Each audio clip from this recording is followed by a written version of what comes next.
For years, you've witnessed icons reach the pinnacle of Apex Legends. But it's time to usher in a new era of talent. Introducing the Alienware Collegiate Clash. On April 12th, 10 teams are headed to Purdue University to compete on LAN for the first time ever. Kill Mirage. Hey, 61. Stab. Gotta kill! Walking right. Oh my god, Ash cracked. No! Dead! Right here! Portal me! Dead! Close to me. Oh, me! Back there! 1-on-1! Dead! Big it! Right, I'm running! One dead! Running! Shoot them! They just won! I'm hitting it! Okay, look.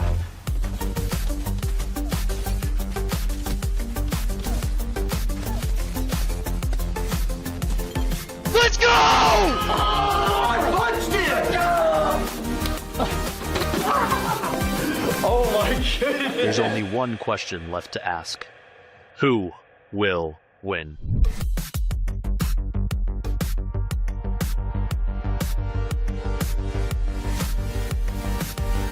We're going to land! We're going to land!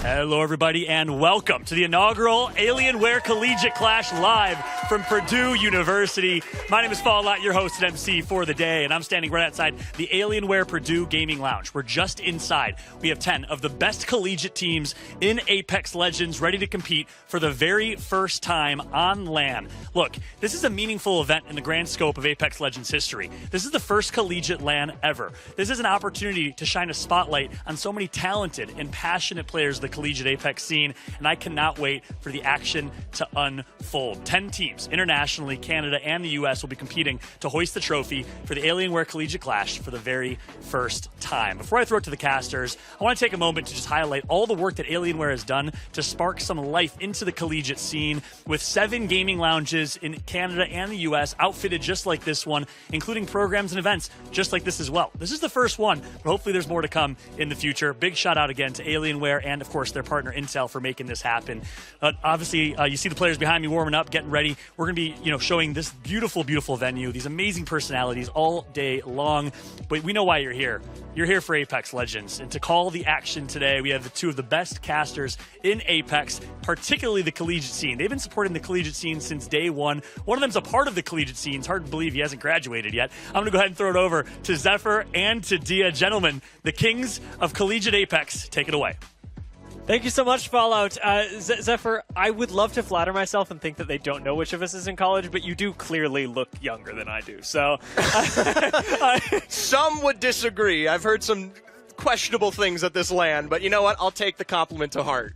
It's I think, going to be an exciting day for you, not just on the commentary desk, but competing for... what's that you're holding there? This is potentially one of the medals competitors can walk away with, including coaches. They might also have a chance to walk away with one of these. And right here in front of us, we've got the big trophy that everybody's going to be competing for today. So you're not only going to walk away with this, but also a few of those to remember this momentous occasion by. This is history being made in Collegiate Apex and in Apex on the whole. The fact that we're hosting the very first Collegiate LAN is massive. Now, this is a bit of a different format than some of you will be used to if you're longtime ALGS viewers. We do have 10 teams attending today. So Zephyr, what's that going to look like? Well, with 10 teams, we do have to adapt the standard ALGS format down just a little bit, as there's a little too many points on the board, especially when it comes to placements. Kills are still worth 1 point across, but it will be a slightly neutered scoring. 6 points for first, 4 down to second, 3 for third, and slightly diminishing as you make your way down. Notice, of course, 8th and 10th down there, 0 points. If you go out early, you're walking away with nothing compared to the 2 we are used to. An easy way for folks who watch ALGS a lot to remember this by is that whatever placement points you're used to getting, in ALGS you're going to half those, and if it's not a whole number, you're going to round it down. At that point, it'll be easy to track throughout the games, and we'll keep reminding you with constant scoreboards to keep track of who is coming in first, who's in the race. Now, the other difference is legend bans. Legend bans have recently been introduced to the ALGS, and we've got them here as well, but they're in a slightly different format. That's right. Top 3 picked legends coming out of these initial games will then be voted on by the teams we have here at LAN. Take one away and move on into your next set of games. A little bit different compared to ALGS, where we just take away the most picked. Yeah, we can't give ALGS players votes. That's right. Not, Yeah, we don't take those votes. Collegiate, it's a little bit different. Now, we do have, like we said, 3 games on Stormpoint, then 3 games on E-District. I want to take a look at the qualifying rounds for today's games, because it was different on the qualifying rounds. We've introduced E-District, we've taken out World's Edge, and that's important to note, especially when looking at this leaderboard where San Jose State University crushed the competition in the qualifiers. They did so with 3 massive games on World's Edge, getting 87 points in 3 games. But when I bring your attention to Stormpoint, which is the map that we'll be starting on today, that increase from 87 to 95 is not nearly as big. That's right. A little bit diminishing there for San Jose State University, and we'll see if they're able to adapt, especially in a more competitive lobby. Just below them, Texas A&M University, no slouches themselves, 63 points with a much more scaling ramp on to Stormpoint, where they were the ones that finished, or at least started Game 4 with a win. Let's take a look at some of those players from the individual colleges. Yeah, it's a great place to start. Our top 2 teams and the top 2 players on them. Shmuby from San Jose State and Zwifty from Texas A&M. What really stood out to me here is that despite the huge gap in points, Shmuby not putting up the same damage numbers as Zwifty. You've got an incredible powerhouse of a player on Texas A&M, and it's terrifying that that is a second place finish. That's right, and it's also, some would say, the second best player on Texas A&M, so we'll have to see Fiddle Dude now joining the fray as the IGL compared to qualifiers where he was not available. Yeah. Some would say excuses. No?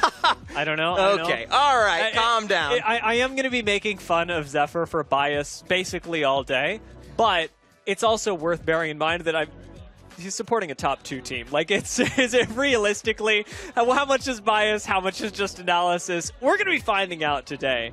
We do want to highlight a few other teams, though, and one of the teams that I'm very keen to highlight is our one Canadian team at the tournament, St. Clair, who have joined us all the way from the Great North. I'm excited to see this team, and it's not just because they're Canadian, it's also because they're quite good, and they're quite a swingy, quite a moody team, so I don't know what I'm going to get out of them today. That's right, you got Yoroi leading the pack between both Lucky and Lakairu here, who you will see shortly. Yoroi, a very tenured player within the competitive scene, of course, being within Pro League as a coach/analyst, as well as he himself competing for many, many years across some of the smaller circuits early on. He's going to lead this team potentially to what could be some of their strengths, but also has to manage, carrying Lucky and Lakairu with that experience. I'm watching Lakairu struggle with his pants or something. I don't know. He's drawing the attention of the whole team into this, and while our players are getting set up, they're literally I was touching distance. I was going to say it in meters. What is it in feet? It's okay. Meters exist still, albeit we are here.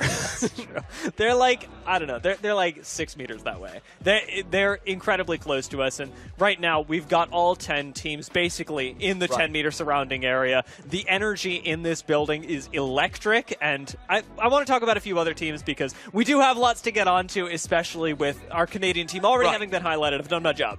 Well, we're not going to go too much further down south here. We actually take a pit stop, of course, in Minnesota. The Mavericks here going to be playing this one out. They've had such a story this last semester, going in other collegiate competitions from open levels to premier standards. Here today, Gravity, Schmalz, and of course their IGL two-strokes, who will be potentially one of the better competitors to come out in first place. Now, this isn't unique to two-strokes, but it is worth highlighting about Minnesota is that they have, with their player two-strokes, a senior on their team, which means that after this very first collegiate LAN ever, it's also likely to be two-strokes last collegiate LAN, which is a huge moment for collegiate esports and for Minnesota Apex as a whole. Right. The fact that it's all culminating right here, I mean, it's a massive LAN for he and many of the other seniors that we have in attendance. It is a certain amount of pressure. I think that's what you're ultimately trying to get across here for this roster, knowing that this could be one of their final moments where they,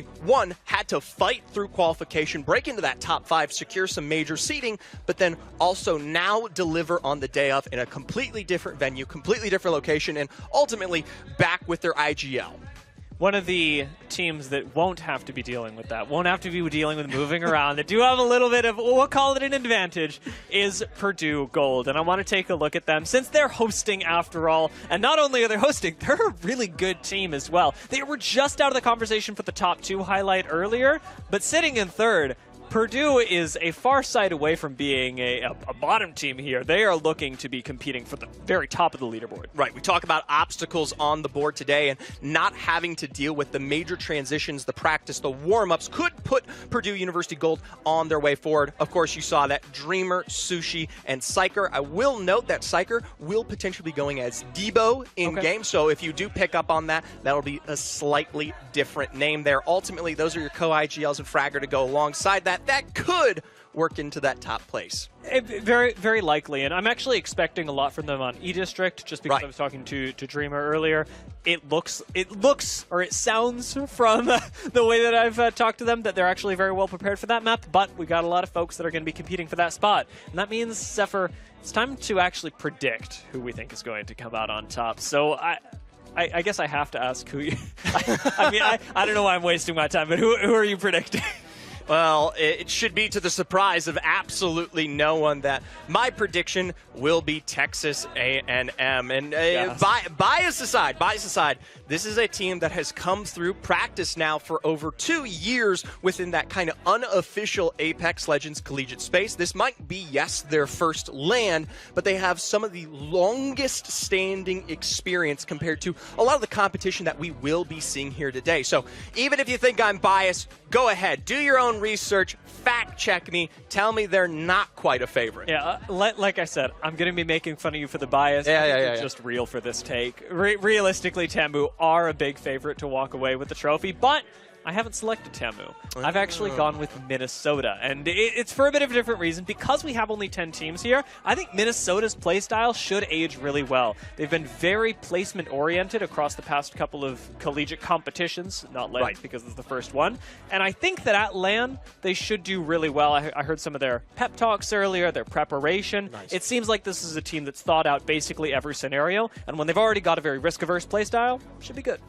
Well, there's only one last talent prediction to look at. It's our main man, Fallout, here. And, of course, he's going to favor, well, the homeland, Purdue University Gold. And granted, he gave us some of his reasons here. Not just the fact that he might be shilling out, but ultimately because he himself believes, one, they're the closest team to Chicago, which he himself calls home, so he's got to have some favoritism for the Midwest there. But also truly the fact that this was a roster that was so close to the cusp, and barring the difficulties that so many of these other teams are going to face, he really does believe that they don't have to face the same amount of risks that these other teams will be taking on the day of. Notice that none of us have picked SJSU because of all of the teams, they're dealing with the most jet lag.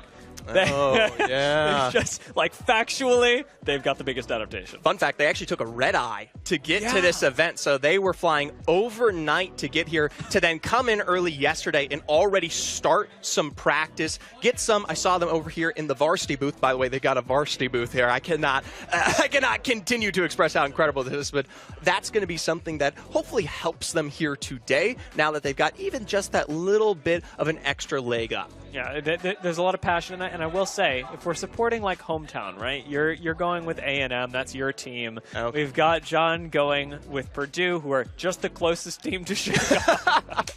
And I am going to be giving a lot of love to San Jose today because That's I right. grew up right next door to them in Cupertino. Yeah, I mean, if there were another team just about as close to Texas, I think it'd have to be University of Kentucky, still just down there in the south, albeit folks who know geography know that that's not quite as far south as the Texas homeland, but still a fantastic roster that who we've gotten to chat with all throughout this weekend, who honestly they hold themselves very near to my heart now after, especially getting to speak to Golfy. Yeah. I mean, there's a lot of passion on all of these teams. I actually spoke to Legal from Ball State as well, and Also Hard University. Yeah, and he and Golfy have very similar stories in terms of how long they've been interested and invested in the competitive Apex scene, and what a privilege it is to be able to put together a team and compete at LAN in the inaugural Collegiate Apex tournament. I think this is a big moment for so many of our competitors, especially because when we talk about the timing of this LAN, so many of these teams, yes, there are a few who have just put themselves together a little bit like Ball State, but there's many that, like, say, UT, another home from University of Texas, that have actually been through the ringer across many collegiate competitions, and this could be their very last. That is very true. Very scary thought. I actually want to take a moment to just look at some of the players that are around the venue, because we could sit here all day and talk, and we will continue to, but without you having to look at our faces. Well, I'll tell you what, they do get to look at the beautiful Alienware Purdue Gaming Lounge, and this, I'm genuinely, this is coming from the heart of Zephyr, a beautiful place, I will say indeed. It is one of the most incredible gaming lounges that I've gotten to take a look at in the collegiate space. You can check it out here. This is just one room. To the left over there, you've got at least a little bit of a seating viewing arrangement that we'll be seeing some fans here today. And there's an entire other section where, of course, we've got varsity rooms for some of those bigger or more, we'll say, the professional squads coming out of Purdue. Sure. Yeah. Okay. I see where you're going with this. Row 3, PC3. That's where my heart lies. So that's where you were playing? Yeah, I was literally... You've memorized it. Yeah, row 3, PC3, dude. That's what I mean, it is really nice to have the setup here. And I will say, the setup that was provided by Alienware already could have housed a lot of teams. They actually expanded it to make room for even more teams to be able to attend this LAN and compete. And so I really appreciate not only that the construction has happened, but that there was an addendum to that just to make this LAN possible. Alienware has really partnered with oversight to make this LAN go as swimmingly as it possibly could. Yeah. Huge shout out to Minus Tempo and Chrono behind the scenes here, and behind us here. I do want to point this out because it really is a piece of art made from old motherboards, an incredible piece to Alienware here that we're going to be in front of all day long. You guys are going to continue to see, and it is even more incredible in person. I still want to take a picture with both of us kissing the side of the alien space. Of course. And now that I've said it on broadcast, it has to happen. Okay. Well, you guys can find your way to Twitter. Check out hashtag AWCC2025 to potentially catch maybe that photo and some other content that has been posted around regarding this event as a whole. Yeah, there are lots of pictures with this guy in it, but you'll be seeing clips come out of the event as well. Maybe not even just from our perspective, but from the perspective of the camera in the room with the players who will be finding highlights of all those exciting team moments. We actually saw it just before the event kicked off, right? That clip of, oh my god, we made it to LAN. That kind of excitement is so palpable, especially when everybody's so close. So I'll tell you what, we'll apologize. These microphones, like Dia was saying earlier, about 6 meters. Some would convert. I myself am a failure to do so with the mathematics. But what that could mean is if someone absolutely pops up, you might be hearing the calls of glory just next door. I'm exposing myself here, but it's like 18 feet? Am I crazy? Somebody tell me if I'm pretty crazy. Pretty good. Meters do add an extra 10 centimeters, which ultimately converts down to about 30 centimeters per foot. So you go down to 6 foot, so maybe 20 feet. Someone can potentially check me on that. I myself, not a Canadian. Yeah, I might have overestimated. 20 feet. 20 feet's a little too far that way. They are 2 meters away. That's not. That's true. Is that true? I guess these ones are. These ones definitely Yes. are. They're just I could punch on a the hole other through this wall and give him a high five. Alienware, Intel, everyone, and Purdue would have quite a bit of problems with that one there.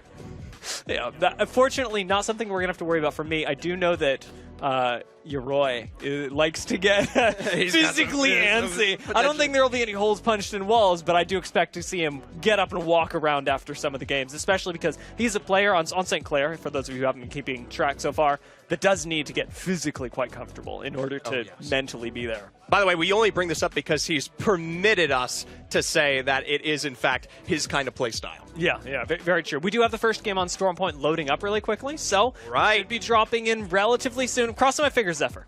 All right, first game, Storm Point here. The proof is in the pudding. Can potentially a team like San Jose State University pull this one off, lead into an absorbent lead, or potentially will any one of these other rosters who have been competing, not just here today, but across all of our quals through and through, be able to come out on top? San Jose State, certainly a team to keep your eyes on, because not only did they come in first, but they're also starting up over at Lightning Rod. That's a really great place to start off on Storm Point. Gives you a big advantage in terms of the high ground, and I think that when you have first pick, that's kind of where you tend to go. Yeah, we'll see their transition. I know for a fact they want to get aggressive, given that's how they played in the qualifiers. We'll see if they're able to make a consistent and smooth transition on Storm Point, because the POIs slightly heavily favored towards that southeast where the majority of our rosters are going to sit and spawn India. And finding eliminations is going to be so important in these first couple of games, because the placement points simply don't align in the same way. If you're getting first, that's only having wiped out 2 squads, or the equivalent of. And so you can easily get more than 6 points if you're willing to take a few fights in the early game. All right, well, we're about to jump on in here to our very first game. You'll know that all these teams have already made their way to their POI. Something that we did not highlight is that these were picked beforehand based off of just general agreements and then dropped down using the standard ALGS dropship, not the one that crosses your screen, just the one that places you in the vicinity. Starting off with Minnesota over at the wall. This will be, for the early game, I'd say a pretty slow way for the tournament to begin, and that's just due to the fact that, first of all, we've only got 10 teams, so there will be inherently a lot less action, but there's also us starting with Minnesota, who really are not the action-seeking San Jose State. This is something that I'm going to bring up through the rest of this broadcast, and we're going to continue to reference it with KP still standing at 1 and the rest of our placements being lowered down. KP maybe being just slightly favored at this LAN. 27 total kill points on the board available for any one of our teams that comes out on top. That's a wealth to work with if you do get aggressive. So for Minnesota, who I already know can play well when it comes to placements, I'm very curious to see if they can potentially adapt that play style, look for the fights that they can take, knowing that they've got space to work with given the lack of teams, and then deliver. Moving over in the late game, it does look like Purdue have the home court advantage in more ways than one, since both of their squads are going to be getting the early zone. Moving over towards that launch pad pylon area, we do get a quick pause as our teams are likely just making sure that things like audio, things like in the first game, naturally there are going to be a few things that need to be sorted out. So we'll wait on them to get things going again. So peripherals across the board, we'll be checking in, and I mean, it seems like it was a simple issue here, potentially just a quick on and off, and so we're right back at it. Like you were saying about Purdue Gold and Black, I want to point this out. Gold down towards the Echo HQ, that's that roster that came in third there. Purdue Black, 10th on the board, just barely making it into the cusp, and yes, we have both Purdue rosters. They earned their position here. It's not any kind of bias. It's not the fact that we are at the Alienware Lounge. It is, in fact, that they just barely made that cutoff there, and we'll see how they take advantage coming out of Pylon. Really curious to see this composition, as Purdue Black is the only team to have selected Alter on Storm Point for the first game. Not really a popular pick on this map. Once we go over at E-District, that is, of course, going to change. The fact that they've actually chosen to play Alter here is a little odd, and I dare say, Zephyr, I'm not sure that I'm fully a believer in this compositionally, though I do like them setting up, and Alter will let you get aggressive and come back to a safe spot that you set up with something like Watson. Never forget that for a team that builds around this composition, I'm not quite sure there is any comp that competes with them, right? And that's going to be really important because as we talk about bans, remember, it's the top 3 bans, or my apologies, it's the top 3 most selected legends that go up to a team vote. Of course, we are on another pause here as we'll get some of the kinks worked out for these teams as they want to be in the best and most competitive state for a match ahead. Just speaking of the bans, it was interesting talking to a lot of the teams in the few minutes preceding this tournament. Realistically, we've been here for a few hours at Zephyr, and a lot of them are planning around a pretty early Newcastle ban. The fact that everybody is planning for that to happen in the first 2 games, I don't think anybody's expecting it to last more than 3, is really telling of the mentality around, especially Stormpoint, Newcastle Stormpoint. It just makes sense. But also the way that teams have prepared for when Newcastle is banned does vary quite a bit. Right, and there's some heavy hitters across the board who do love that Newcastle. I myself, Texas A&M pair, a big player of that, and this can be a really critical linchpin for some of these teams to take advantage of. It's targeting these other successful squads who, you look at the scoreboard coming after game 1, and every squad knows, oh, well, you're playing that legend, maybe it's time to take it away. Yeah, you know, it's funny, I actually was hearing this on the ALGS broadcast, that's what it was, where there was this discussion around IGLs that have become really good at noticing who's wearing what skin, what legends like to play. You remember this? Yes. It was Onset and Gaskin talking about how maybe that's not really as much of a powerful strategy anymore because we get a lot of teams that now can't be predicted in nearly the same way when you're changing legends every game, when your composition is always shifting. IGLs can't nearly as reliably go, oh, well, actually, I know the Caustic, Wraith, Newcastle, Octane skin, all that this guy chooses to run. Right. I'll tell you what, you can see that right there. A little bit of a computer change as we continue to balance, like I said, that competitive integrity here in this tournament.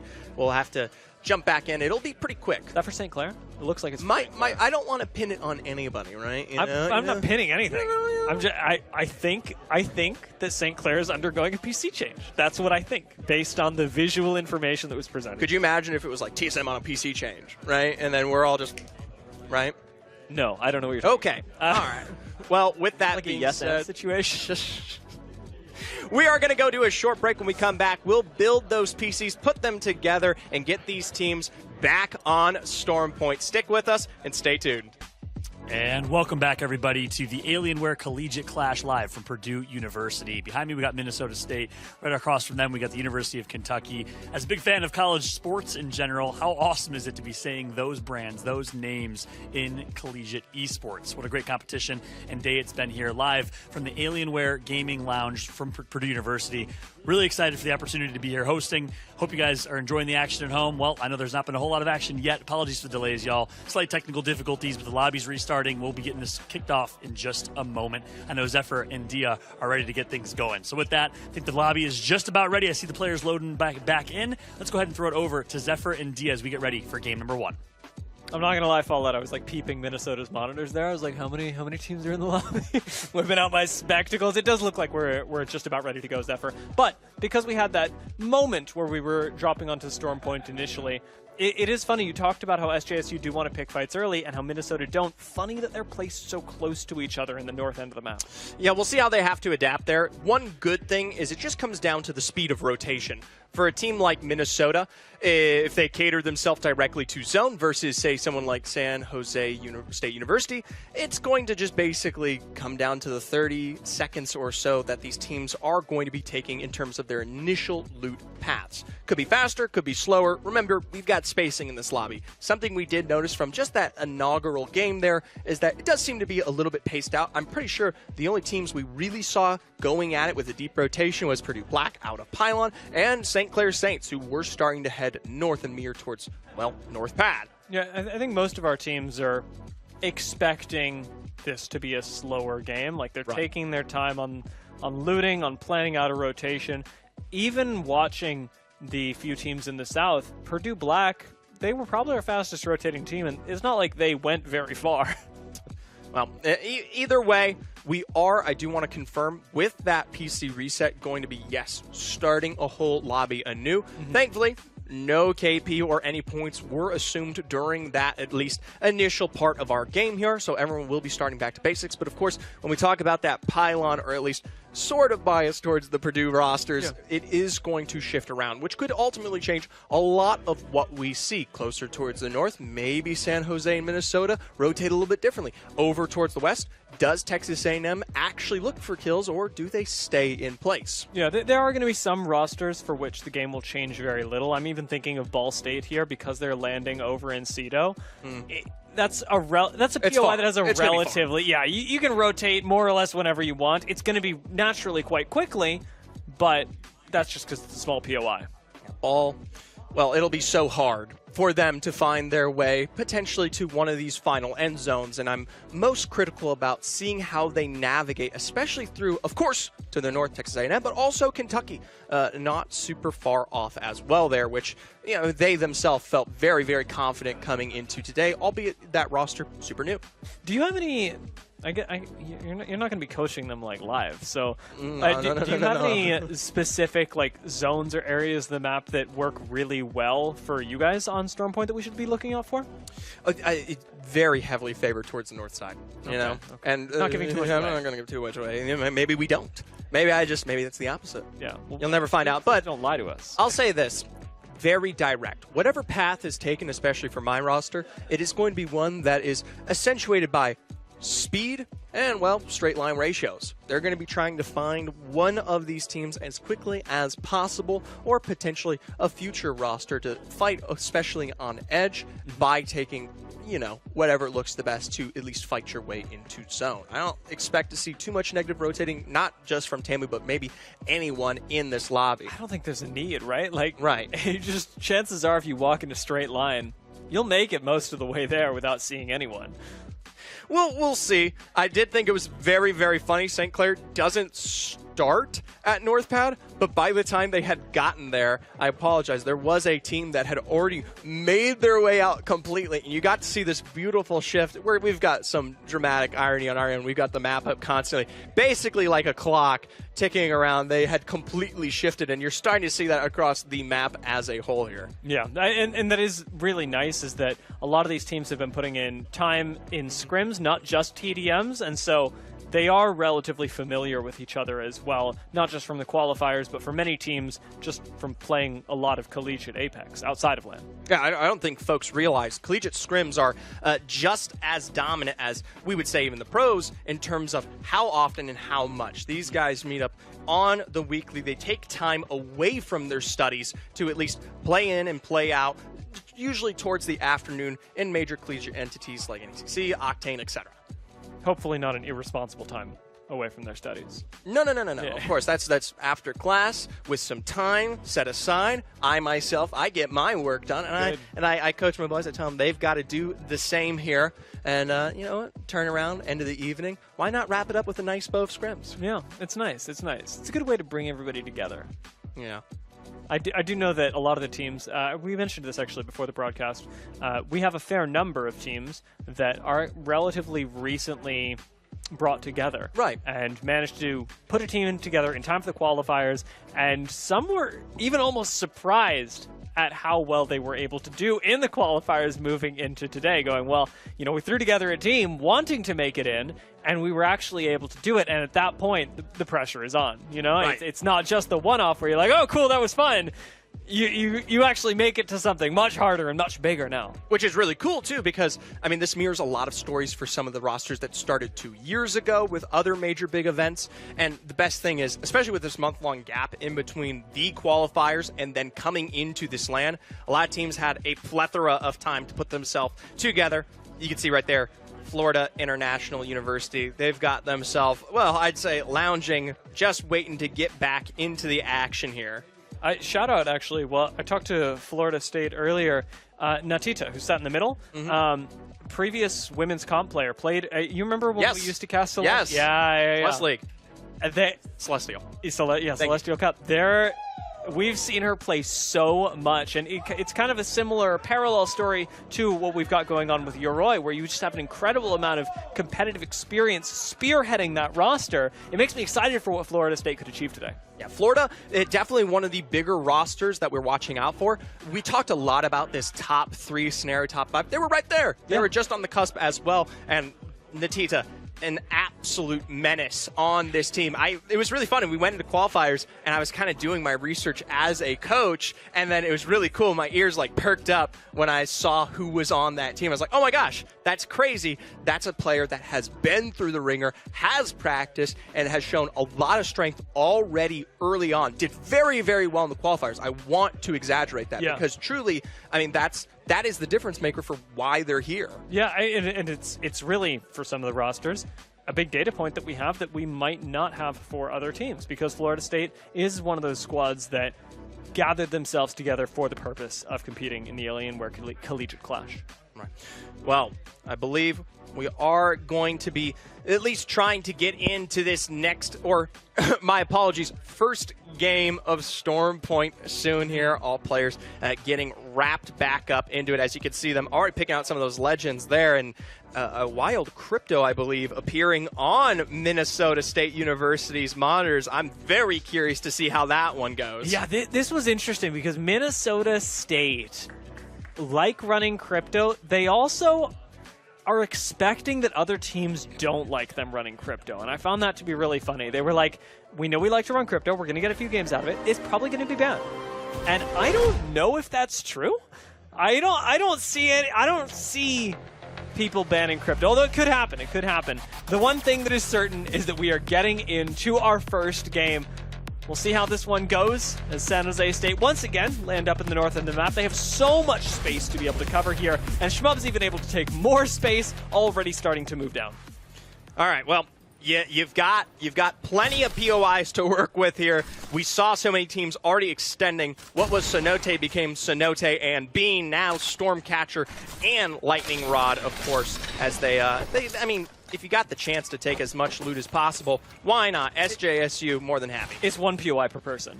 It's so nice. You like, if SJSU exit Lightning Rod, Stormcatcher, and Zeus and don't have every single armament they want with attachments, they've lost. It's over. I'm pretty sure they are the only roster on the board who is able to take advantage of this.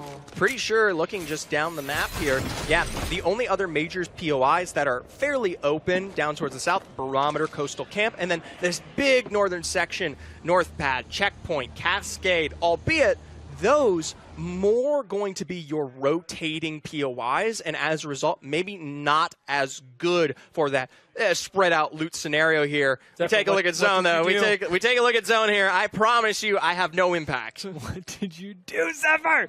I'm actually disappointed by this. Really? I'm really upset. Is it mostly because you wanted to play Edge and... You know, there's a spark that all these teams need to find, Tamu included, where, remember, we've got a kind of a KP-centric point scoring. Don't be dissuaded to make some action happen, even if that zone pulls towards you, right? If you're an Edge team, it is almost somewhat of a sort of negative rotate, and we'll see if they, deliver on something like that or get some early information here, play towards the mill, and ultimately maybe change that play style. SEC starting to make their way down through down to Beast. It will put these two teams pretty close to each other. But Tamu, they've got both scans, and they've got the Prowlers as well. Plenty of time to do them. P2020s in hand, albeit, yes, you saw coming a little bit of those nerfs. They're still monsters. They are a weapon that has a very dominant place in the meta right now. I do want to point this out, though. Much faster rotates from Purdue Black could be running into the University of Texas here. And also a very weird rotate, right? I mean, we said that negative rotates weren't really necessary. Purdue Black could just run straight towards zone, but they're not. They're running away from it to find this fight specifically. And already, Waikai gets taken down, totally taken by surprise as UT. All right, well, that is the start of action. We here at the broadcast, we see something absolutely exploding, and then we take a second to breathe. So we're going to go to just a little bit of a pause there. Waikai, the first person to be knocked in the entire Alienware Collegiate Clash. That's not something. Let that not go down in history as the only mark of this player. This is so upsetting too, because a lot of these players are near and dear to my heart, because as an additional competitor to the scene in Collegiate, coach as well as a student at Texas A&M, these are also very much personal friends of mine, right? And so Waikai, not someone who is a stranger to all of these players who have shared a lot of moments together in the past. So I apologize, Waikai. That might be a clip. That might be a soundbite. We definitely would probably be hearing it later. Yeah. I mean, right now, it is surprising to see this happen. Purdue Black, with a composition that's not very aggressive, are still getting very aggressive. And it's not a look that I had expected from them, but it is one that should serve them well in this tournament. Yeah, like I've said, time in, time out here, aggression. That's my strategy, and ultimately I think it should be everybody's strategy there. Obviously, UT kind of catching a whiff of surprise, given that the first time around, Purdue Black a little bit slower in their access towards those northern regions. UT gaining a little bit of extra space to play in towards Lagoon. Instead, taking advantage here. One of the other things that I'm expecting is a pretty ease of rotates, or not, sorry, ease of resets as well. That's the word I'm looking for. When UT eventually get out of this fight, as they will, because you think about it, with things like Alter, Watson, and Wraith, nobody's really going to catch you. Yeah. You get somebody taken down, you just kind of walk away. There's no force on the engage. And so UT should be able to reset pretty easily. Just taking a look at the map, I know that there's a crafter over in the north that they should be able to make use of. Right. So for UT, it's an awkward start. It's not the end of the world for any roster. What it really is great play by Purdue Black.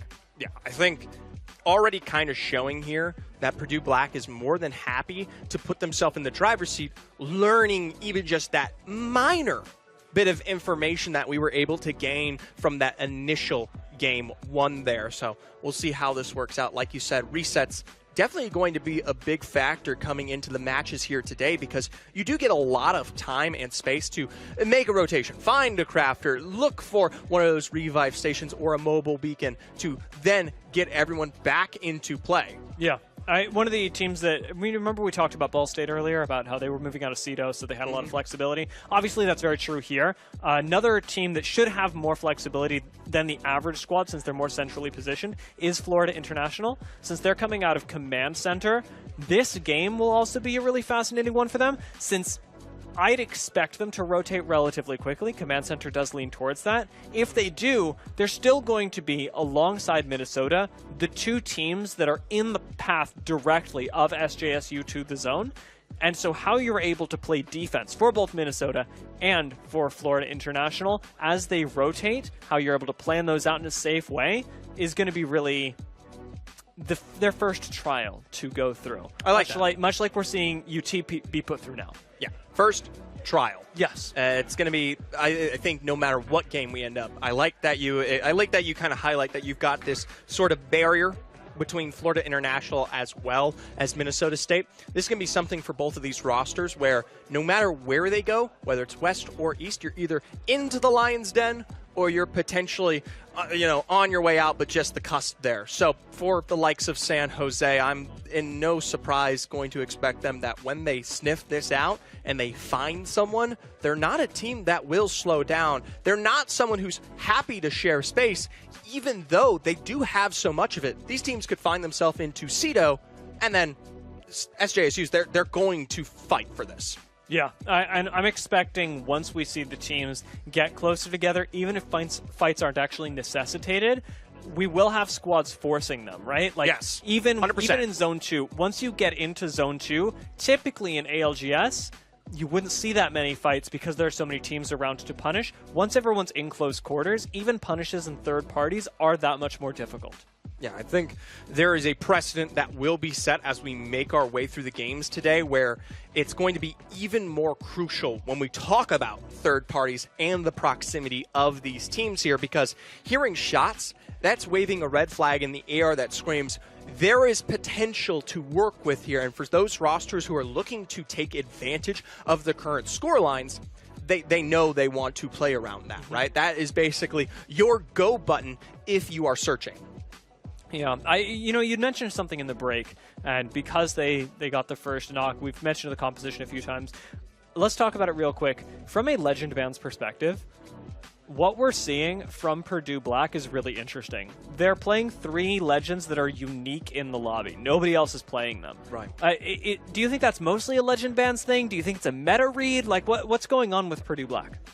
If it's one legend, right, you're kind of pulling, kind of like the crypto we just saw come out for someone like Minnesota. Yeah. I don't think that's going to be facing a deep ban here today. And that's something that I would say is a ban-oriented style. For Purdue Black, all 3 of them are making alternative choices, which seems more like it's a comfort thing rather than explicitly trying to play around the rules. The benefactor of this is that it does work out for them when it comes to the rules. They get to sneak through and avoid a lot of that pressure, right, of those potential bans, of those votes from their competitors that you might have to deal with. Albeit, I will say, Wraith could eventually become the suggestion of a bannage. And also, like, when we get onto E-District, surely Alter is getting banned, which is funny because I'm watching this composition, the Wraith, Alter, and Watson, and going, wow, this looks like a really good comp for E-District. You know, it's not that it's bad on Stormpoint, but it's way better on E-District, surely. Well, you know what? We know what maps we start on today, and this was a big discussion I had on the competitive subreddit. If you're not saving your, or if you're saving your best for the map change, then, I mean, ultimately, you yourself are diminishing what your team can potentially pull off, right? And so don't waste that time. Yeah. Because even if it is something that works out to be better, it would just be a very odd strategy to delay something, even if for these teams there is a bit of a standard meta and a standard progression to these Legends picks alongside these maps. A reminder that this is Collegiate, right? And for a lot of these teams, it is some of their first or many of first months where they are competing in competitive Apex. And as someone who put together a team 2 years ago and saw them go, 1 month in, 2 months, there's a lot to learn.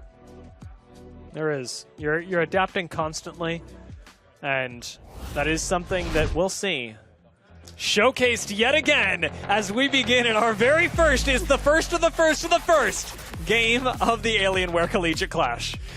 All right, for competitive integrity's sake, I do want to clarify, reset the game once again, especially with that long of a delay between the two. We talk about communication, action, and planning here. That's something that will, we have to mitigate as much as possible. That being said, zones will change. Teams will change their rotates, and squads like UT, well, they won't face their first knock. Really distracted by the power sword, I'll be honest. I really liked that. I was gonna say, what's your thoughts on it? I like the power sword. I think it's cool because I'm not a big Final Fantasy guy, and so I was like, okay, that sword's all right. But now I got like an Apex sword. Very sweet. It's baller. That's my opinion. It's baller. Yeah. I think for a universal heirloom, what was the initial Buster Sword into, I apologize, what's the name of the one? You have it. It's the small... the Qatar. The Qatar.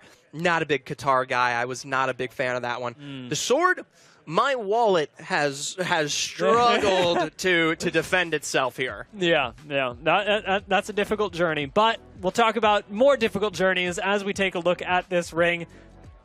Minnesota could not be happier. A zone team getting zone. Chef's freaking kiss, man.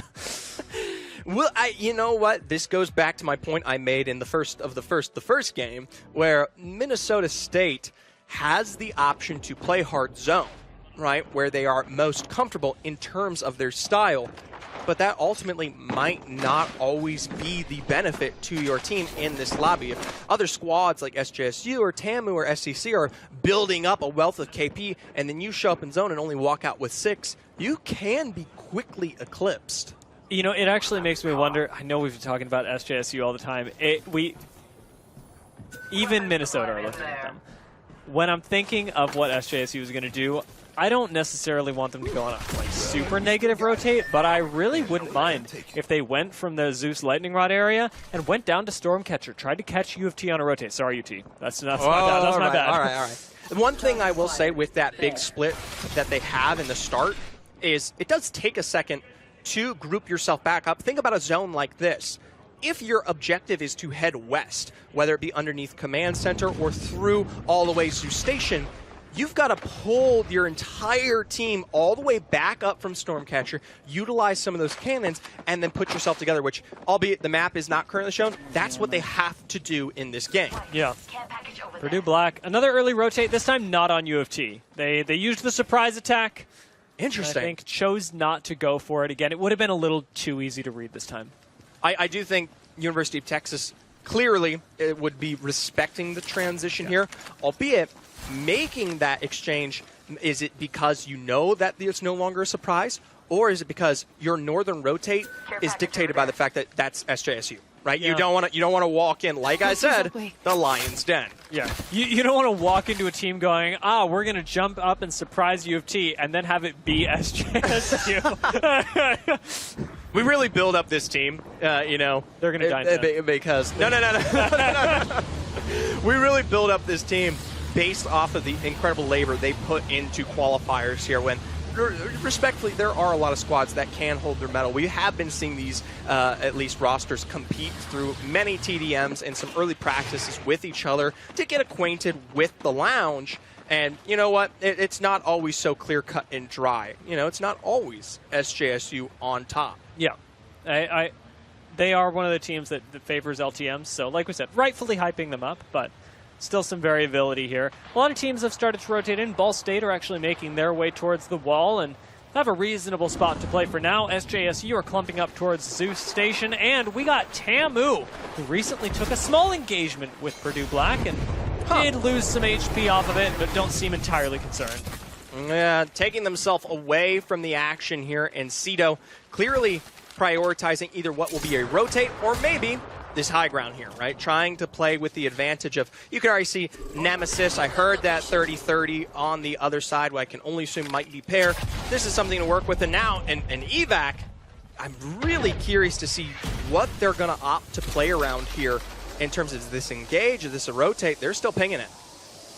I think they're going for the fight. Wow, I expected that to be a rotate, but Tamu just went, well, you've alerted us to your presence.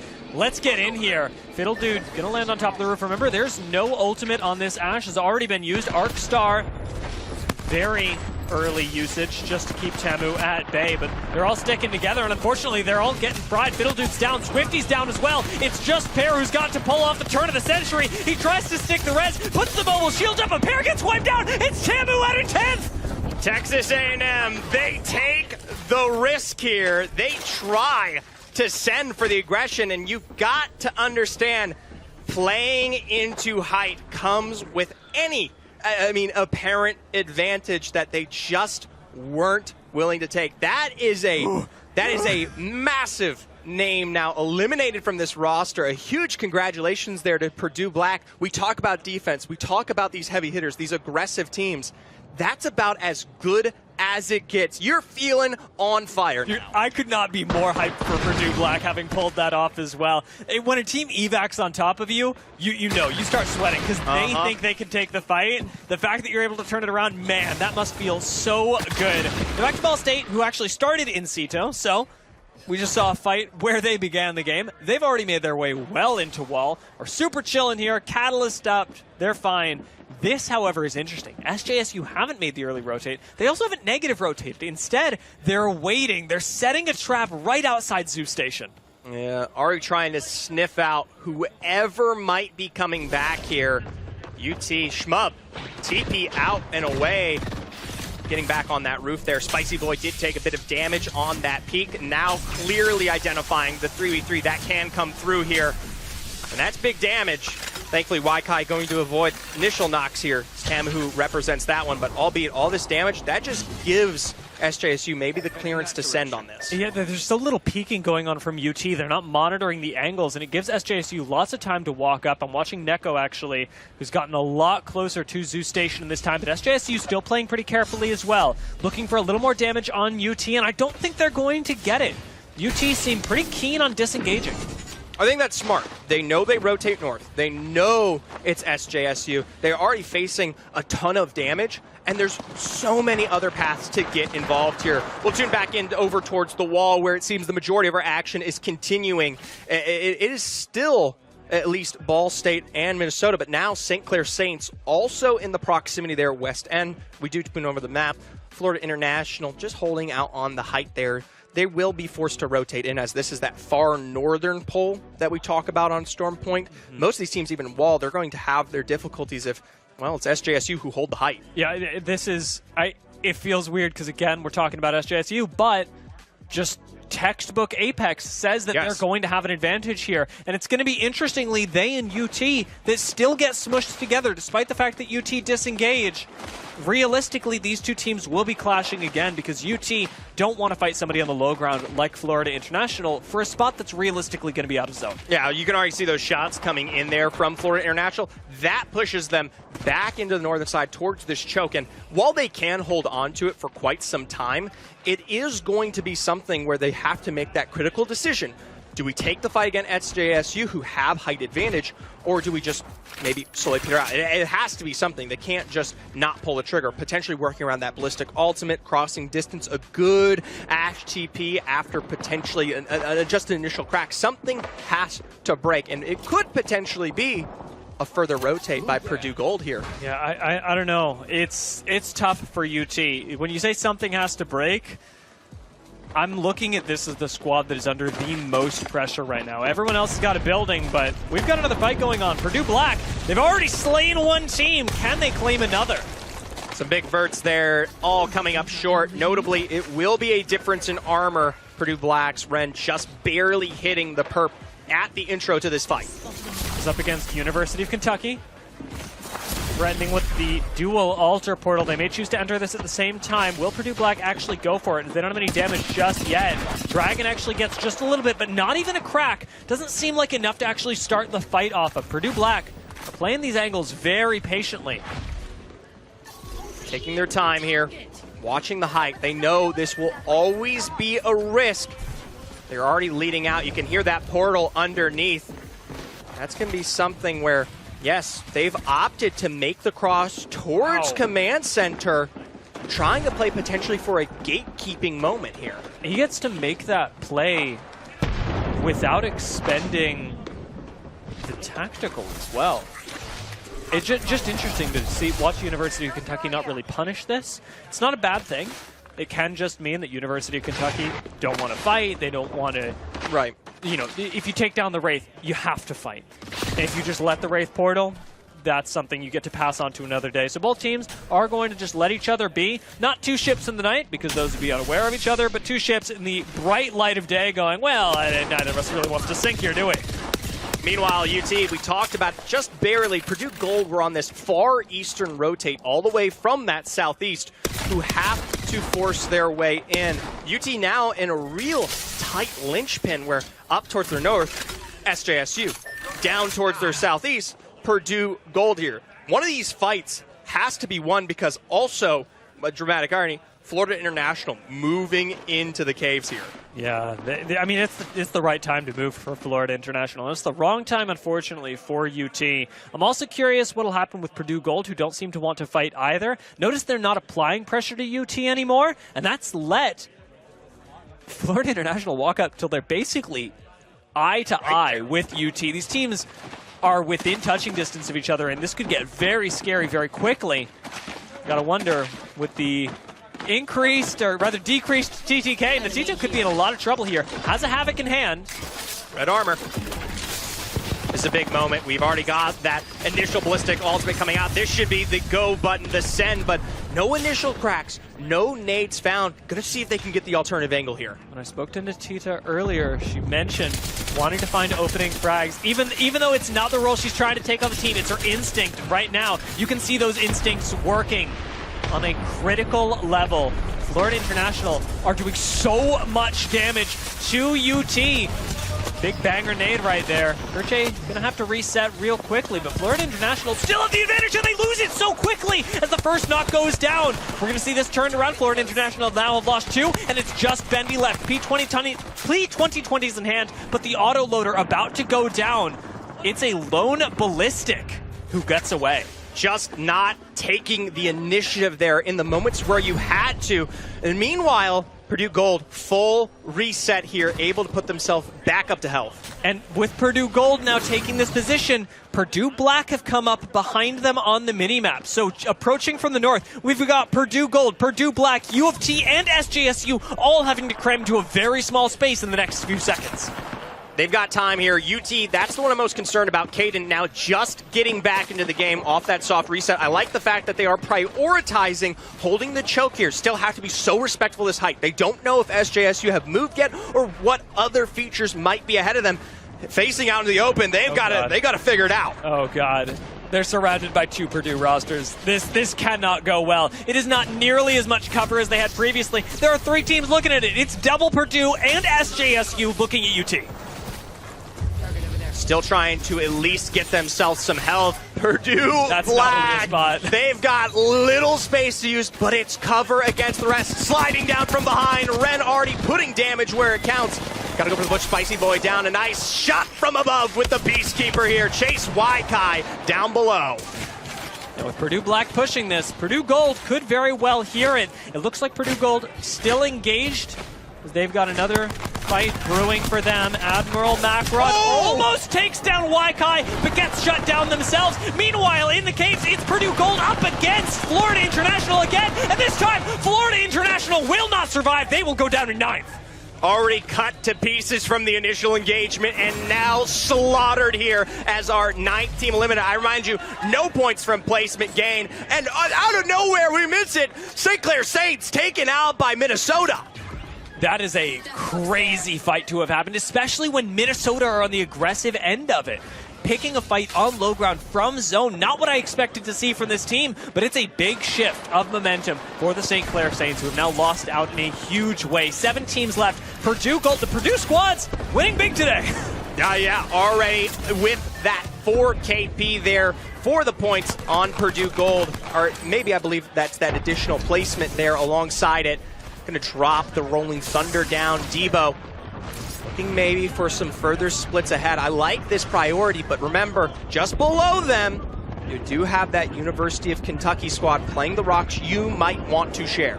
I do not like the idea of having Purdue Black at your back, I'll say that much. Purdue Gold, they may have a spot in zone, but Purdue Black trying to find our rotate.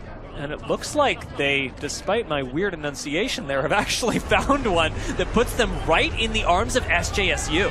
It's going to be tough. Out from above there, they will get sent on as revives coming through down below. UT have snuck to the bottom of wall and have revived themselves completely. Dude, talk about a comeback. Waikai, first person to get knocked, but revives the whole team.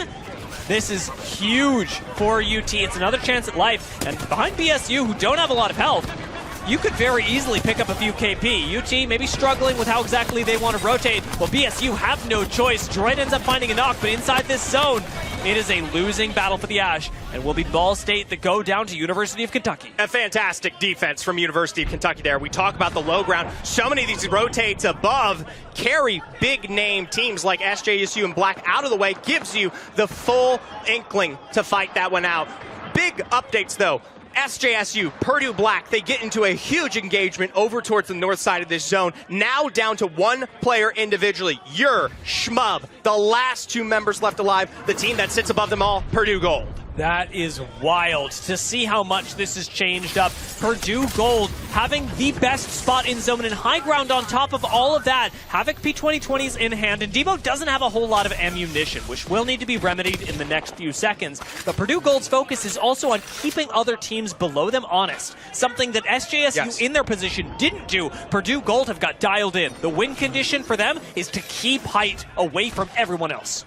UT here, sneaking around the edge. They've got Minnesota above them. That's going to protect a shmub here on SJSU. Minnesota, though, you cannot deny the advantage. Spicy Boy trying to look for this one. Instead, he's going to be spotted out by Gravity. Takes a little bit too much damage. UT, though, do shmub! by Kai first. It's just shots from behind, even when you're down to just one player. KP, man, does it matter. The placement's going to come along with this as well. UT have been put in a terrible spot by Shmub, and now they're going to be escorted out of the lobby by Minnesota if they're not careful. This is so good from Minnesota here. They just need one more to secure. They're barely taking damage here as they now have to prioritize that rotate in the zone. They've got rocks to build upon here as they've made a great defensive play. Minnesota do give up the fight momentarily just to get a little further into the zone. It'll give UT the chance to pick everyone back up behind them. UT, a squad that just refuses to be put down. Minnesota keeping their eyes back on UT, haven't managed to find the Renox. UT are back into this, and they're coming up to punish Shmub, who accidentally turns it around. Shmub picking up the very quick 1v3, now being pushed by the University of Kentucky. I don't think we highlight that more than we have there. Two Strokes does pick up one of those members of UT, but it is a huge wealth of KP from SJSU, who is still in this lobby. He's not Beacon's down. Golfy, Where he's is he? trying to find They're this. not seeing him. This is crazy. Respawn Beacon being down. We could actually see SJSU get back into this with University of Kentucky having to play really weirdly, honestly. Like, they want to find this kill. They also want to push up the hill, and neither of those things are easy options. Purdue Black are looking down on this, the one solo from Purdue Black, and they still haven't found Shmub. This is going to make it hard for Shmub, though. Any amount of information, the minute you start to hit that res, it will be spotted out, not just by University of Kentucky, but everyone who sits above here, notably Minnesota and Purdue Gold, who slowly are inching their way down here, Dia. I need to know if he has banners. Like, he genuinely might not. If he doesn't, so much of this changes. He could find a kill. Golfy barely. I don't know if that information was conveyed there. Did he see Shmub? We'll look down. Med kits coming through here. Zone closing in. The slow walk necessary. SJSU looks like they need to craft those barriers. It wasn't even a chance. Okay. So right now we're playing for the 1v3, which Shmub has already done this game. So Shmub can still make it really far, but will have to do so without the assistance of the other members of his team. Minnesota State still looking at University of Kentucky. This is still not looking good for them. Purdue Black have been eliminated though, so we are into the top 4. Gold still above the rest of this lobby. I have to remind you, Minnesota's been looking strong, but with this zone closing in, they're going to get closer to the sightlines. Purdue Gold just above them. SJSU final move. It's Debo with double knocks from above on that gold roster. Brother Shmub is still alive. He's griefing them, and they're gonna go down. Shmub moves up and gets taken out immediately, but man, that was so worth it. Down to just the top 2 teams now. It's Purdue Gold versus Minnesota. Minnesota, they already used the EMP here. That's a huge tool, no longer available, and that happened from above with the B-2020s puts them in the driver's seat. Purdue Gold's height really pays off. They play the macro well and swing it through the catwall. There's just one person left to take down. Schmalz trying to survive, goes up to the high ground, but it's going to be chased down by Debo with the P2020s. Purdue Gold win the first game of the Alienware Collegiate Clash on home turf. I could not write a script as good as this one, Dia. Purdue Gold there, you get to see them, a highlight of the win. There's the big thumbs up from Dreamer in the back. He's pointing, we're going to get some waves on the camera there. A huge congratulations to this roster. Ooh, wow, that has got to feel so good. Oh my gosh. And that first game was far from easy. There was so much going on, especially in that fight for height. The fact that Purdue Gold are able to take it and make it work in a way that SJSU wasn't is an incredible story for them. I want y'all to know that I actually feel electric. Literally right now, the chills from watching that. We had a lot of questions about this lobby, how it would play out, how far it would go, especially given the limited number of teams. Dia, did you really think there was much of a difference? The pressure, the absolute antics of so many of these squads, especially round 5, 4, 6. And that's exactly what we talked about, right? We don't have to wait till zones 5 and 6 when teams are forced to fight. They're gonna fight. That's right. Even in the very final zone, we got a last 3v3. It's not zone 6, bro. but we're going for it. Did you see, by the way, they ran out of ammo on the Havoc for Purdue Gold. The drop down there. I was sweating. I was like, if they don't find this, you're down a whole weapon. I don't know. To be fair, Schmal's one of the few fraggers who can actually genuinely also pull off a big 1v3 upset. Not just Schmub, who we have not highlighted yet. That is an absolutely legendary performance. Can we say he 1v3 twice? Because there's damage in part from the rosters up above. It's not a true complete 1v3. Yeah, I mean, the very first time. In fact, let's take a look back at this game, just to really appreciate, especially those last couple of 3v3s. But we had action up until then as well. I was actually, this was a big surprise to me. What a crazy upset to start the games with, to start the day with Tamu going down first.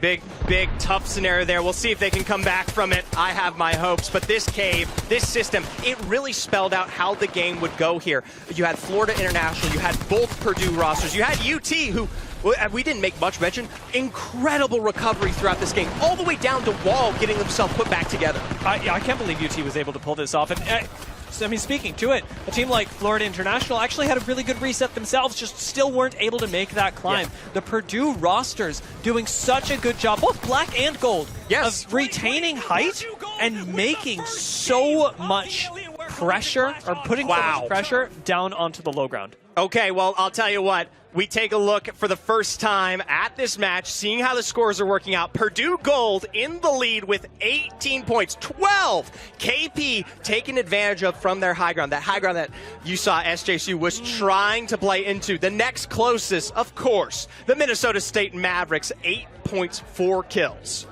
This is delicious. This is a great way to start things. I will say, John and I, very, very happy, but it is only game one, right? Purdue Gold, Minnesota, they're in the conversation. Purdue Gold, wow, what a first game. But we've got plenty of games left to play. We still got 2 more on Storm Point, as well as the 3 on E-District, but I want to hear a little bit more about this first game on Storm Point. And we've got Fallout standing by with an interview. Well, listen, Dia, the first thing you're going to hear from is me bragging that my prediction per Purdue Gold comes out with the dub, game number 1. And I'm joined alongside Sushi. I said, look, gents, who wants to get interviewed? He said, I'll take the first one. That's confidence, meaning they're going to win a second game. Sushi, give us a quick introduction, man. Who are you? What's your background? My name is Sushil. I'm from Grayslake, Illinois. I'm a senior at Purdue right now, majoring in financial planning, and I'm just excited to be here, you know? Excited to be here and dominating after game number 1. Break down that last game for me. What went well for you guys coming out on top with a big 18-point dub? We really wanted to have a good position, so we didn't want to take a fight too early, so we focused on getting our armors up real quick, and then we really just rotated around and tried to be on high ground. So we flanked them, and once we got up top, we was pretty much like, we knew we had the game-winning spot, so we just want to get as many kills as we could from up there. Love it. Hell of a rotation and a great finish right there in that game. Remind me of the TSM rotation back from one of the major champs events, and unfortunately Designful wasn't there to throw it against you. But no, congratulations on the dub. Big shot to Sushi. Purdue Gold starting strong. Game number 1, 18 points, but they're not done yet. Something tells me I'll have Sushi or someone back with me here soon. We're going to take a quick break. We come back. Game number 2 after this. The return of Area 51, Alienware's highest performance desktop yet. Equipped with powerful Intel Core Ultra processors. Innovative architecture designed for ultimate gaming. Engineered to evolve alongside your game. Encounter the legendary Area 51 at Alienware.com. I've had to calm I've had to calm myself down, Zephyr. You can tell that I haven't done it yet. It's tough at lands like this, at events like this. There's such a delta between when you start the day and there's no Apex going on, and then there's a huge amount of crazy, exciting Apex going on, and you have to remind yourself, there's still 5 games left. Anything could happen, and I'm sure we're going to get some wild games in the next few. It is a lot. It is definitely a lot. You get to see some really incredible shining moments from so many of these rosters. Purdue Gold winning in the home ground for game 1. Minnesota delivering where we expect. Teams like SJSU, albeit maybe not making it completely, still able to walk away with showing us that they've got great macro sense, and more incredibly than that, a beautiful understanding of how to rat it out when necessary. Can I say as well, Purdue Black, they barely made it to today. That's true. 10th place. And they 10th show place. up, and they dictated a lot of that lobby. Yes, they didn't did. have won. But think about the impact that they had on the lobby. Like, Purdue Black were able to, with a composition that no one else is running, make huge waves in our first game. All right, well, that being said, we are making our way into game 2 here, but before we do that, the votes have come through. These teams have decided after our most picked legends to eliminate Ash. Oh, Lord. We knew it was coming. We knew it was coming. Nobody thought Ash was making it was to Ash. be honest. Come on. Yeah. Great aggressive play style, able to work with the ports for one of the cleanest in initiations to work with when we talk about getting into 3v3 situations, as well as making for escapes and those big play-making moments we saw from guys like Schmal there at the end who were trying to look for it. That won't be the case this time around. We'll have to see how teams adapt. I'm getting this mixed up. So I was talking to, it was either Ball State or University of Kentucky. Okay. Who were, it's one of those, I'm going to remember, I promise. But they were talking about how they don't think Ash is that good in the first place, which was really interesting. Like, it is collegiate. There's a lot that, you know, gets changed from season to season. I know, Zephyr, I know.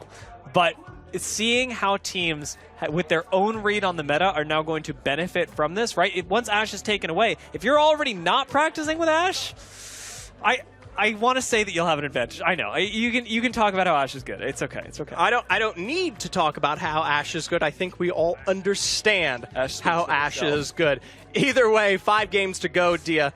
It doesn't matter. It's no longer part of the picture. And most of these teams, I will say, especially in scrims and in preparation for this LAN, have been playing around the fact that Ash was going to disappear at some point. And this is going to be one of the biggest trials of this event. How do you work around knowing that your rotation is no longer available, that your stylistic plays for getting aggressive is no longer available, that you as a team who've been playing around the strength of this meta is now maybe slightly weaker? Yeah. It is very true. It's a challenge, as with all types of bans, whether they're voted on or not. When you take a legend out that a lot of people are relying on, playstyles do have to change. Stormpoint, if you're thinking for like early macro rotations, I wouldn't mind seeing a few more Valks. I know that we don't get that subbed in very often, but Valkyrie's actually pretty good. I got one better. One better? Yeah, we already have been talking about it a little bit. Purdue Black, they were working with the Wraith. Is it time for teams, because you want that transitional, you want that scout-based legend, one that potentially gives your highlight fragger or IGL the option to both find information, have these incredible playmaking moments, but also get out safely. This could be the switch up for a lot of teams, which could also, by the way, lead into a Game 2 ban on another major rotational figure point. Yeah, that is very true. I want to say on the Wraith, on the Wraith Valkyrie point that the discussion between these two really becomes whether you're looking for the portals in the late game that Ash provides, or whether you're looking for a legend with a rotation ability. Right. Because those two things, like what you choose to go with, and I do think a lot of people are likely going to go with Wraith, just because rotates in this lobby. It's like, sure, yeah, I might not going to make my rotate, bro. Like, I mean, your point, though, does still stand, right? Something like the Valkyrie can come through as maybe this big, wide coverage of a legend to play around, especially the big ultimate, make the cross, the POIs, and it's something that ultimately maybe not as strong, or maybe more importantly, not as necessary on a map like E-District, where you have a lot of really good transitions built around buildings and cover that is completely plentiful when we make that jump in Game 4. I can't wait to ban Alter after Game 4. That's going to be so much fun. What is with the Alter, man? I get it. Big buffs. Not a big Alter guy. No, okay. Here, I do think that, since we have a moment, I do think that even in Pro, people are overvaluing Alter. And I'm going to save that as my hot take later. So but Alter's really fun. And she's also actually pretty good in skirmishes. I don't think she's being overvalued in skirmishes. I think it's just a rotational thing where Alter's weaknesses, despite the fact that she's better, are the same as they've always been, which is that she doesn't really help your team rotate. She doesn't really provide them anything, especially in like a pro unless you're already knocked. Yeah. Which, if you're playing around the passive, that's usually something that is too slow to come out and take advantage of. But maybe here in Collegiate, remember, we are procasters. We are influenced by some of the greatest players on Earth. You know, maybe there is a little bit more of that leeway to pull off those hype moments. I mean, UT, they made their way to Wall. They pulled it off. Hook 'em. Yeah. Now, I will say, on E-District, that does change. Alter suddenly becomes much better, much more viable because of all of the walls. And that's not just walls between POIs, it's also walls in buildings that people are stacking up in. We didn't really see anybody stacking up in Stormpoint, and that's just not true. On E-District is all about stacking. How many people can we put on top of each other? Teams are definitely respecting getting to zone, and that'll be crucial. But before we really even get to that map, we've still got to work our way through the rest of Stormpoint here. Our team's already locking in, getting into the action there, leaning in. You've got those deep conversations. You can see Gravity there, front row on the left, already getting his hands together. Quick slap or two, warm it up here before you're in the heat of it. He gave us a woo also. Did he? Yeah, hitting us with the pre-game woo. That's something, I mean, you know what? if that's the electricity, I don't even think Minnesota really need it. They have displayed that they're very clearly capable and on some very nice trajectory for this match as a whole here. Yeah, big props to them for finding an aggressive fight last game. Taking it up against St. Clair, I was like, wow. Minnesota, I didn't see that from them in, was the College Apex? Split 2 College Apex Finals. That was where I was like, oh, wow, Minnesota plays zone really well. I didn't see them getting aggressive, really, ever. So to see that first game here in the Alienware Collegiate Clash, it is clear they've leveled up their game. They are willing to take risks, and that alone, very inspiring. Remember, it is Two Strokes back at it again with this roster. Was not available for those competitions. It's the difference of IGL strength that they'll at least work into. We'll jump on to Purdue Gold.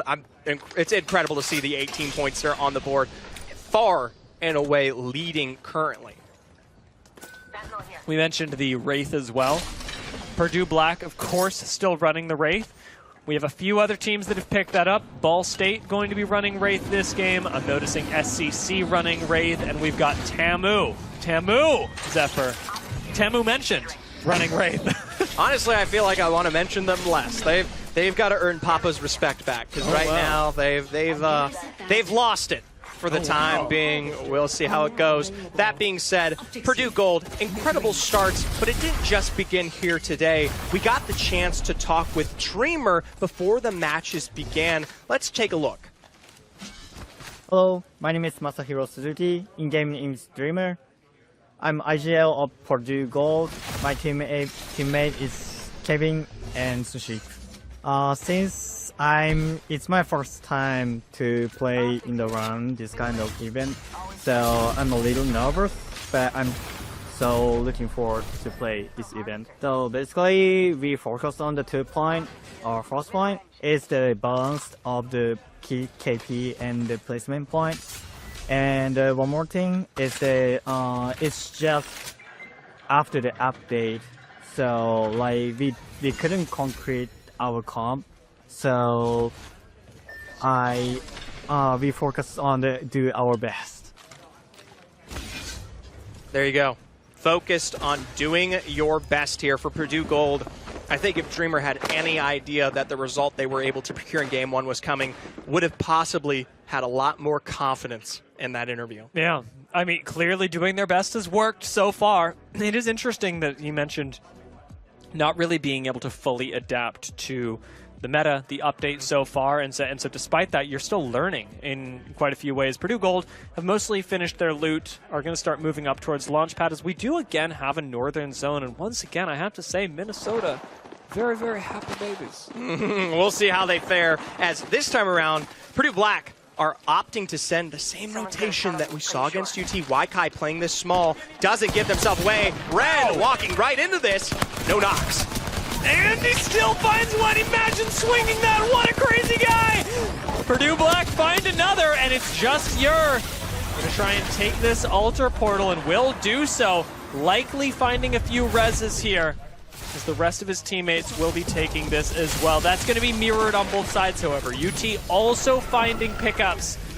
So everybody's resetting. Nothing's happening for right now. I will say, though, Prowlers being in the mix, I mean, we're talking about every little detail here. If Purdue want to get back involved, they always have that chance. Granted, not a lot of options for rotation on this roster. They don't have a big chance to cross the gap. The Wraith, not something like we mentioned before we got into the game that can really highlight at least that kind of control there. And you can see them taking a bit of shots that way, but also dealing with the Prowlers still. What is the beef here? Like, what is it that Purdue Black heard from U of T? Were they talking trash? Because they're pushing them again. Yeah, I mean, already back up to the start of this hill here. Not going to be surprising Waikai this time around. Granted, there it is, the Ballistic Ultimate on the opposite side. And still, Dragon keeps swinging. This has got to be the most aggressive Watson I've ever seen. Admiral Macron going to take the portal back again. This time, Purdue Black don't even come out halfway winning. See if they get followed up. I don't think they will. It is going to be the University of Texas who do send this. Oh my God. But Purdue Gold are watching. Yeah, Purdue Gold right here on the edge. Remember, none of these teams know who each other are. Purdue Gold, as we saw last game, more than happy to wipe their own roster to put themselves in the driver's seat. Could be, hilariously, the end of this team here. I cannot believe it's a ring around the rosy. Now UT are chasing Purdue Black and being chased by Purdue Gold. May even find a knock here, but no, the 3-2-1 doesn't really work out. It's going to be Debo who gets aggressive. Still looking for an off angle on this ballistic, but a crack doesn't really help nearly as much as you'd think it would. So Debo still finding a lot of damage. I'm still thinking UT should be able to just disengage this pretty cleanly. And I'm also noticing that on the other side of this, that's likely true for Purdue Black as well. Yeah, that's going to be something that delays the action just a bit longer, albeit UT, we get to see that over on the cliffs of the hill, still fighting their way into Pylon. Purdue Black maybe likely to find themselves a reset here. We got to talk about crafters as well as beacons. We see one called down there. Admiral Macron, they have to be so careful. UT does see this. Really interesting. They ended up going for 2 reses just to make it all the harder to interrupt UT. Interesting. Double res. Oh my gosh. Delay the focus there by pushing for the res on the eastern side instead. I do want to highlight, we've got some extra info here. I believe University of Kentucky getting involved. There are a lot of teams in here. University of Kentucky, Purdue Black, Purdue Gold, and UT are all stacked in Pylon, and a Pylon that is not going to be in zone. These 4 teams are going to be forced into each other, and it's UT that have zone priority. I got to be honest, I like this move for Purdue Black. Just get out of here, dude. Yeah, you can see University of Kentucky here. The IBM, Golfy. Going to take some time back, maybe find themselves a bit of a negative rotate here. They did at least sense that there was some action over towards that east, albeit most teams have completely let themselves go out and away. This time around, we tune in with Texas A&M, already finding an initial knock on Admiral Macron.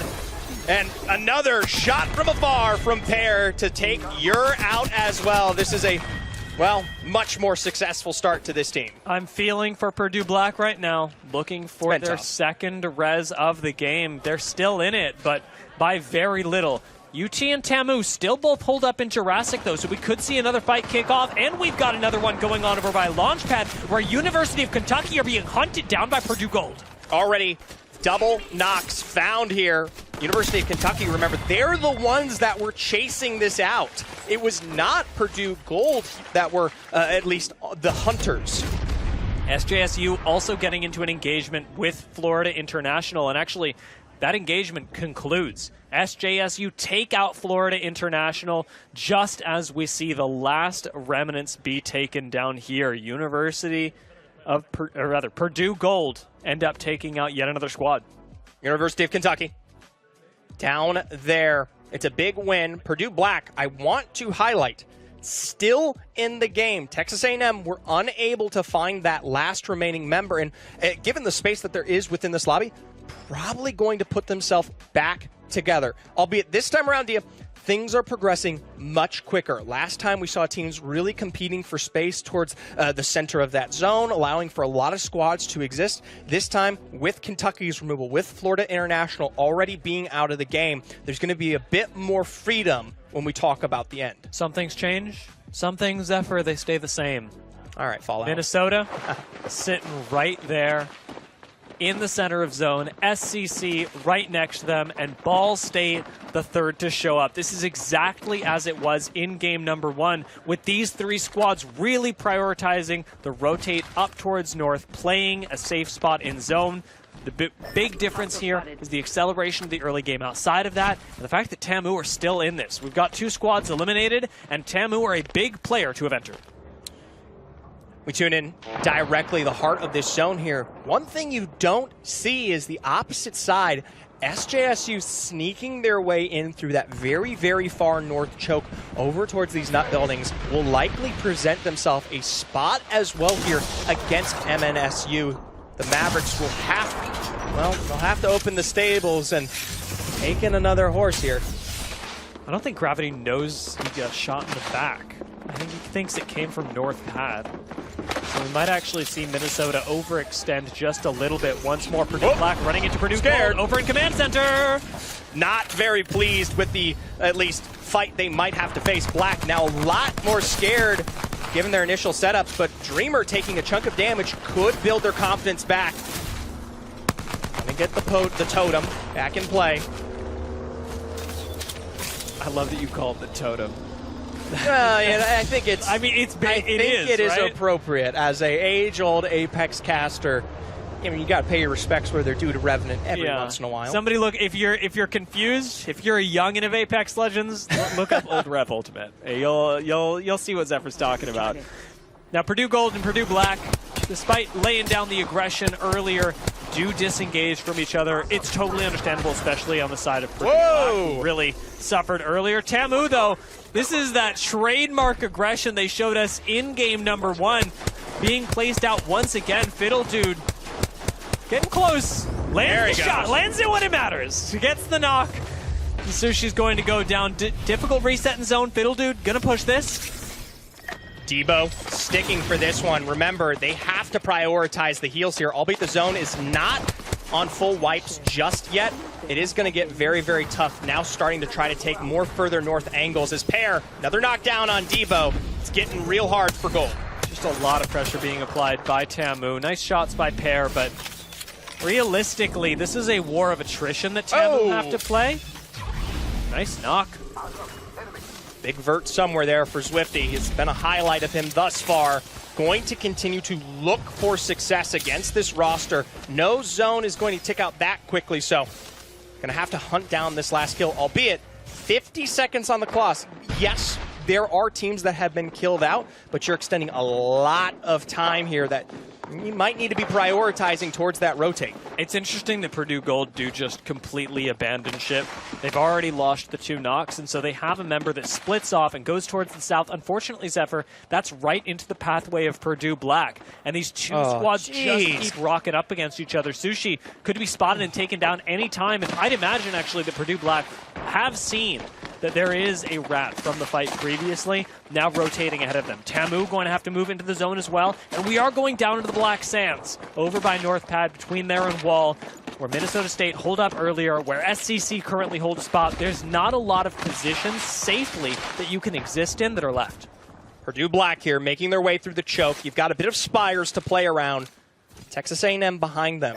Have to be super, super careful. Remember, no ashes left in the game. Quick rotates are not an option. Thankfully, they're going to find themselves just a bit of a home here. Play around this Watson. Ooh, banners. Not picked up. Crafted, but not picked up. Oh. There you go. That's it. There you go, Sushi. There we go. There you go. Now it's the chance to deliver here. Does have the Moby. I mean, this is going to be the best thing for you. No one involved. Shots off to your east. You want this. It's perfect time for Purdue Gold to get back into the game. Tamu taking the fight up against Purdue Black, so both Purdue rosters really on the rocks right now. The fact that Tamu are waiting for this portal to get completed. You wonder what Pear and Zwifty are thinking right now. They're going to end up taking it, joining Fiddle Dude on the other side, and in the safety of the building. Okay. They find themselves a nice rotation here. Don't take the fight out. Notably, it was Swifty dropping that Rolling Thunder, completely countered out by the Watson. This was a great setup from Purdue Black, who, once again, Dia, they continue to impress me on their survivability. They have been through and through one of the most adaptable rosters in this lobby. These Purdue squads, they refuse to die, dude. Like, there's gold! And they're all back, bro! Tamu are right in between two full Purdue rosters who have both had to reset now. It's crazy that we're saying this, but the fact that we've got 8 squads left and Purdue are still in the mix for being able to be in those top 5, maybe even top 3 with the right plays is massive, especially while Purdue Gold are trying to continue the success they found in Game 1. It does look pretty good for them. Now, I will remind everybody, SCC still center zone. Purdue Black starting to inch up on that, but Purdue Gold do lose one. Swifty takes down one, and it's Tamu getting aggressive and finding another with a now two-person advantage. Tamu should be fine to clean this up, but Purdue Gold, once again, get out. They managed to survive once more, while Minnesota are not nearly so lucky, being taken out by San Jose State. Full thirst found there, but as you said, San Jose State now the second roster they have been successfully able to wipe in this lobby, and that one's big. Minnesota had the heart of the northern side of that zone to their advantage. We were wondering if they were going to make that cross all but the same. Now, all these teams forced to move in. Remember, Dia, what you said, not a lot of workable space here. Purdue Black really tried to find something near SCC earlier and weren't able to do it. Now they're under fire from SCC, and Tamu's best option might be to grief Purdue Black here. We'll see what they end up doing as Purdue Black do go for a portal that would take them ever closer to SCC. This is so aggressive, and it could be punished. Yuri's right up in their face. They're taking the fight to SCC, and with reckless abandon, Purdue Black throw themselves into SCC, making this position unsafe. Will anybody end up capitalizing on this? Right now, Purdue Black do go down. I'm not seeing anyone close the gap, but SCC, hold on. Big Rolling Thunder down there. Tamu happy to hold the edge with what I believe is a castle wall. Do want to highlight big damage down on the west side. Meanwhile, Kraber here, knock on Fiddle Dude. St. Clair Saints could send this one out, but there is a new castle. Yeah, this is going to be reset. As much as the Kraber one shot is fun, it's a lot of dopamine. It's not going to get SCC any kills, as they can't leave the one safe spot in zone that they have, the one safe spot that anyone has. This is very, very tough here, but for SCC, they're doing such a great job of playing this one defensively. Meanwhile, some big sharing across the side. Nakosu, the next pickup from Yoroi. We were wondering if it was going to be a big day, a small day. It looks like it's good. This looking even better. UT versus Ball State. And Ball State have lost 2. This is all UT all day. Moving us down 2-5 squads, but Tamu are quick on their heels. Catalyst Wall not going to be expended here as UT do disengage. But Tamu constantly searching for a few more pickups. Fiddle Dude going to be taken down, but very quickly followed up. Pear is going to get the res. Tamu are back to a full 3, and Portal back to the original spot they had behind the castle wall. This is tough. Every team now outside of zone. Purdue Gold as a rat. Tamu, UT, SJSU. No one has found themselves a happy home here in this next zone, and it's understandably, there's not a lot of space during the Black Sand. That's why it's really important the UT managed to save their Catalyst wall. That could be the thing that keeps them alive on this rotate. We got 2 teams, Tamu and SJSU, both making the cross over to St. Clair. What will St. Clair do? Can they hold on? Yoroi with the Kraber has been massive for them so far, but needs to find another quick headshot on Tamu.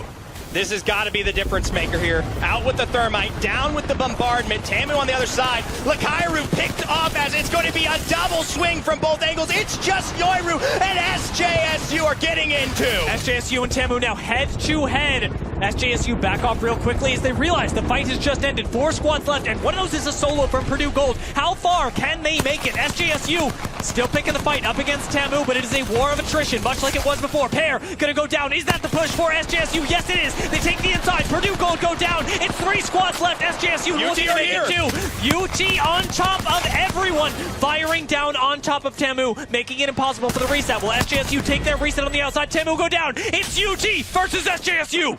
Full squads, both sides. Timers ticking on that ballistic ultimate. Was you, and the vert nades are coming down. Viking cap is loaded. No damage is found. Just Waikai, a bit of 50. Looking for angles from above. They're going to let them inside. Resets entirely up towards the height. The P20 Tunnies from Caden.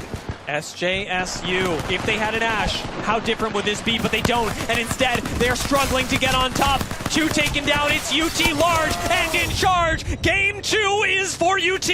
University of Texas. The Longhorns come through in Game 2 and deliver our second dub of the Alienware Collegiate Clash. After being griefed by Purdue, by both rosters, it's UT that make it out of that skirmish and manage to find a big win.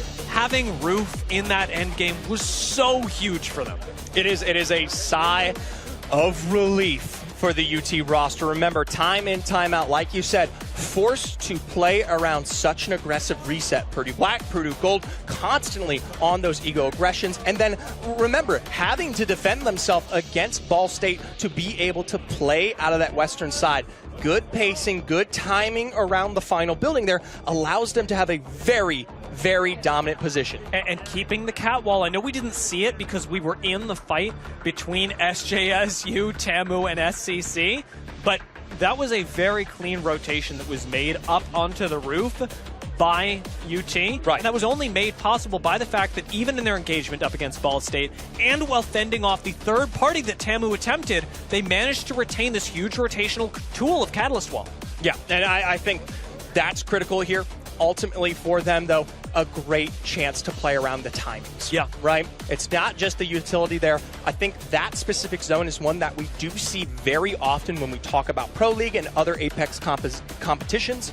It's not one, like we said, that holds a lot of space. So they did a very good job of acknowledging the weaknesses they had to deal with and the strengths that they could play around. Very true. I want to take a look back at this game and relive some of the most exciting moments because we had a lot of action brewing on the south. I will say, SJSU, for as far as they made it, also gave us a lot of action up on the north side at the same time as all this was happening. Purdue Black and UT, the constant fight against each other here. The same can be said as they had to go for these resets time in, time out. It was almost the end of so many of these rosters over towards the east side of the map, but so many of these teams really struggling to find that last KP, whether it be successful Wraith portals out, altar resets when we talk about the totem and the teleportation here. It seemed like it was just, I mean, a big struggle to finish off. And there's a lot of tenacity that gets displayed in the mid game just because of these constant resets. But even in the end game, there's a lot of patience that is displayed by every single team. There's UT that, of course, take that really nice timing, but also SJSU not wanting to overextend on this third party that they pulled off earlier, give themselves the chance to reset and take an honest fight for the end game. It didn't work, but that's in large part due to the terrain advantage that UT ended up having. It is a nice game for them, but even with the win, notice that San Jose State still managed to pull ahead. Very close here. It's more close than I thought. 14, 13, and 11, your top scorers there, even with UT winning, not quite the leaders. And it's definitely because of the KP. And Texas A&M, albeit they go down in third, they were able to pick up a lot of success on those points. Overall, your leaderboard, Purdue Gold, still in the lead, but now we've got some competitors sneaking up. I mean, they just lived for so long. Purdue Gold really used the placement points to keep them in the lead. Like you said, San Jose State, though, creeping up on them. UT with the win, put themselves in the conversation, and Texas A&M, that's an 11-point game for them that puts them in top 4 after a 0-point game in the first round. I mean, it does come back to those altered scorings that we are working with. Yeah. It does make the games that much tighter when we talk about how you play out of them. Even one big game can be the difference. There's a lot to keep track of. I know that it's 10 teams, but in some ways that's introducing even more variability. And to hear a little bit more about how our teams are working around that, I know we've got Fallout with an interview with UT. That's right. Thank you so much, gentlemen. Fallout here, joined alongside Spicy Boy from UT. Hook 'em horns, and congratulations on the dub in game number 2. First things first, I want to give you a chance to introduce yourself as well. Tell us a little bit about your background. Yeah, so I'm Spicy Boy. I'm Jerry. I go to the UT. I'm a EC electrical engineering major. Currently doing my master's degree. And yeah, so I'm originally from China, and I immigrated to live there. It was awesome. I immigrated to Texas when I was 10, and then the immigrant life is quite a struggle, helping your parents out, translating everything. And yeah, I'm just really grateful, to attend to university here in the U.S. And yeah, I'm having a great time here. That's amazing, man. What a great story. I appreciate you opening up and sharing that. Fellow immigrant to another immigrant. I love that story, man. And look, Chinese Apex runs deep in your blood. They're nasty over in China. So it's clearly you're representing well. Congratulations on the win. Talk about this experience, man. You said you're grateful to be here. What's it like competing on LAN for the very first time? Yeah, it's an awesome experience.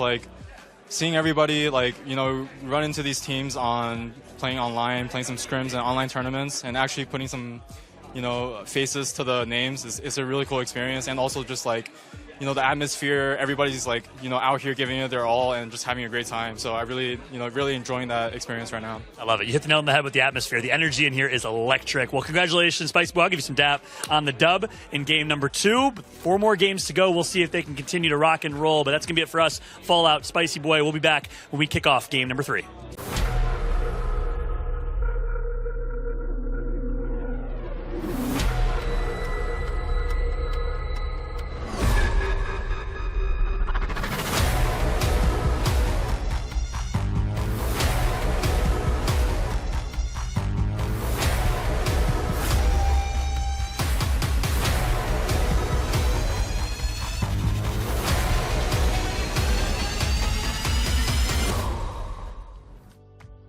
Welcome back to the Alienware Collegiate Clash. We are live here from the Alienware Purdue Gaming Lounge, and it has been a fantastic day of games so far.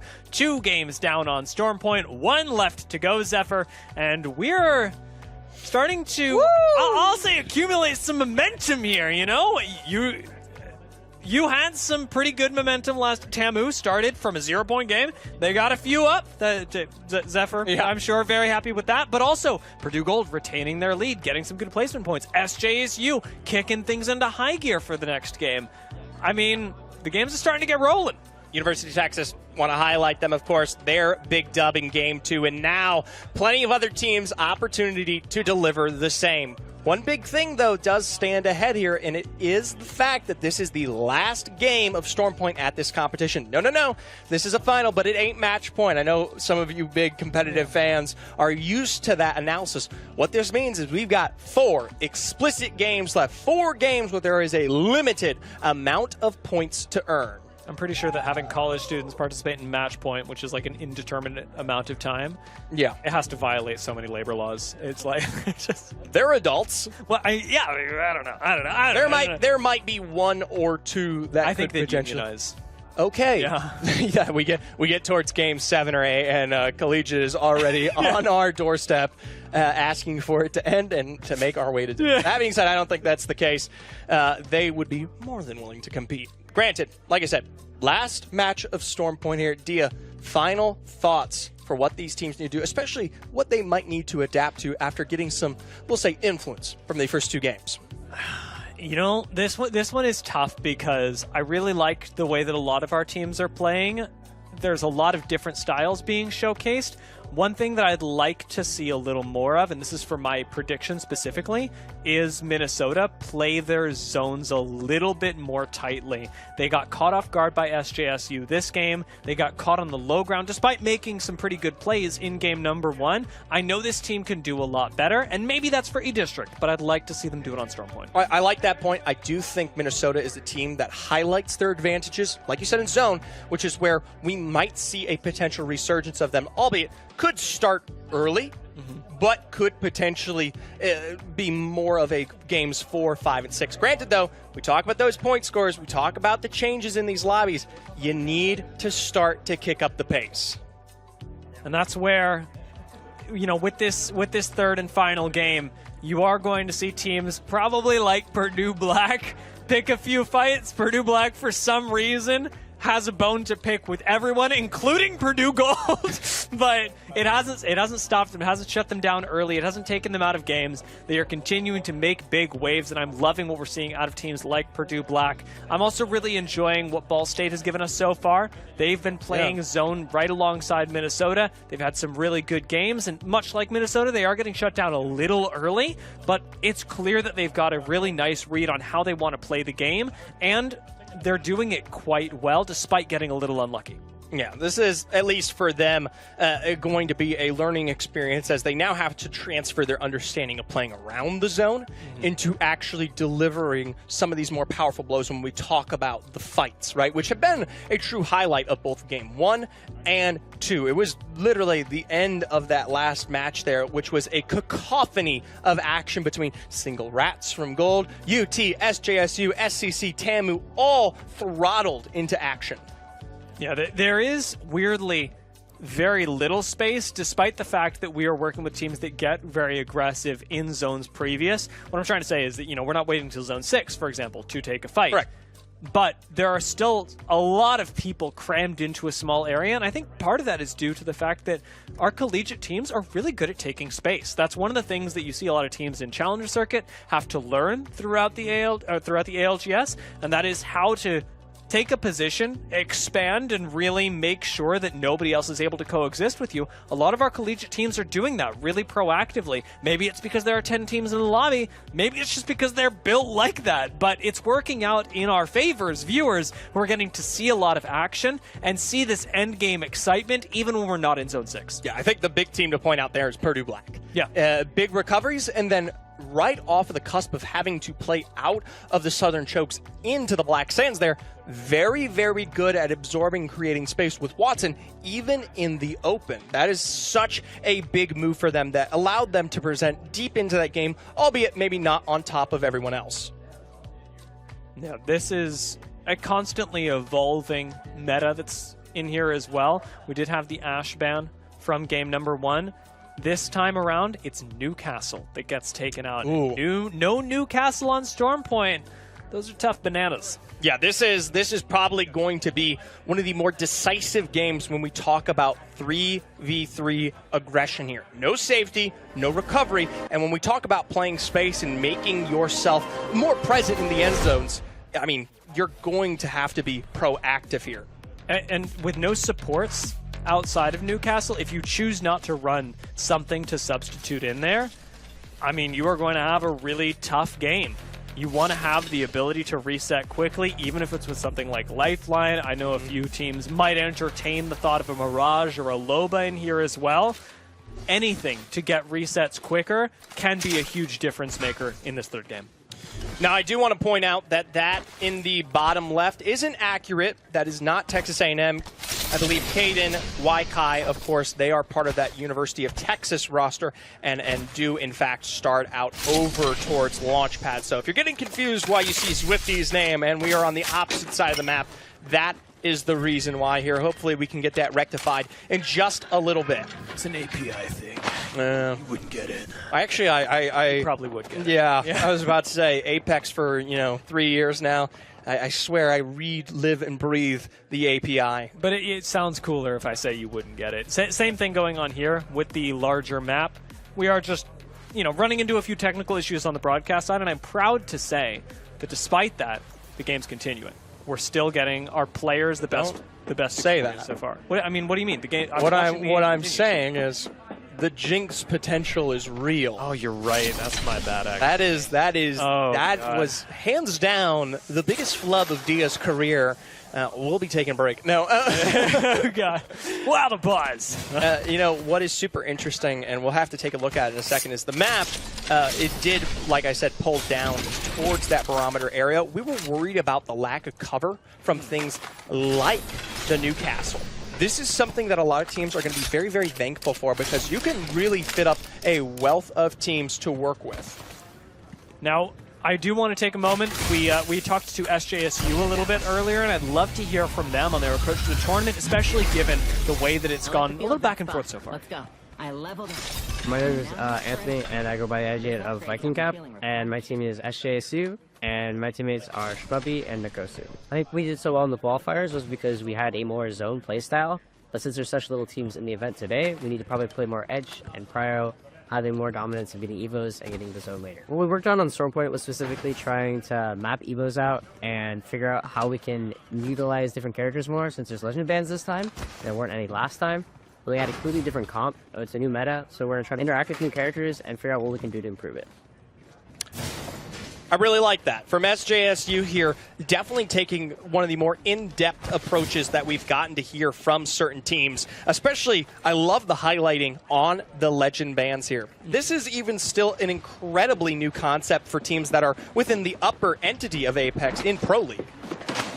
And getting used to that, trying to win the very first Collegiate LAN, all these things that you're adapting to playing in person, the pressure of the performance now being not just in person, but outside your house. You've got a lot of maybe jet lag to deal with, talking about SJSU, you know? There's a lot of variables, but we're introducing a few right into Cascade. Those variables names are Minnesota and Florida International. Minnesota up on the high ground, running Crypto and Fuse this time around. Since we've got no Newcastle, a lot less defensive potential, I'm seeing a lot of offense. Yeah, this is something that, especially around that EMP and playing into the Crypto, remember, that's 2 strokes. Your IGL.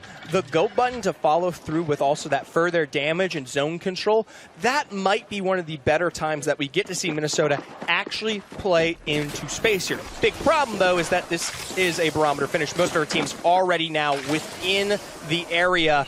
They are going to be having to play, albeit, yes, aggressively, very, very smart. This space is contested so close together, and you're going to get so many teams alive. Purdue Black making their way into barometer. The University of Kentucky being one of the first teams here. Purdue Black won't be able to take something like the high ground in barometer, but having a spot like this, not the worst, especially because they're running an altar. And you can have a little vertical play here. Oh, never mind. Dragon just decides that we're going to take the vertical play straight down the stairs, and that does not work out very well for them. There is a trade, however. You're trying to finish off the kill. Oh! A flank, actually, by Legal. Big play from Legal. Makes this almost a 2v1. Just one fight for Ball State. I'm really surprised to see them not pushing this. Taking the time to go for the full reset there. One thing to note is that Droid does get the full KP. Not quite sure if they can smell the exact location ahead here. Alphabet more than healthy.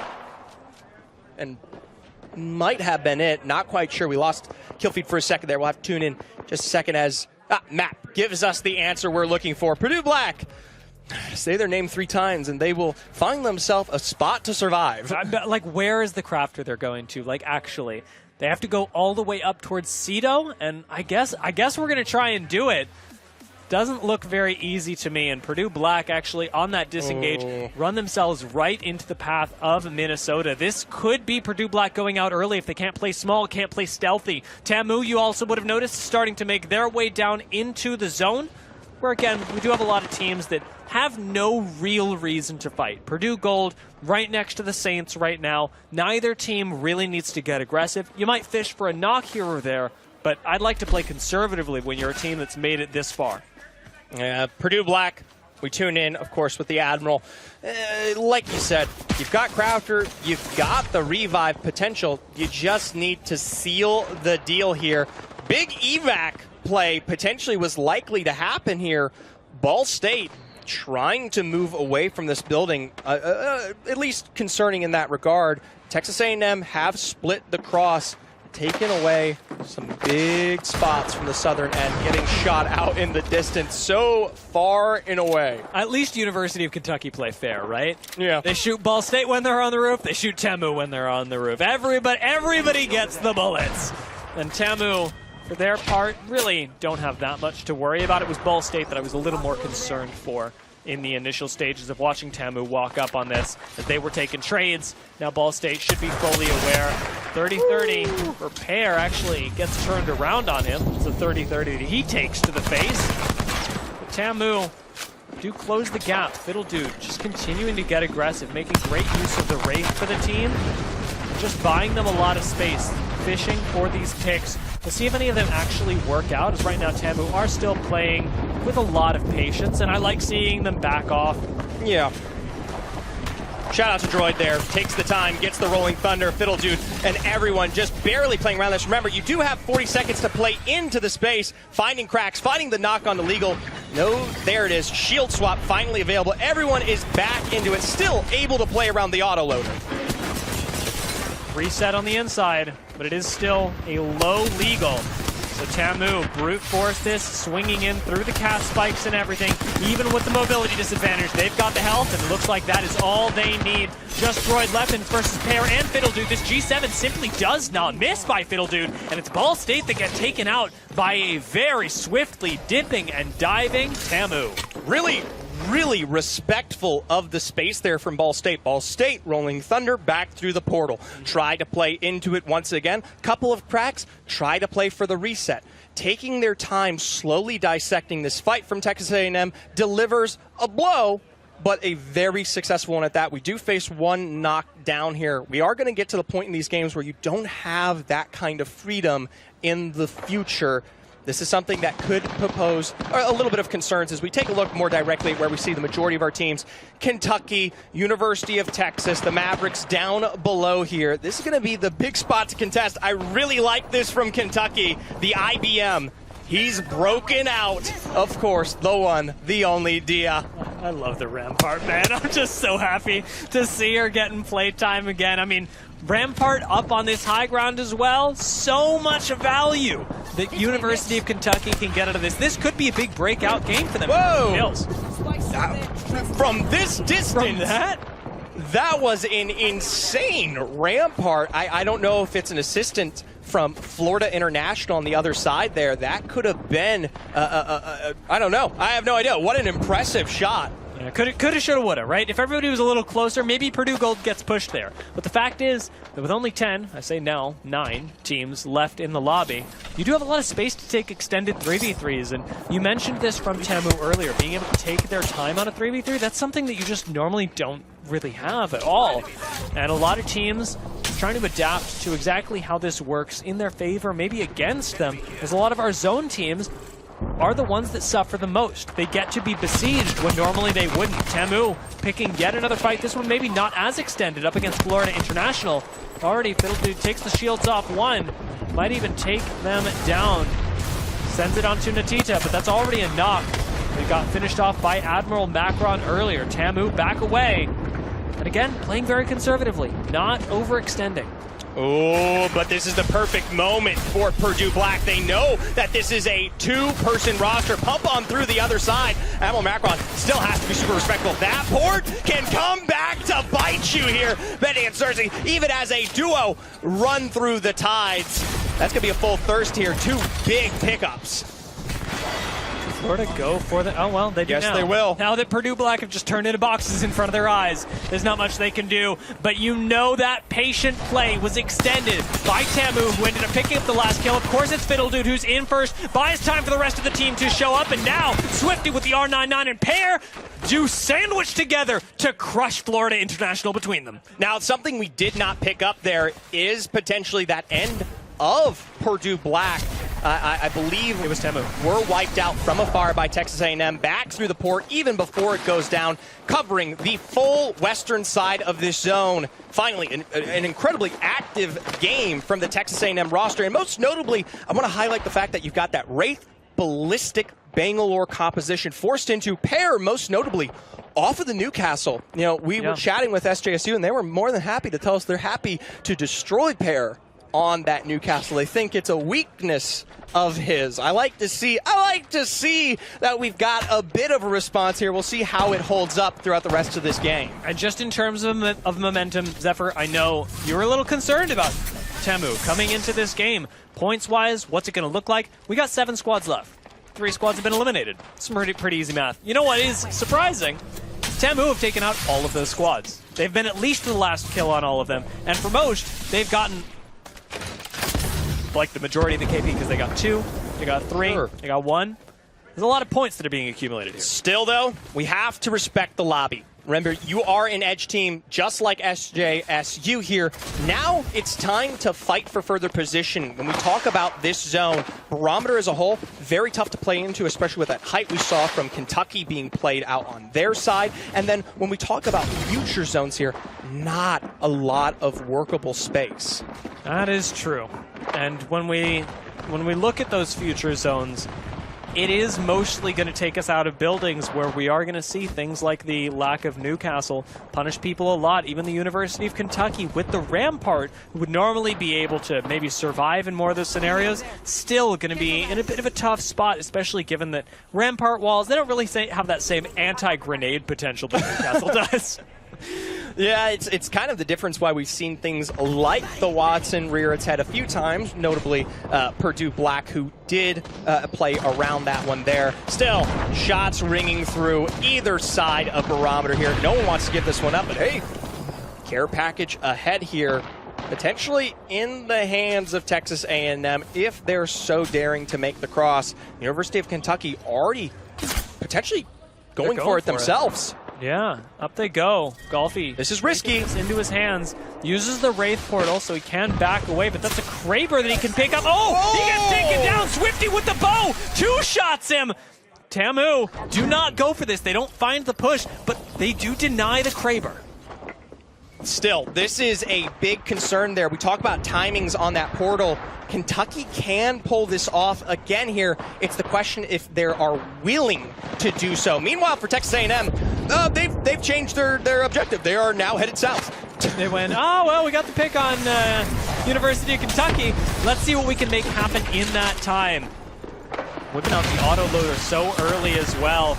Taking out as many of these defenses as possible. Swifty chucks a nade in, finds only a little bit of damage, but opens things up for Fiddle Dude. That is another huge nade that just exits Dreamer from the building. He is evicted momentarily, and Tamu still looking for the re-siege, are now being fired on from above. This is very dangerous, and Fiddle Dude makes the entry only on Flesh again, is gonna buy time for the rest of the roster, gets back down to them on the low ground. This is a moment of time here where you gotta pay respects to Purdue Gold. Playing around that catalyst, they pull off the reset even after a knock. Those instant doors coming back out here allow them to do so. And now you got 7 seconds till zone's closing in. This could come back to bite both of these rosters. How much time do you really have for this? Tamu are still looking for it. We're still getting these reinforced. No autoloader anymore. Oh, there's the ping. No amped up rampage for Tamu. Very few grenades either, so they've used a lot of utility and they've gotten nothing for it. Instead, it is a turn and burn. They get out of here and use that scorched earth strategy, keeping Purdue Gold from being able to shadow them directly by using the Bangalore ultimate. Nice heads-up play by Tamu. It keeps them safe for now. This is really, really tough, though. Purdue Gold, because of that rotation, because of so much utility, they are forced out here. And SJSU, not as successful. Spicy Boy, we miss it. All 3 kills here. Completely dominating with coverage. Meanwhile, oh my gosh, what a TP. What a setup. What a spacing from University of Kentucky. And just like in Game 2, UT shut down SJSU. Have we found their kryptonite in UT?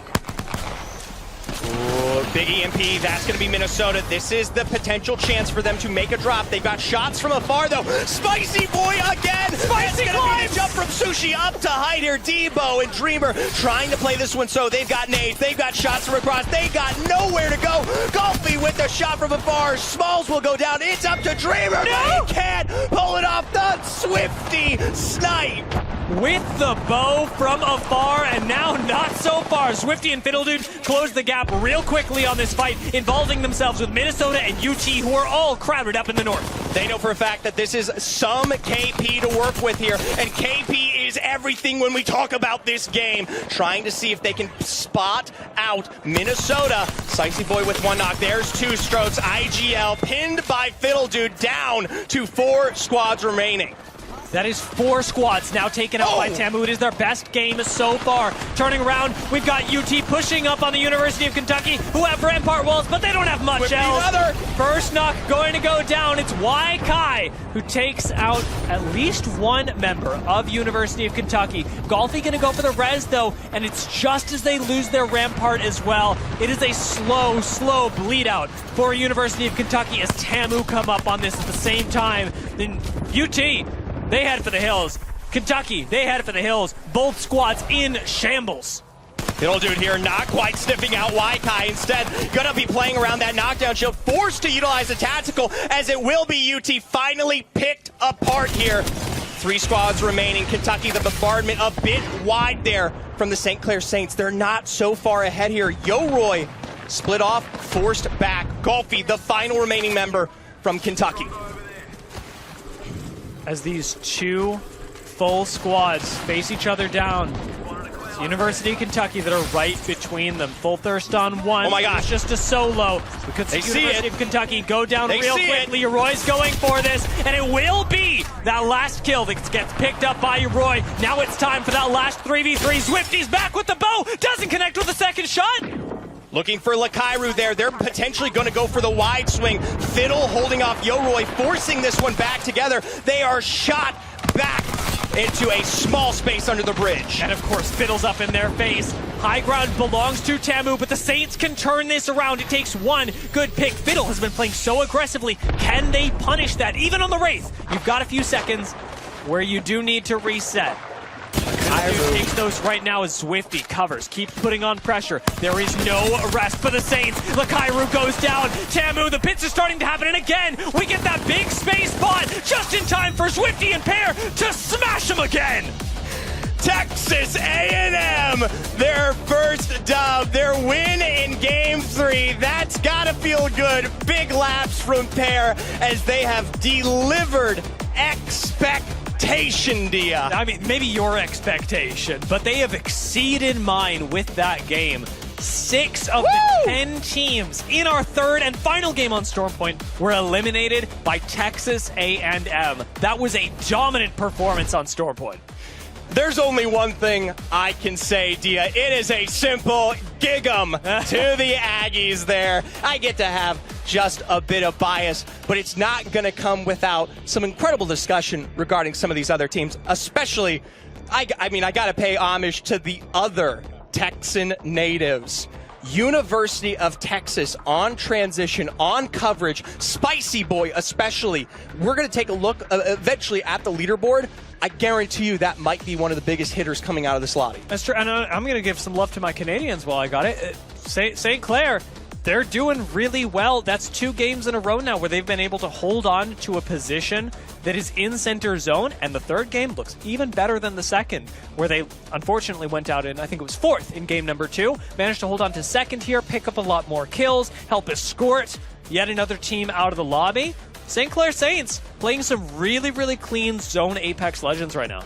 Remember, it was their control in that final moment that cemented second place. They could have gotten involved with UT and Kentucky, instead playing the smart game where they wanted to build that placement and even, yes, pick up some good KP. Lucky there with some nice snipes throughout the final moments of that match. Let's take a look at it as a whole, though. We've got plenty of action, and a couple of names we'll probably be repeating time in, time out. I mean, one of those names is certainly Tamu. Like I said, I was just... in my notepad, I was like, Tamu take out this roster, Tamu take out this route, Tamu take out... It was constant, and the thing about it, Zephyr, is that it wasn't all happening at one time. No. This was a very, very patient game from Tamu with the way that they took fights, and a lot of teams had these protracted engagements that let squads, I'll say even like Tamu, come in for the third party. Because as we've mentioned, even though they are the big winners of this game, it wasn't just them who did well. University of Kentucky actually having a really good game, despite being on the receiving end of some shots there. I didn't know they could capture that one. We got it in the replay. Either way, I do like your highlight about Golfy there. Fantastic transitions. Kentucky playing so much incredible space, especially with the rampart as well. No one taking that other risk. I think that really gave them a lot of leeway into this final game, and they deserve that top 3 finish, even if, in the end, SCC, Texas A&M, full send, full thirst. There it is. It's just that The fact that they do that twice in one game, by the way, Texas A&M, they send Fiddle Dude in, they get everybody low, and he goes, bye-bye. Switch team pair come in from the side. Like, it happened twice. It's clear that you've rehearsed the play. Yeah, I was about to say, we're probably going to be saying bye-bye to the Wraith as well after this game. I don't think a single roster is going to let that one slide out of the top 3 because now, Dia, Tamu are the targets. 21 points, 15 kills, the current leaders on the board out of that match. St. Clair Saints and just about everyone else barely fighting through. There's UT Austin, what I highlighted. Yes, great KP, Spicy Boy especially, putting them as a tie for second overall. Yeah, a great game from UT. I loved what I saw out of University of Kentucky. I just think this team played their third game really well. St. Clair Saints also picking up 6 points. It's awesome for them. Great zone play. I do want to take a look, though, at how it's looking for those teams in the overall leaderboards, because I'd expect Texas A&M to have jumped up pretty significantly. Purdue Gold may have lost a few spots. Well, it's actually not that far down. Purdue Gold, second place with 25. You are correct. Texas A&M do make the massive leap there in both their overall points and now their KP to represent here at this LAN. I love UT Austin, though, which is so hilarious. I swear I'd be shot by my fellow Aggies for saying that one. But the Longhorns have done so well at keeping this consistent through and through here today. It's okay. You can give other Texan squads love as long as you're in first. But as soon as that's not true, all of a sudden stuff's got to change. San Jose State also still in their process of climbing the leaderboards. I will say, Storm Point, we didn't expect it'll to be happen. Their strongest map. And this was a much stronger showing than they had in the qualifiers. Now over on E-District, for me, it's a complete mystery. I don't know what to expect from SJSU. Well, it's a complete mystery for all of us when we talk about these maps ahead here. Not a lot to work with because I don't think we've seen practice on any of them. Yeah. It'll be tough. There's a lot left to discover about what's going on E-District. I do expect it'll play pretty similarly to World's Edge, though, so that could work in the favor of a lot of our squads. Well, that being said, we do have another interview before we breach into the halftime here. Let's jump on over to Fallout and talk with Texas.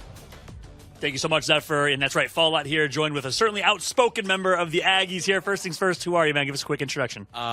My in-game name is Pear. My name is Ralph. So the username Pear, P&R capital for Puerto Rico. That's right. I'm in Texas A&M, but I'm from Puerto Rico. Representing PR. I love that, man. We got a Chinese immigrant last round. We got a Puerto Rican immigrant representing PR this time around. Love to see, man, the diversity here. Speaking of Texas, they took the win last game. A&M wins this game. Any choice words you got for UT Austin? UT Austin, horns down. Horns down. But they placed fourth. It's still an outstanding finishing. They were there. I think we killed them in the end game. I'm not entirely too sure who we did and didn't kill. Wasn't paying attention to the kill list, just the amount of squads that there were.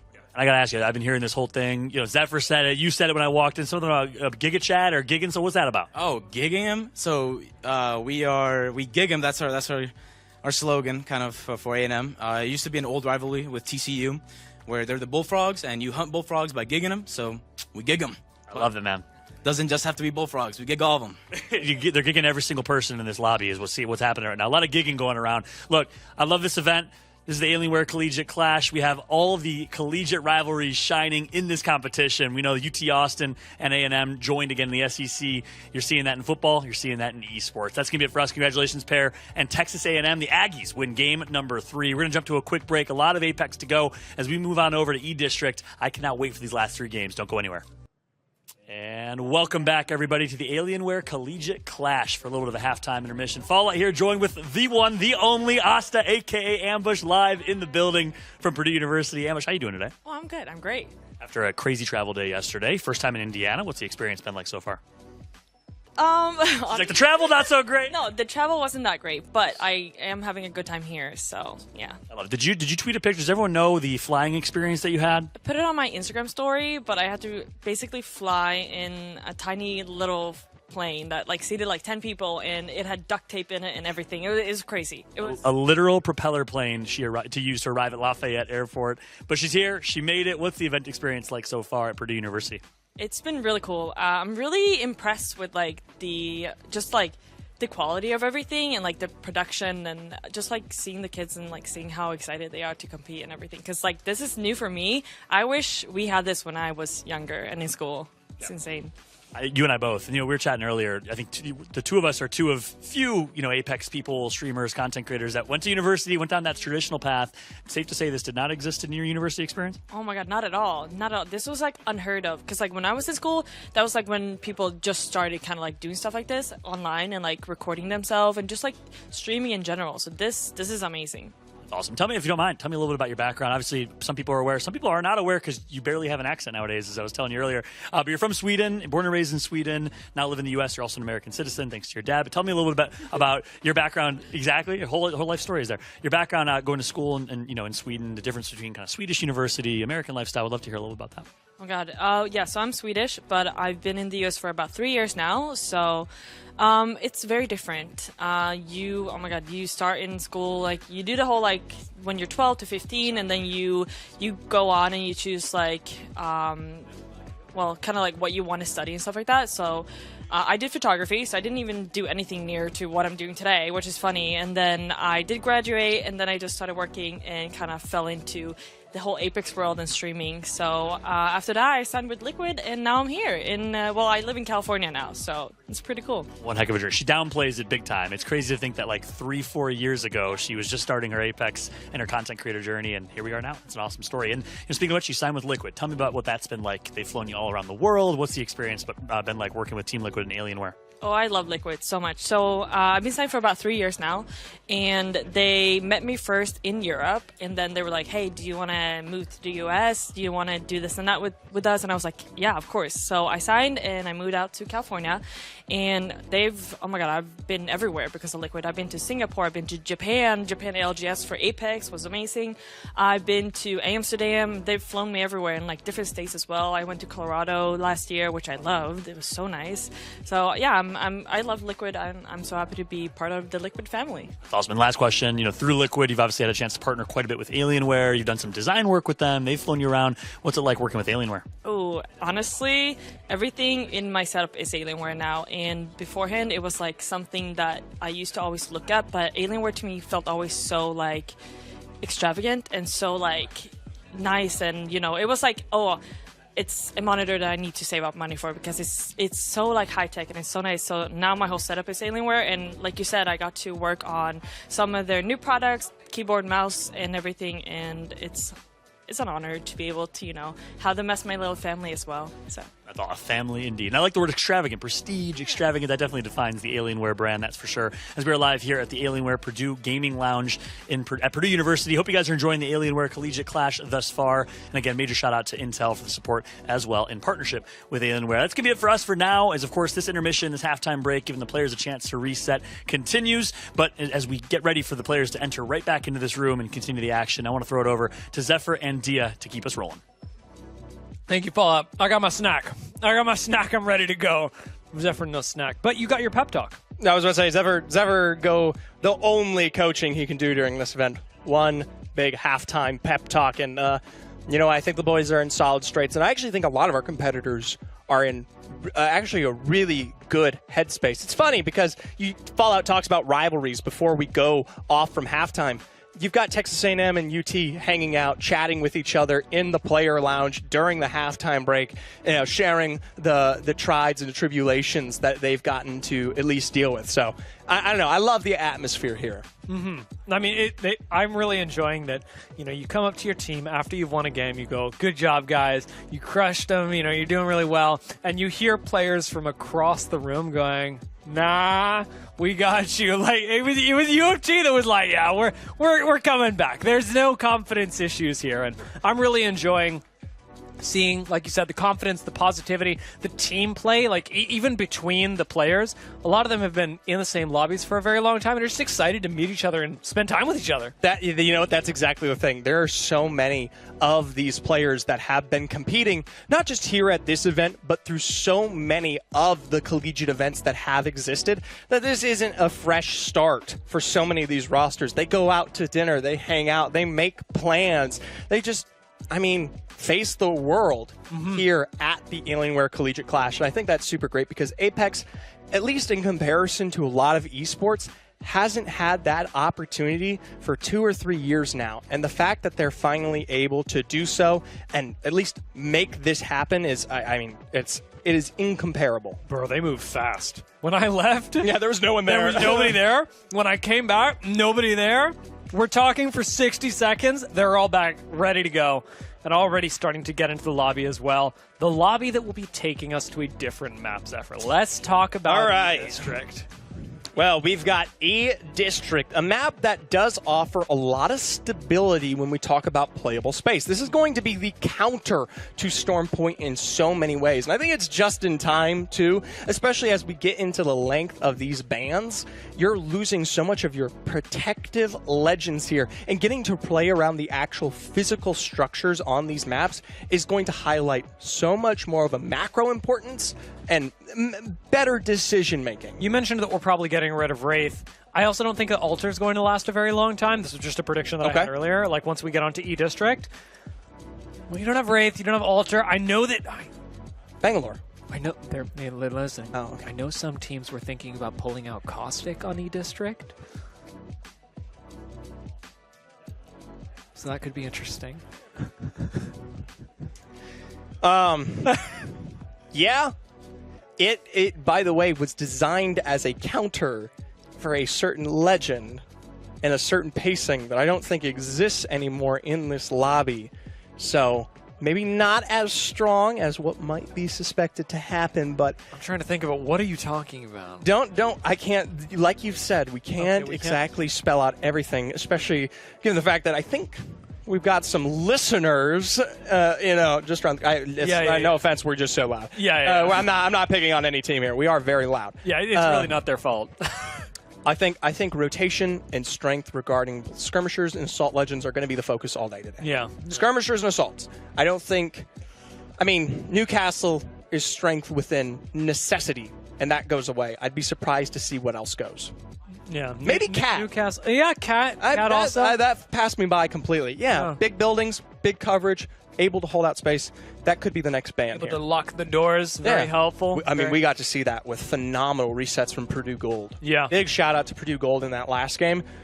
Albeit they were eventually eliminated, they did get all their team members back up because of excellent Catalyst play. Yeah, and we've really been privileged to see the lobby adapt, and all of our players are always seeking the best solution, seeking a little bit more clarity on what they should be adapting to, what legends are going to be best for the given situation. But we're also very lucky that while our players are trying to figure out how to play their best game, they don't have to worry about how they're going to do it in the physical sense. Alienware's provided us with some awesome setups for all of our players, all mirrored across each other, so everybody's playing on the same equipment, which is quite nice. It's also very cool. It is also very cool, and that clarity that I was talking about has been provided by some of their monitors that are top quality. Like I said, I was sitting in front of Row 3 PC3 all day Row 3 PC3 has been fantastic. So another big thank you to Alienware for making this event possible, and I want to just take a moment, take a look at some of the monitors that they've been able to provide for the broadcast.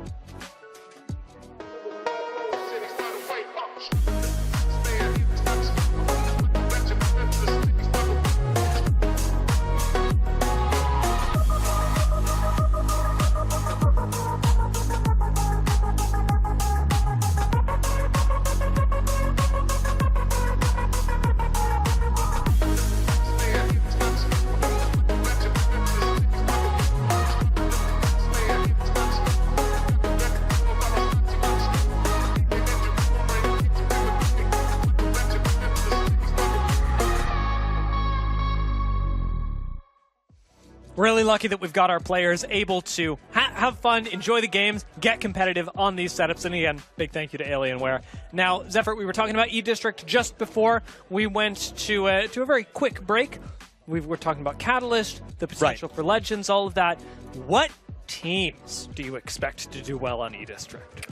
Well, we've already made some highlights on this one. I think this is the return of Minnesota. This is the best circumstantial evidence that we have to work with, right? Zone team, zone-oriented map, lots of survivability, baked into these structures that will permit a lot of long-lasting play, even if your roster isn't going to be highlighting the best KP action. For Minnesota, they've got a wealth of knowledge when it comes to making effective transitions, and they will be able to highlight an even greater understanding of potentially finishing out these endgames after the influences they've sought in Stormborn. That's very true. That's very true. I'm excited. I'm hoping Minnesota gets some better finishes. I was, really hyped on them. Still, I'm really hyped on them. I think the team can do very well. I also want to quickly note, Zephyr, that we've got our ban from game number 3 moving into game number 4. Catalyst is banned. So, all that locking to the doors, it ain't gonna be happening no more.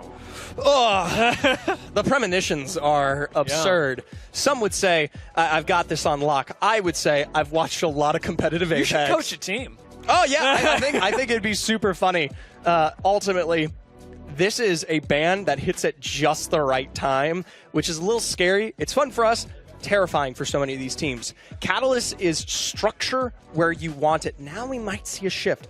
Watsons, potentially, yes, the Caustics, but Watsons as well as Ramparts might start to rear their head here because you need to stop pressure on these buildings. Purdue Black, ooh. I don't know if that's their cheer. That's a good cheer. But they have been running Watson, and that's Boilermakers, baby. Oh, yeah. Because they got a little train. Actually, I learned this. You remember I was dropping fun facts about Purdue on you earlier? Go ahead. Did you know that Purdue is the only university to have a road legal mascot? What does that... Oh, because it's a vehicle. And they can drive it on the road. Right. Okay. And animals, probably hard to drive on the road. They make up the majority of school mascots. Exactly. It is a train? It is a train. But it's trains... available for road legality. Yeah, I just quick caveat for anybody who's like, what? It's a car that looks like a train. It's not like they're not putting a train on the road. That would be crazy. And also trains can't. That's very cool. I did not know that. Little fun facts about Purdue here at Purdue University. I can drop within the Alienware Purdue Gaming Lounge. Say that 3 times fast. Dude, I'm going to hit you with a couple more Purdue facts as we go through today, I took the tour yesterday, so I may as well. Beautiful campus, by the way. Yeah. For those who maybe don't get the chance to join us here in Purdue, I was astonished. It's so gorgeous. It's time for another Purdue fun fact. I can't wait. Because you said that it was such a beautiful campus, did you know that Purdue has a campus aesthetics committee from the student body? Oh my gosh. And so they have to approve all of the new they approved this. Oh my gosh, it's Purdue. Oh my gosh, it's Purdue. It's so beautiful. It could only be Purdue. Into the highlights, the beauty, the glory, the lights ahead here. Of Purdue, and I think that's about as good as it gets. We tune in with Texas A&M, who are currently, yes, still leading the pack. Yeah, very nicely done off of their last game for Texas A&M, and I promise, guys, I'm going to cool it on the fun facts until we at least get into the next game. We do have a lot more altar presence, and remember, I did mention something like the Caustic being picked up here as well is really critical. I'm noticing an increase in altar, but what's really surprising me throughout this tournament, Zephyr, is that when things get dropped out, when you can no longer play certain legends, a lot of teams are gone, well, we'll just play Ballistic, bro. Yeah, it's aggression that I think will be punished going into this next game, if not for the Bangalore, the highest picked legend, I believe, in this lobby currently. I do also want to say, Rampart, we talked about it coming up, not just Kentucky, now you've got both UT as well as Minnesota also working with this selection. Remember I said you got to try to lock down space. While there isn't quite, at least Watson, from what I can see, this tends to be, I mean, especially after the influence of Kentucky last game, I totally get it. Yeah. I want to say Florida International as well, they're running Gibraltar, which is separating them from the rest of the lobby. That's definitely going to be a Natita thing, where just playing Anchor, she's got a lot of hours on Gibraltar, is very comfortable with the legend and how you can use that to enable your team. Nice patience, but unfortunately not going to result in anything for SJSU. Smart. Double tactical out there. No problem. Set yourself up. Play for safety. Meanwhile, we did see this. St. Clair was already facing difficulties extremely early on here. And, I mean, not something I expected. Purdue Black continuing to be this aggressive entity on the map, getting into excursions, win or lose, getting into excursions. Yeah, I was going to say, I'll give you 3 guesses who's picking a fight in the early game, and I don't think you're going to need all 3 of them. I do love how aggressive they've been getting, and really just reversing the narrative entirely from how they came into today, how they qualified, to what they've been able to do in the early game of every single game. Purdue Black are not running people for no reason and just dying. They're doing a great job of staying alive, keeping the pressure on. And that's something that Tamu is going to need to do. As E-District does rear its head, let's hear from Tamu on how they're approaching today's games. Hi, I'm Jackson, in-game name Fiddle Dude. I'm from Houston. My teammates are Care and Zwifty, and we represent Texas A&M Esports. We've had a pretty big curse with us for all the match points we've had thus far. We've placed second in a good variety of them. But yeah, just last week, we finally won our first match point, which was awesome. And I think, honestly, one of the biggest factors in that was just confidence and not caring and just having the confidence to take any 3v3, which is something we haven't really had in the past. I think part of that is due to the quality of the lobby, but also as the quality of the lobby decreases, you know, you just kind of find it in yourself to, like, oh, I can do this, like, this is easy.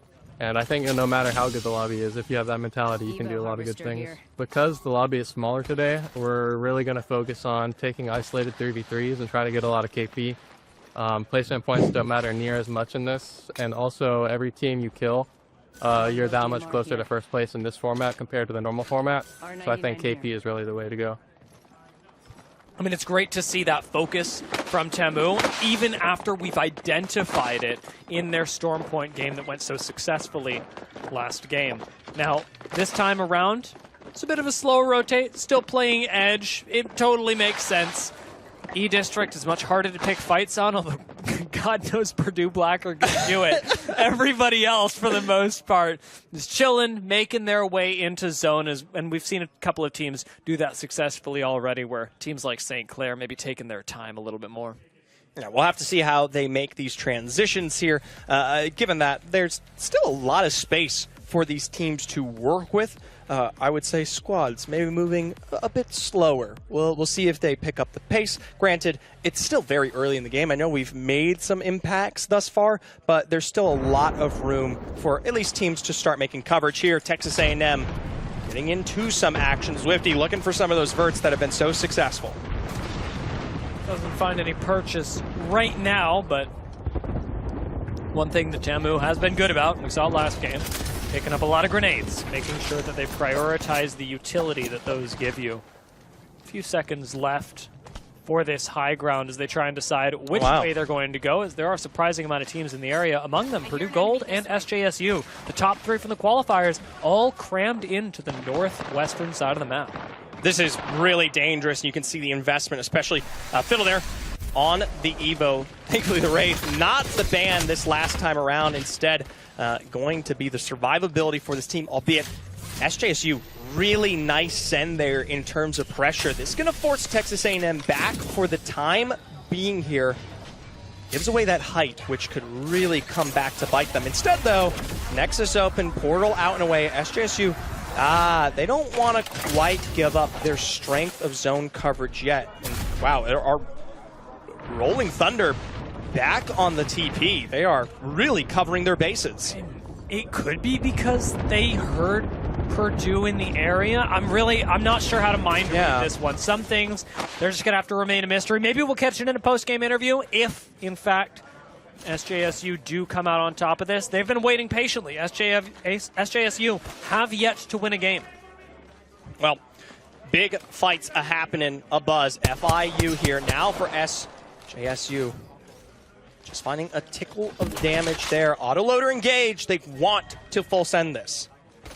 Neko looking for a way to get aggressive. G7, not exactly the mid to close range weapon, but the 20s will look a little bit better.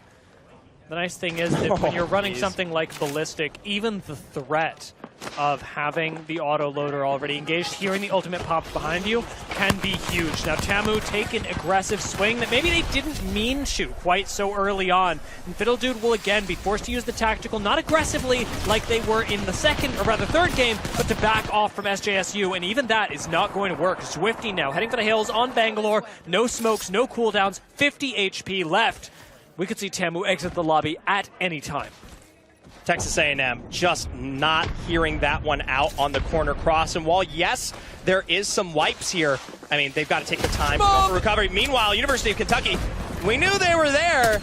They are happy to get involved, finally playing around, but it's not just them. Purdue Gold also from behind. Kentucky have to play this one out a bit safer now, knowing that, well, like I said earlier on today, shots are a giant waving flag in the air that says, come to me as quick as you can. Yeah, University of Kentucky, I think nice job to go in, capitalize, and then get out very quickly. SJSU do unfortunately have to head for the hills as a squad that has been torn asunder, much like Tamu, who are still relegated off to the northwestern side of the map.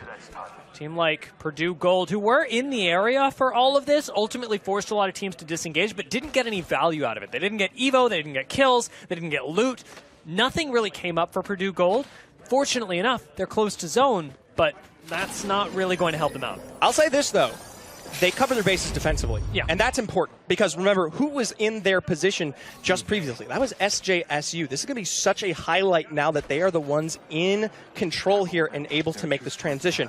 No idea if we see either one of those rosters put themselves back together, but they've taken away a great spot, especially given the fact that when we look at this final zone here, you know, we've got some potential choke-heavy areas that you're going to have to navigate if you're either one of these squads who have to take their time now.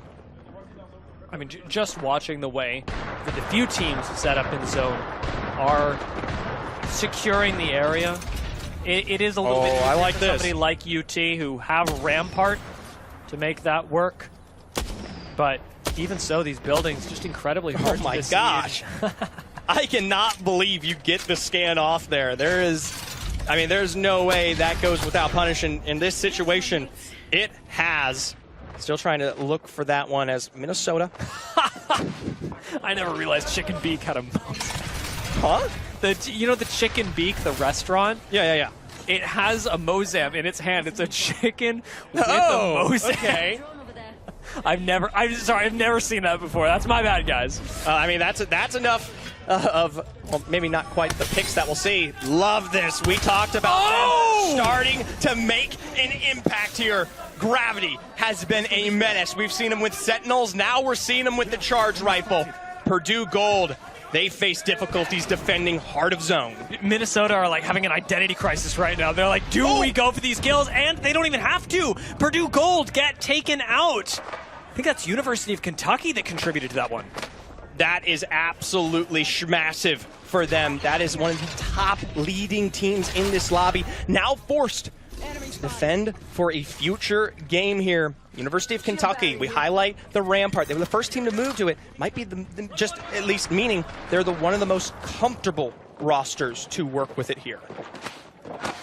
University of Texas also got quite aggressive there. They're not suffering from the same sort of wonder what to do as Minnesota are.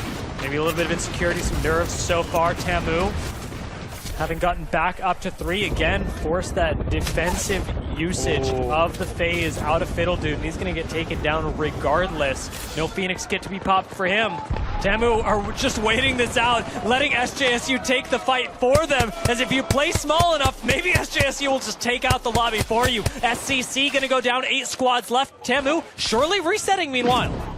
This is something for them to work with, as this is the supposed team that they just saw one of those initial knocks on. They're going to at least play for maybe Nexus 4 now. Looks like taking their time there on the edge. Texas A&M not interested in moving. Meanwhile, hey, Florida International there. We've been waiting to hear that defensive bombardment all game long. That's going to provide nice transition. You know, I wanted to note this earlier about Florida International. I did call out that Natito was probably playing the Gibraltar. Ooh. Not true. Also, wow, 30-30. Make University of Swift work Texas. you. That's my bad. I think IBM's going to be able to get out of this, although Golfing drop the portal real quickly. Nice shots by Zenov. And University of Kentucky, they get out, but they get out temporarily. I don't know if they're going to be chased here. This is absolutely chaseable. That was really, really nice recovery, and a shot, like you said, to Zadov, who was very successful in pressuring that one out from afar. Had that not successfully come through, likely would have been the end of this roster. Meanwhile, on the edge, just starting to see these rotates. I genuinely cannot believe they were able to take this time. And yeah, I mean, that makes sense. This is huge. Tamu gonna get Fiddle Dude back into the game. There's no way they get off I this do successfully. suspect, yeah, San Jose State have seen this. The res did actually happen. Tamu might be able to get away, but I mean, I gotta be honest with you, Zephyr, I'm on the edge of my seat. I do not know whether they'll be able to do this. Tamu, can they make the third recovery? And even beyond that, if they survive SJSU, can they make a fourth? Well, he's down, he's on the ground, and he's ready to clown here. No squad is looking for that aggressive of a push, especially given the fact that when we talk about that next zone rotation, why would you? Yeah. You're already in such a good spot to capitalize on this next movement here. It doesn't really require you to get into an aggressive pace, given that, I mean, last time around, when teams did so, that came back to bite them. So if he makes it in, this is looking okay. Tamu, they survived. They might not be thriving, but just making it through this round is going to be huge for them. Now, Schmalz ends up finding a knock in the kill feed. So we've got some action brewing around the rest of the map. Oh, big pushes. We've been waiting for this one. Purdue Black here. It's always sad to say it, but Ball State finally spotted Legal and Crew, but it's not the end just yet.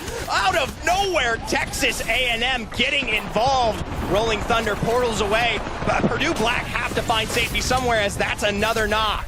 Pair actually just falling straight into this. I can't help but feel a little bad for Ball State, who dropped in right into the waiting arms of Tamu.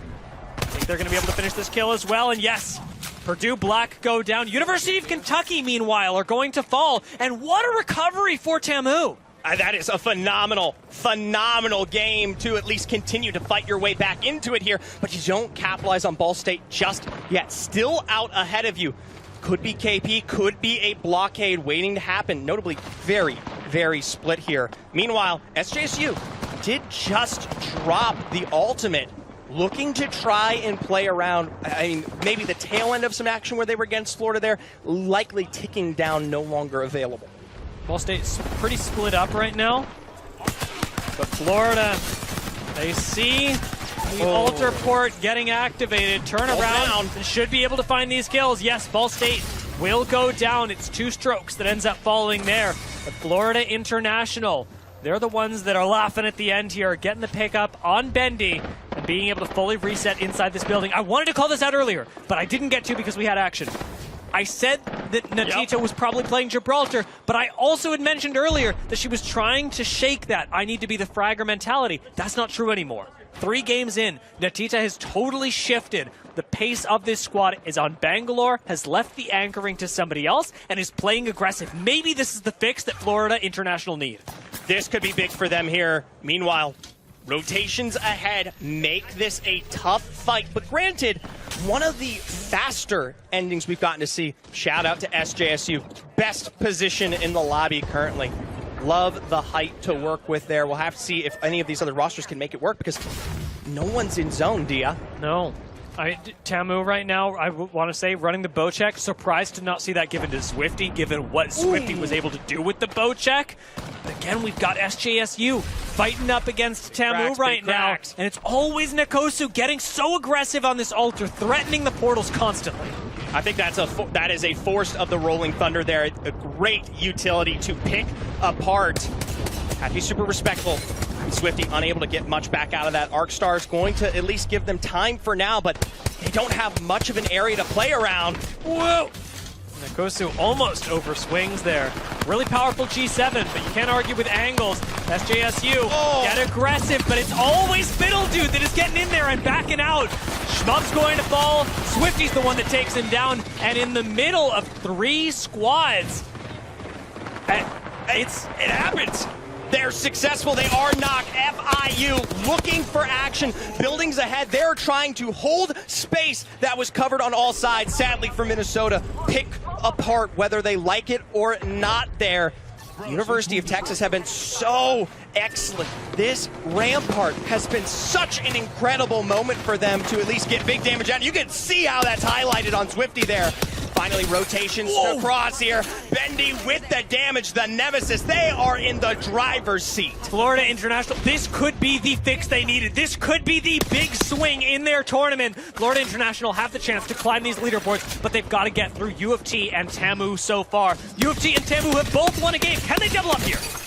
I genuinely cannot believe how much pressure this roster is able to exhibit on both sides of the spectrum. Deep investment of the defensive bombardment there.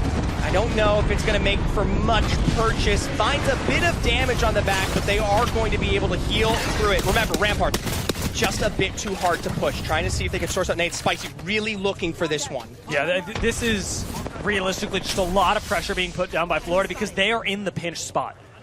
UT's best point is to go for them, and Florida International have to make sure they keep that from happening. Gibby Dome expended as well, and they're getting a little close to Tamu for my taste. It's always Fiddle Dude who's up in here, but he gets away once again on the right, and things get turned around by pair! Florida International lose 1. They're on the reset now, and Tamu should not be able to push this, but Natita peeks, gets fried, and still might be pushed. Remember, Florida International have to keep both teams from pushing them. It's an almost impossible situation.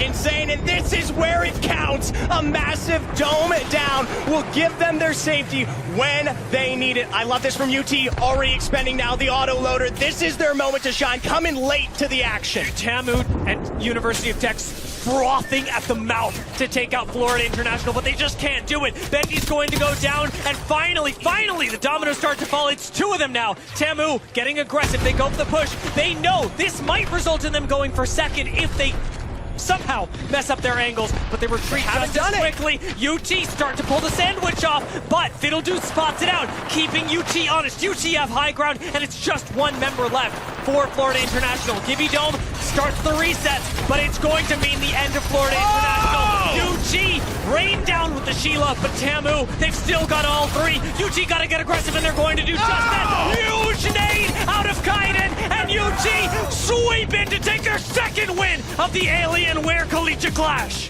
It's a rivalry set in stone here all across Collegiate, and it continues to appear again and again. The University of Texas, a highlight, a standout, an incredible sense for that endgame in what was, I mean, literally picking it apart, piece by piece by piece. Any further action, any further aggression, that's it. That's the kind of end game that I look at in Apex and I go, this is like if chess was like awesome and cool. I mean, chess is awesome and cool, but like watching in real time Florida try and balance UT and at the same time deal somehow with Tamu. Right. Watching Tamu go, oh, we can finish this team off. No, we can't. They're constantly reacting to each other. And the practice, the scrims, the polish that these teams have and have put the work into creating for this tournament, it's all undisputed. It is insane. UT, long history too in Collegiate as well. Not a roster that has randomly put themselves together here. They've gotten a ton of practice, even in prior engagements when we talked to Collegiate Hall, and you can clearly see it. And this adjustment, especially jumping onto the Rampart this game, what an insane turn of events that absolutely put that legend, I mean, in highlight. Yeah. Yeah, Rampart looked really good there. It gave a lot more stability. Let's take a look at the replays here because UT, I mean, they were playing zone. They had some kills around the edge, but they played zone like a lot of teams wish they could. Throughout this tournament, we have seen a lot of squads that play zone, play really conservatively, not be able to finish kills. UT not doing that. They're playing from zone. They are getting aggressive whenever they see weakness. I'll tell you what, this game was the game of edge. I mean, I genuinely cannot imagine. I mean, so many teams were playing on the outskirts, much more compared to what we saw in Stormpoint. And that is, I mean, it's literally the antithesis of what we discussed. Yeah. There was a lot of safety in those final zones where we did get a good coverage, but so many of these actions took place early. We were 5 squads down going into Zone 5. Yeah, and it might be a symptom of teams getting maybe more desperate. It also could be just people figuring out how much the kill points matter in these end games. Just taking a look at this again. Oh my gosh. I can't help but appreciate what went down here. Great Skynade to open things up for UT. In what was otherwise actually a pretty scary engagement for UT. That Skynade doesn't land, and we're looking at not a hugely different, I'm not saying they're not advantaged, but we're looking at still a very different endgame fight. It is really tough there, and ultimately, this is where we start to see maybe a bit of the difference, though. Even with the win on their belt, Texas A&M's investment towards the edge puts them up 14 points. The next closest being actually down the leaderboard, SJSU. A similar playstyle, 7 KP, albeit not as much placement, keeps them super competitive. Big shout out to Florida International University. Really, really fighting to make that endgame work from height. Yeah, this was, I think, the fix that Florida International needed. The fact they were able to do it in this game, make it look that good is awesome. Looking at the overalls, Texas A&M still leading. UT keeping themselves in there. Dude, this rivalry, it's building. And right behind them, I would be remiss not to mention San Jose State, who are just 3 points behind UT. That's a single squad wipe that separates these two. And San Jose, they've got 2 games. You know they are itching for that first place. Well, I'll tell you what, we've heard from them, I mean, in many ways, this is something that they're prepared for at any time. I mean, there is no chance that we walk out of today without an explosive turnaround from SJSU. They're a roster that's capable. They've played through it many times. They've been one of the most active collegiate rosters here today. I mean, they're still very, very competitive. They're right there. One good game. One good game. It's so true. Like, the level of competition is incredibly high, and these players are constantly trying to sort it out, figure out what they're going to do next. We got 2 games left on E-District, but before that, I want to hear from an interview with Fallout. Thank you so much, gentlemen. And that's right, Fallout here. And much to Zephyr's dismay, the Longhorns take 2 games. The Aggies take 1. I want to hear from you, though, man. I'm joined alongside Caden, SCH. What does this rivalry between Texas and, of course, A&M mean to you? What does it mean to be representing the Longhorns here today? You know, my parents both went to UT. My girlfriend went to UT. Her parents went to UT. Oh, love all you, by the way. And, you know, I've been to every football game. I was at the most recent game. So it means a lot, you know. And we're the top 2 teams right now. We're both first and second. And, you know, it makes sense, as it should be. So we got a little more catching up to do, but we beat them on wins. We beat them on wins. Hey, look, at the end of the day, though, all that matters is taking first place to take home that trophy. So what are you guys going to do these next 2 games to guarantee the dub? You guys are obviously playing very placement, rotation focused. What's the strategy going into these last 2 games? Yeah, so, you know, it's a little kill heavy right now, just with the way that the points worked out. But we are landing E-Bank, which is dead center. There's no one in any of kind of the medium ranges. Everyone's on the edge. So we have basically, at worst, second prio to any zone. So we're going for wins. It's improved by the 2 so far, and now we just got to get 2 more. 2 games left, 2 more wins. You're sticking to it, sticking to the placement. I like it. Sticking to the placement heavy style of play, early rotate. It's working out well for them. 2 dubs on the day, but will they take home the first place finish in the inaugural first ever Alienware Collegiate Clash trophy? We'll find out because we got 2 more games to go. We'll be right back. Don't go anywhere.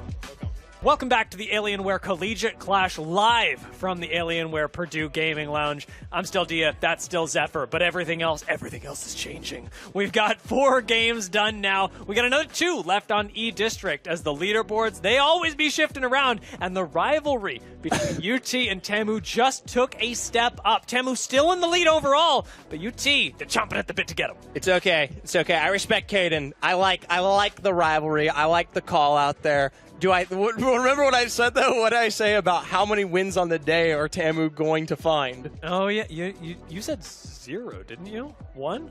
I said 1. It's a weirdly low number for somebody who's coaching the team. I don't remember which it was, but it didn't. We'll take a look at leaderboard once again here. I may not have faith, but you know what? The players themselves, they get the job done. Currently still in the lead, 26 points, but only only 13 ahead of UT. I mean, that is a one-game difference, Dia. It is. It's and here's the thing, is that with the placement points working the way they are, it is actually a decent chunk. Texas A&M do have to go down a bit early for UT Austin, for San Jose State University, to be able to catch up to them in this game, because you're leaving that till next game, it's not working for you. I'm sorry. It's only 6 games today. We're not playing on match point, and so Texas A&M, they got to be playing, I hesitate to say a little more conservatively, but what I'd call an Apex, they got to play their life. In the same way as they were doing just last game, keeping one person alive at all costs, being able to find resets, which are very much more forgiving in this lobby, has let Tamu get away with a lot. But it's not going to be that forgiving this time around. We talk about the bans coming off of our break here. Oh, yeah. Dia, this is one that is going to hurt these lobbies. I mean, and especially hurt Tamu. It's going to hurt Tamu. The lobbies are fine, bro. Okay. Okay. Yeah, it's gonna hurt the Aggies. There is going to be the Wraith ban this game. Yeah. And Wraith has been the talking point for 2 games for me around how well Tamu are able to do. Now, last game, it didn't get nearly as much value. Fiddle Dude was going down quite a lot more. But even in the end game, still, really nice to have the Wraith, have the safety, be able to extend and take these protracted engagements without committing yourself fully into the fight. Something that really only Wraith can do. Unless he's playing Pathfinder. Is he playing Pathfinder? I know what they're playing. And I only know because I'm their coach. And is it Pathfinder? I'm not going to tell you what they're playing, but all I will say is, you know what? It's, enjoy. I'm sure I will. I will say, no matter what Tamu pick, I guarantee that I'm going to have a good time, because all of these games have been fantastic so far. Tamu win or not Tamu win? I know. I respect all these teams here, and I also respect the fact that with that out of the way, teams like University of Texas, their stonks just went way up. They're not working with that kind of traditional comp, that style there, and that's going to be something that really puts them in the driver's seat, especially when we talk about the Rampart. This is something that they have now added to the boot here when we talk about this last game, and I don't think it's going to be going anywhere during their time on E-District unless the bans have something to say otherwise. That's very true. I mean, we are seeing an increasing amount of teams pick up Rampart, maybe not to exactly the same effect. We do have a lot of other legends that can enter the conversation as well. I teased a couple of them last game. We had Gibraltar enter in alongside the Caustic. We still haven't seen, I've been hearing whisperings of some Seer maybe being thrown around here. I know. It might not be it got buffed. It got buffed. It did. Seer has, I think, become not a terrible option for a lot of squads, and I would not be surprised to see it in the next 2 games. Well, I mean, we will have to wait and see. The big one that I think will step up coming into this game is it's altar time, right? This is that legend that allows you to have your source of safety even when things go awry here. And ultimately, I kind of hate it, because just like a legend like Lifeline, who for a very long time was built around failure, altar can be very much the same. There is a lot to work with when we talk about the tactical and working with the tactical, but it's incredibly rare that that's going to be the defining moment that plays into your aggression and getting involved in these fights, especially as it impacts the whole team here. Yeah, I see what you're saying, where it is maybe something that relies on you making a mistake and then being able to recover. Is that what I'm hearing? Yes. Okay, yeah. I see it. It has been flavor of the month for a lot of teams. I don't think that, we talked about this at the start, I don't think that Alter is like, we've seen some good plays. Yeah. I'm not going to sit here and say it's completely useless. SJSU is a highlight of Alter, especially coming into E-District. They've been really, really good about trying to walk that fine line of aggression as well as respect, right? Yeah. Getting into these fights super far forward, playing around the tactical, and then, when it hits the fan, back, take the Nexus, recover. And it is something that did inevitably put them at least into that final endgame as one of our top 5. Big problems is the altar does require you, though, in your aggression to take space, and your recovery towards it is a lot slower. That's why we saw Florida International take it away. Yeah, Florida International, I like what they've been doing so far. I think that the fact that they're willing to run something like Gibraltar and make really good use of it, they had great resets in the end game. I wish more people would run Gibby, but I also understand why they don't. Yeah, What I am surprised at, and I mentioned it last game, is the Ballistic. It's not that I think Ballistic is bad, but a lot of people are going, well, I don't have what I want, so I'm going to play Ballistic. I'm going to get a little more aggressive. And it works, but it's not providing your team, and this has always been the critique of Ballistic, it doesn't really provide your team something hugely unique. You get really powerful for a set amount of time, and that's good, but it's not with something like Rampart. You now have cover where you didn't before. Sure. With something like Valkyrie, you have a rotation where you didn't before. With Ballistic, you're temporarily better, and that's really good, but it's replaceable. It is replaceable. I will say it's the meta itself that defines the power of the Ballistic in a way that we see teams try to adapt it to go alongside their current plans. Remember, we talked about Ashe. Yeah. Super aggressive, portal onto a team, wipe them out, 3v3, done deal here.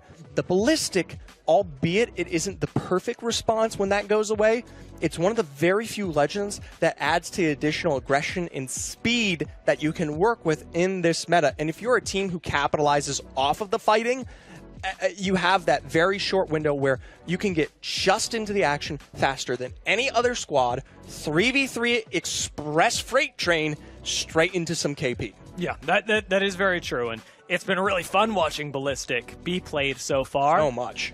We'll see where it ends up going. I don't think that Ballistic will be banned, but I mean, it very well we've got could two be. games, yeah.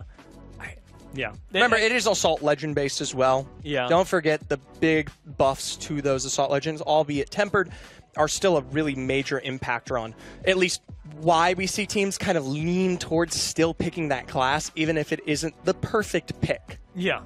And things like Bangalore being slotted in Exactly. as well. It's just super nice to have. All that to say that with the introduction of Legend bans this year to all levels of competitive, including Collegiate, there's a lot more meta to talk about, which is so refreshing. Like, every time when we... Bro, Gibby, Newcastle, Lifeline, triple support, you weren't loving it? I'm going to say that I'm enjoying my current reality. That's how I'm going to phrase it. Okay, Yeah. reality, well, it's set upon some great futures ahead, too. It's not just this current reality, it's potentially what lies in the face of not just future competitions, but also these last two games here. Yeah, this is it. Time to dial in. And like we said, the top of the leaderboard is getting ever tighter. We'll see who's able to shake things up. Maybe somebody else is able to find yet another win. UT, the only squad to have doubled up so far. Really, I mean, I will call this out, really looking to assess SJSU. If there is a team that can potentially walk away with a win at any given point, I mean, that's going to be a big one. With all these teams landing, though, the one thing I actually want to highlight is the fact that of the pickups on each roster, there are 9 Bangalores and there are 9 Ballistics. Huh. Not even mutually exclusive as well. Like, Bangalore and Ballistic being picked on the same team, which is not... You're pointing at something. I was about to say, Florida International and Minnesota are the two that actually do mix it up, right? So there is a couple lone standards that at least exist in part here, and that's actually mostly due to the Rampart being a real preference for those two teams, and understandably so. It has shown some really nice zone control. Attention, UT once again starting off at Energy Bank. They really prided themselves on how central this was, how nice it is to be able to rotate out of Energy Bank. I can't help but feel like this is going to be a nice POI for them once again, being able to not only collect all the loot there, but having all this space around them with nobody at Galleria, nobody at City Hall. I was talking to you about this earlier, the fact that you're landing over at Neon Square as Tamu, and you've got Florida International right next door to you. I mean, it's tough. We even saw something like this happen with Purdue Black and SCC, who were landing close to each other, where Purdue Black gets to get really aggressive.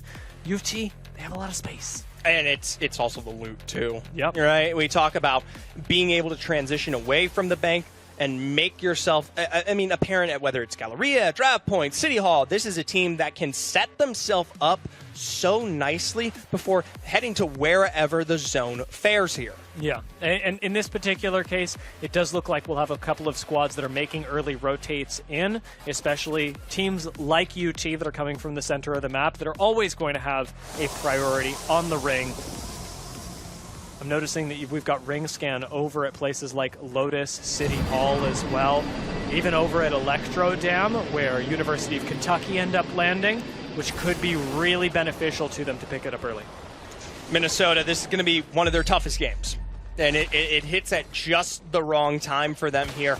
We're going to see how they fare because they set themselves up for success in playing zone, and getting to zone especially, I believe, will be a challenge this time around. Granted, I mean, it's something that every team has to adapt and work with at every stage, right? You never quite get it. What I do really like is that of these pickups, there isn't a lot of recon available. It's them with the Seer. They're going to be one of the few teams that actually get to see ahead. Now, Minnesota know that Ball State are ahead of them. We got a chance to talk with their coach, actually, just before these games. So let's hear from Loopy as to how they've prepared for today.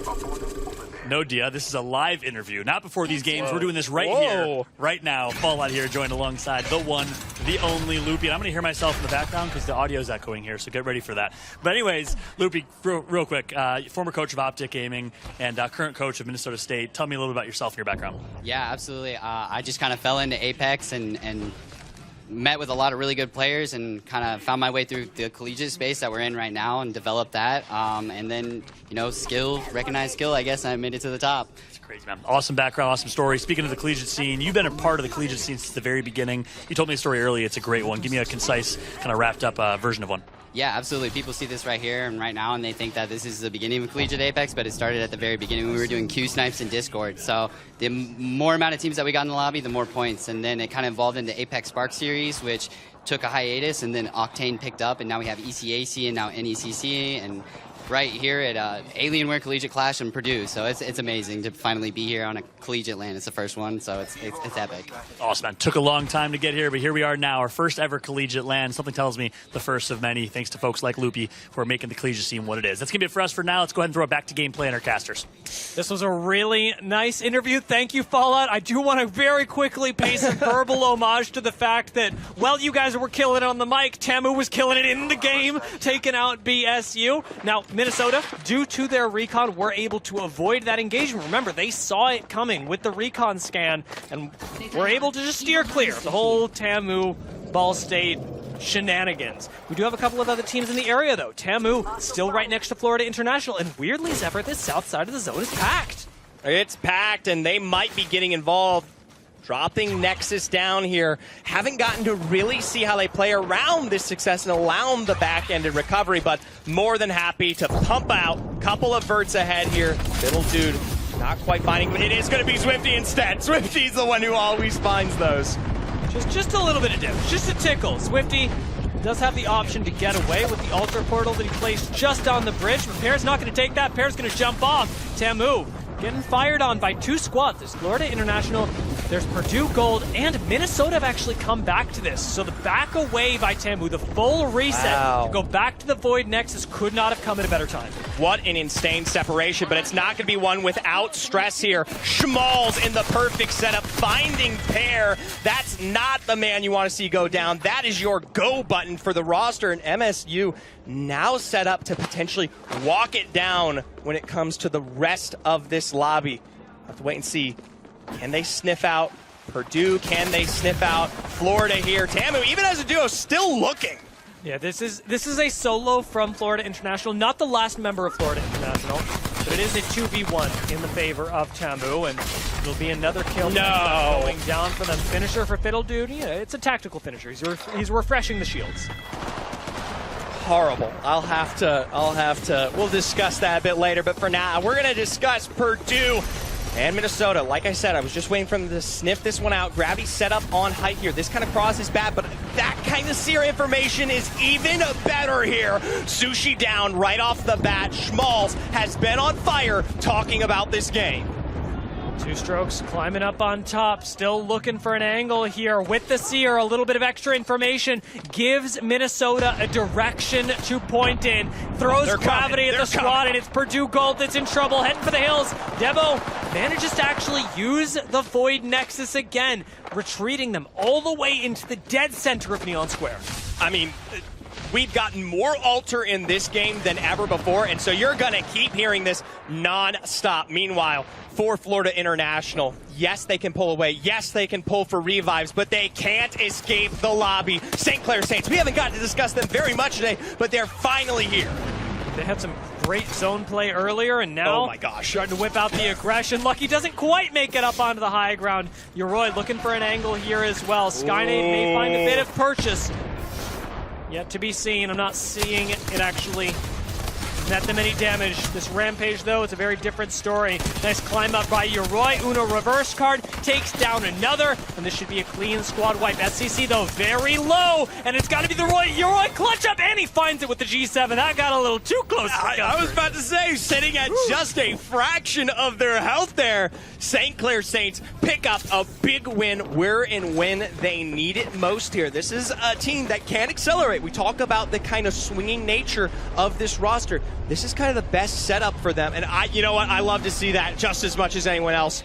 Even though knocked out here all the way outside of City Hall, you've got Purdue Gold back into it. Another heavy hitter who is just on the cusp of first. The more full squads of 3 we get, I gotta say, the better. Looking good.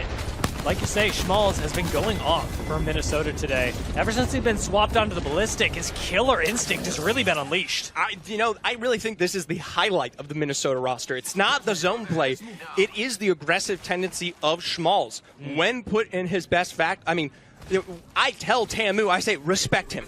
If you know it's him, make sure you at least find what you need to against Minnesota, because if you let Schmalz run up against you and you're not wiping him or just at least acknowledging or understanding it, he will roll you. Yep. He is that good. And to think he is so young, some of the early years here at Minnesota, he's got so much time on this roster. And remember as well, with the way that we've seen them evolve, Minnesota still a really big force to be reckoned with.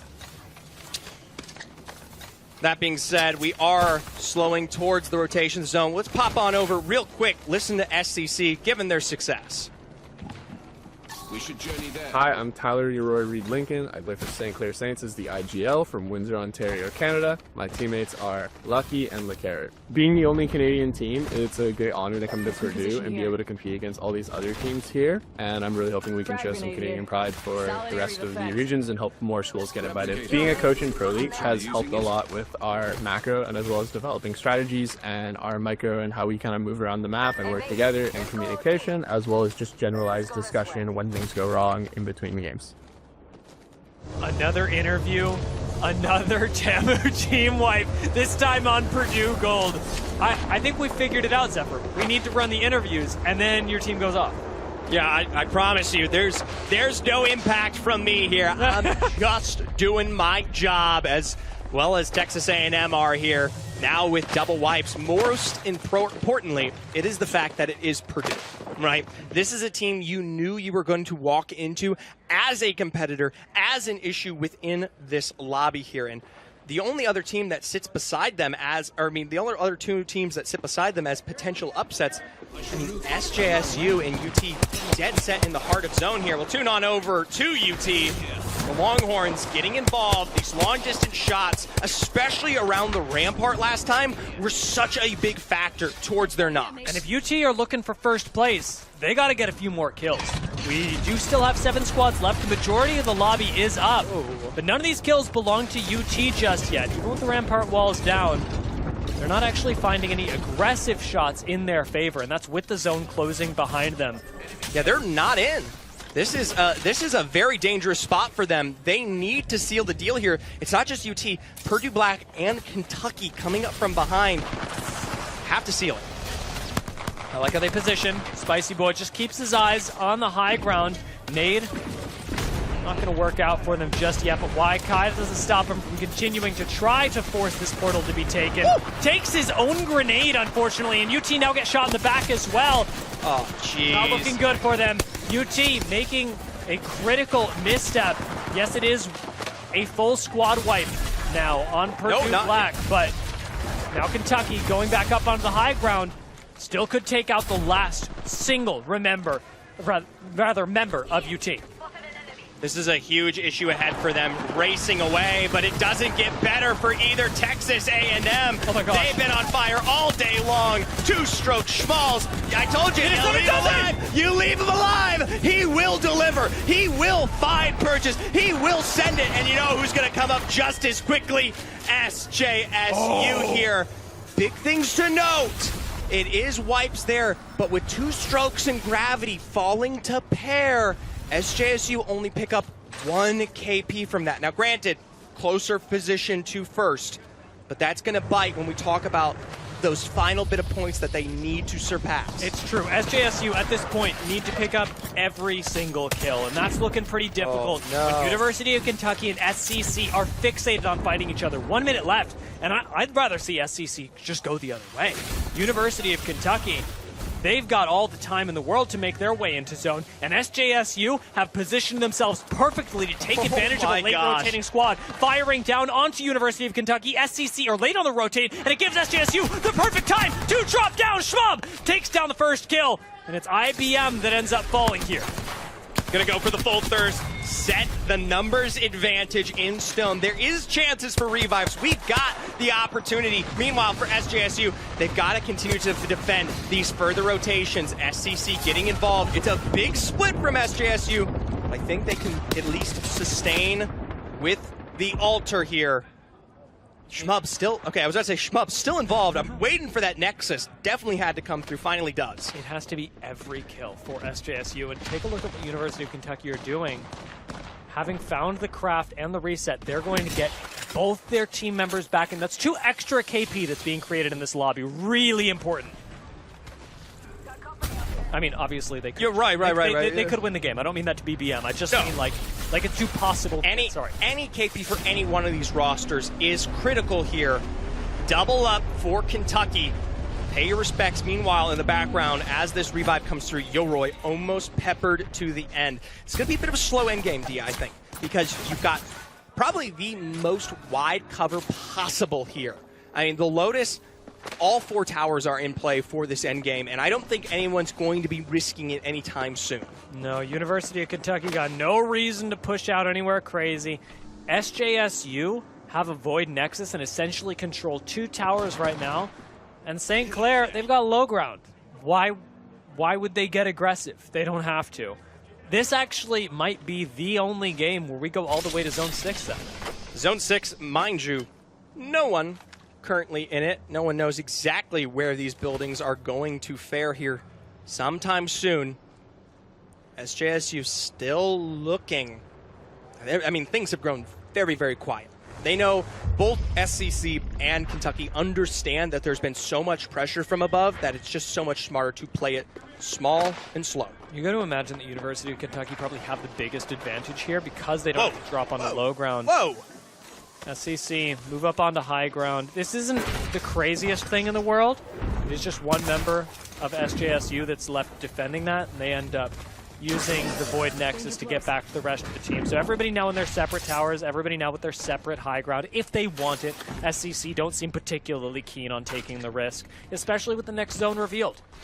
Yeah, Kentucky, no surprises here, going to make that immediate impact given the fact that they hold proximity, which reminds you, they were not the initiators or starters of this zone. That is belonging to SJSU. SCC, I know exactly where they are. This is a very tight place to play cover here. It's much better to get inside, and they're going to do just that.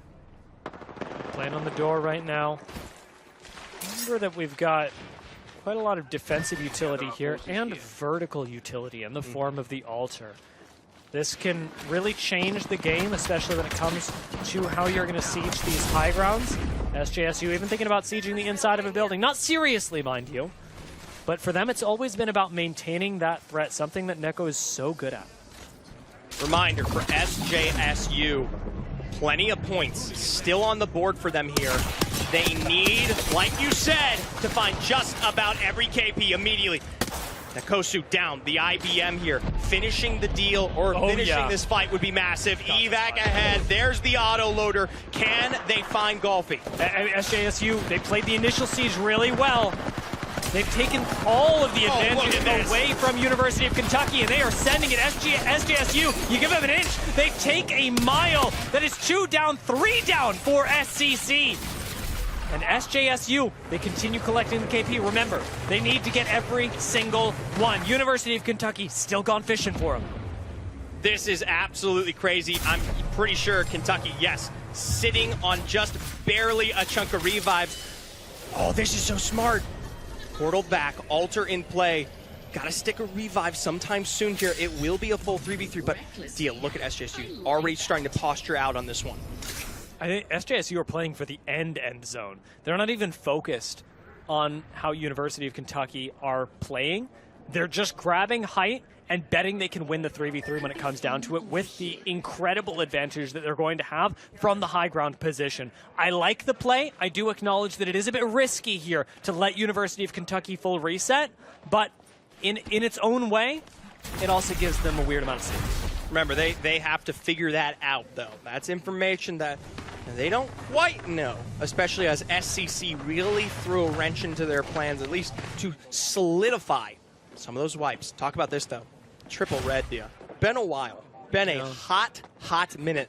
I know it's only an extra 75 health across the full roster, but, I mean, that's big damage differentials when we talk about weapons like the P2020s and how many shots it takes to actually successfully wipe this KP. Viking Cap, now he's on red. Okay. This is it. Mirror matchup of the squads. And remember, just as easily as we can see SJSU drop down, we could see University of Kentucky come up.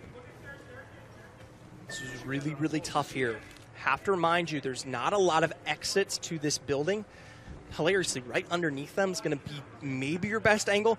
How many times have we seen the team on height lose a final zone? Yeah, it all has to do with the amount of damage that they're able to do early, and especially since we've got Bangalore here, what they're able to do with the smokes. Shmub going down to the lower ground is a bit of a risk here, especially when altar portals and kidnaps are available, or abductions, I think we call them, are available.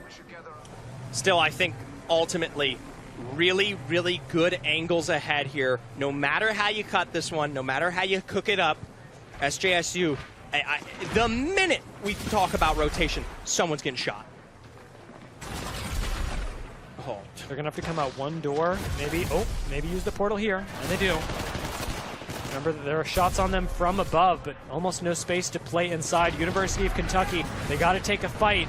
And ultimately, it's going to come down to how SJSU execute. Where can University of Kentucky find an advantage? Right here is not it, as they eat a lot of damage out of the Rolling Thunder. Shmub drops down, and while Shmub trades, it's still Nkosu from the high ground that secures the win for SJSU. That is their first win of the tournament, and a one that just comes just in time for San Jose State. I told you, Dia.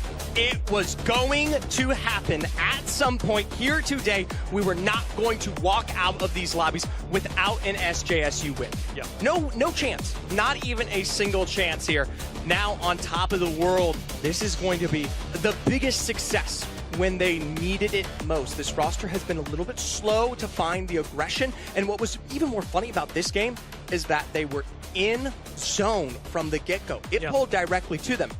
Arguably, some would say, that's a great thing, and granted, they come out with a win here, but when you need as many points as possible, sometimes you think you're going to be looking. So fantastic. They wipe out both SCC and University of Kentucky to close that specific gap, get that extra 6 KP on top of the win. Yeah, and it's 8 KP as well, because University of Kentucky lost 2 in reset. Very true. So maybe with that balancing out, they end up closing the gap a little bit more than they would have otherwise, but it is still tight. You could actually tell, you could hear it in our tone as well. Even as SJSU won, that was not a win that was particularly difficult for them to find, especially because it came down to them having height. What was really difficult was the mid-game and how they played it, how they were able to then get aggressive. In fact, I want to take a look at the way this game was played, see what the aggression from SJSU and the rest of the squads looked like, because there was an important person that wasn't in the endgame, an important team that wasn't in that endgame. In fact, there were 2 of them.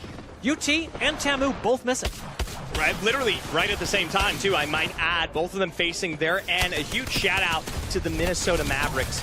They themselves getting so aggressive here. And even more importantly, albeit they went down in 3rd, the best action we have seen from SCC all day. I don't know if this tournament has kind of run out and away from them at this point, but it's still, I mean, action that maybe we were expecting to show up a little bit early. And can I say, University of Kentucky also absolutely killing it this game. They came in for a couple of third parties. They played that end game really well to survive all the way to second, and actually put up a pretty good fight while doing so. Yes, they were disadvantaged from the high ground disparity, but for how it could have gone, this was a very nice game by the University of Kentucky. I think they have a lot to be proud of in the way that they managed this. Even in the end game, I think a lot of credit just goes to the way that SJSU was able to split focus. It's a great call to send Shmuel bomb to the low ground, so you can't have everyone firing in the same direction, and it's a very well-deserved victory for San Jose State.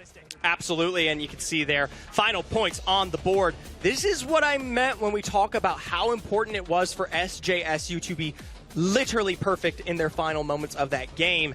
A win isn't enough. They had to literally dissect every single kill on the board there, and albeit it got a little messy in terms of tracking it on the kill feed, the point stands. 9 KP, 15 points. This is something for them that now puts them in such a close distance, albeit Texas A&M, 8 points themselves with 7 kills. UT Austin 4 there. These bars continue to raise, Dia. San Jose State have effectively, and not entirely because it's rounded down, or there's -1, whatever, they've cut the lead that Texas A&M had on them almost in half, and still, you've got just under 10 points left to make up, and that's 10 points of delta that you're going to need between San Jose State and Texas A&M.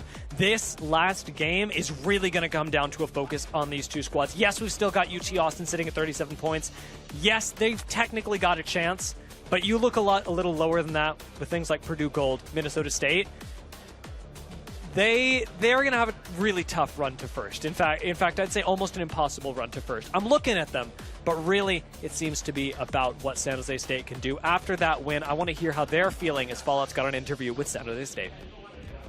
Thank you so much, guys. Yeah, Fallout here, joined alongside Viking Cap, a.k.a. Anthony the Italian Stallion, with his Jordan performance. He's literally sick right now, but goes big in game number 5. Talk about what just happened. We were just trying to play for kills, but the zone ended up on us. We just played on height, looked for fights, and it happened. It was just a good performance, yes. Well done. And you guys put yourself in a position, which, by the way, I forgot to say, we're live in the viewing room. Had to give him some hype. We got the best audience in the game right here. But you guys go into game 6. You give yourselves a chance to do what really is a miracle. Come from behind, win, 9 points behind. What's the mentality like going into game 6? Just fight teams. Don't be scared and take space. We see red, kill. So you guys are going to take fights. Oh yeah. And a kill point format, that's certainly the way to do it.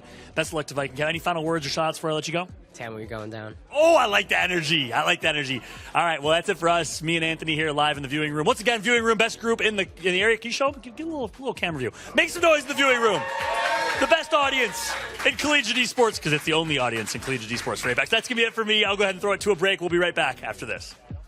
It's been a big day here at Purdue. Here in the Alienware Purdue Gaming Lounge, we have the very first Collegiate Apex LAN. And Zephyr, it is about to come to a close. We have one game left on an E-District to decide who's coming out with the win. And it is an all-out battle between the two Titans that we'd expected coming into today, Texas A&M and San Jose State. We got a lot invested in this personally. Hometown. University.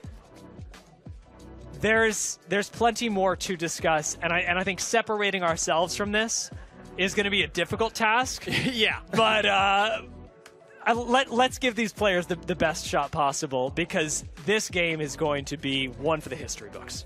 I'll tell you what, before we jump into the final game of the day here, we've got our final band. Dia, drum roll, what is it?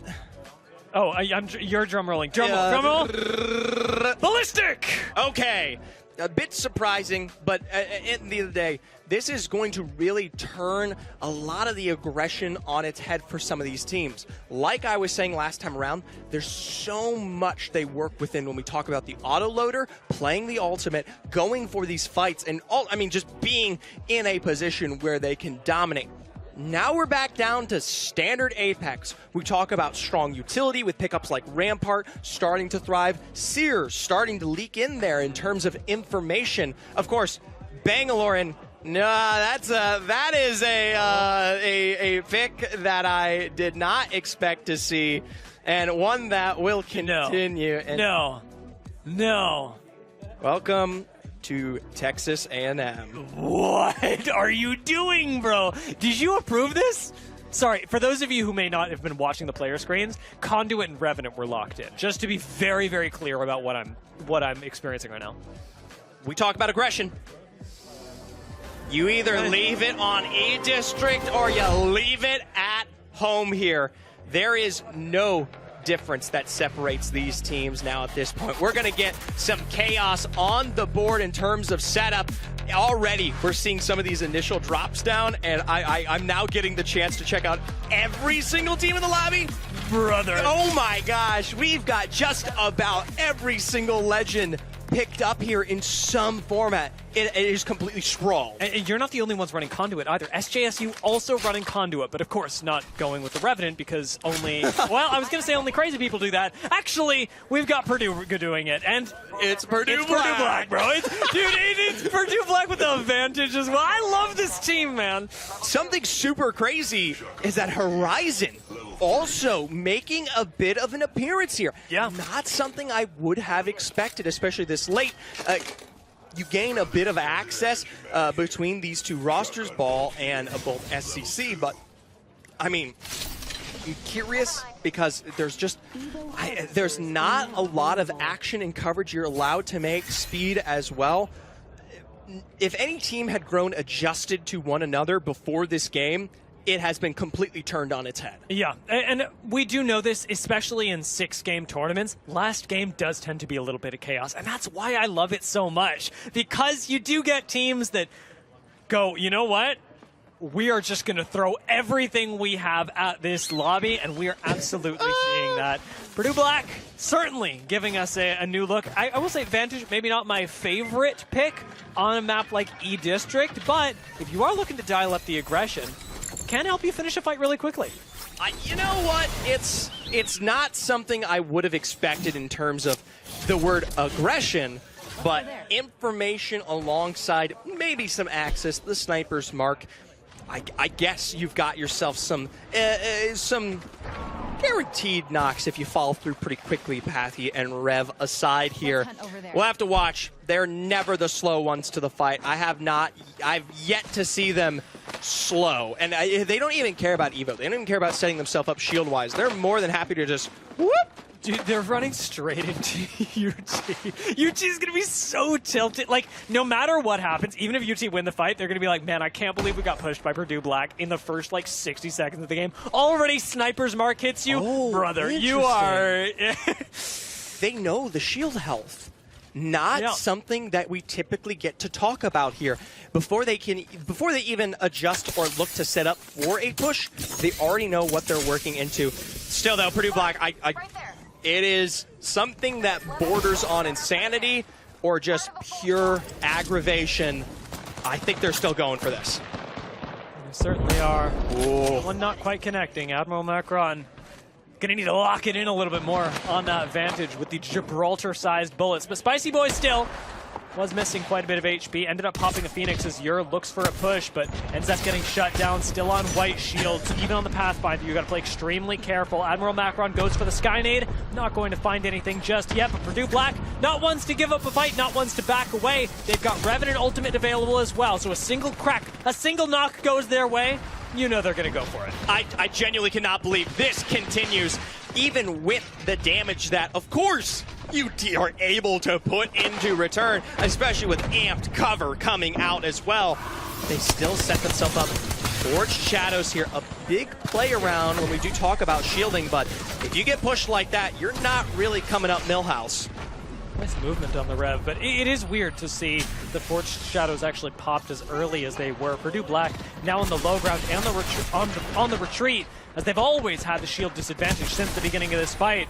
Not looking good. Admiral Macron likely to go down here. Y Kai gonna swoop in and claim that kill. Ur on the way out, but Spicy Boy hot on his heels. P2020's in hand, plus the Nemesis, and it should be Ur going down here, and doesn't even get the chance to pop the shield. Bat and Purdue Black will be taken down. That is a goodbye and a thank you to Purdue Black, who on their home campus have given us some of the most excitement. Yeah, I'll say, when it comes to the early game, Purdue Black have just about always been there here. Texas A&M not far away. We did see them find a bit of damage, but ultimately decide to just pull off. Their elimination, Texas A&M's, from this lobby being swift is a win condition for San Jose State. So these two teams will absolutely be watching the kill feed. I know Per said that he wasn't in the last couple of games, just focused on how to play his best individual game, but it's a necessity now to keep your eyes on who exactly is still alive in this lobby, because it dictates everything about San Jose State's and Tamu's game. Meanwhile, remember, getting aggressive seems to be so much of an answer for these teams, more than we've ever seen here. Florida International, shots from afar. They find at least some sort of angle, but it is a bit too far, Dia. Already on the interior there of the Energy Bank. They will find some moment to put themselves back together. That is Ball State. Now trying to cross the distance. This would be a big moment for them. And every point going to matter here for Ball State, just because they're currently at the bottom of the leaderboard, and while they've had some good games today, it hasn't been quite enough to push them up above, say, the likes of Florida International, who are right there. And so while in some ways we've got to fight for first, in others, we've got to fight just to get the best placement possible. This is a historic event in Apex Legends, in collegiate esports. Getting your name up there is going to be such a big deal, and doing it like this, that could be pretty cool. Florida International slide on in there with the Sheila, taking out Ball State in style. All right, that's the little bit of Florida International we have been waiting for just about all day. Meanwhile, there it is. There's that Fort Shadows. It comes through just as quickly. Try to see those nades get any kind of burn there, but nothing just yet. Oh, they got a turn, though. Yeah, Tamu actually turns around just in time with Purdue Gold coming up behind them. No Rev ultimate available, so it'll be a quick back off for Tamu.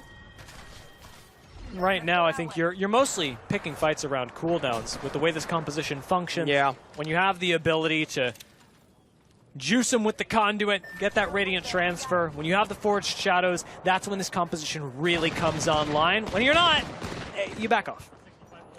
Meanwhile, the rest of Energy Bank, more than happy to keep it going here. It is Purdue Gold this time, and while there has been a bit of an upset in terms of starting the day, big dubs representing here at LAN, it has definitely slowed the pace. I do want to highlight, sitting at 26 points, it's impossible for them to win here, and that kind of confidence leads to situations like this.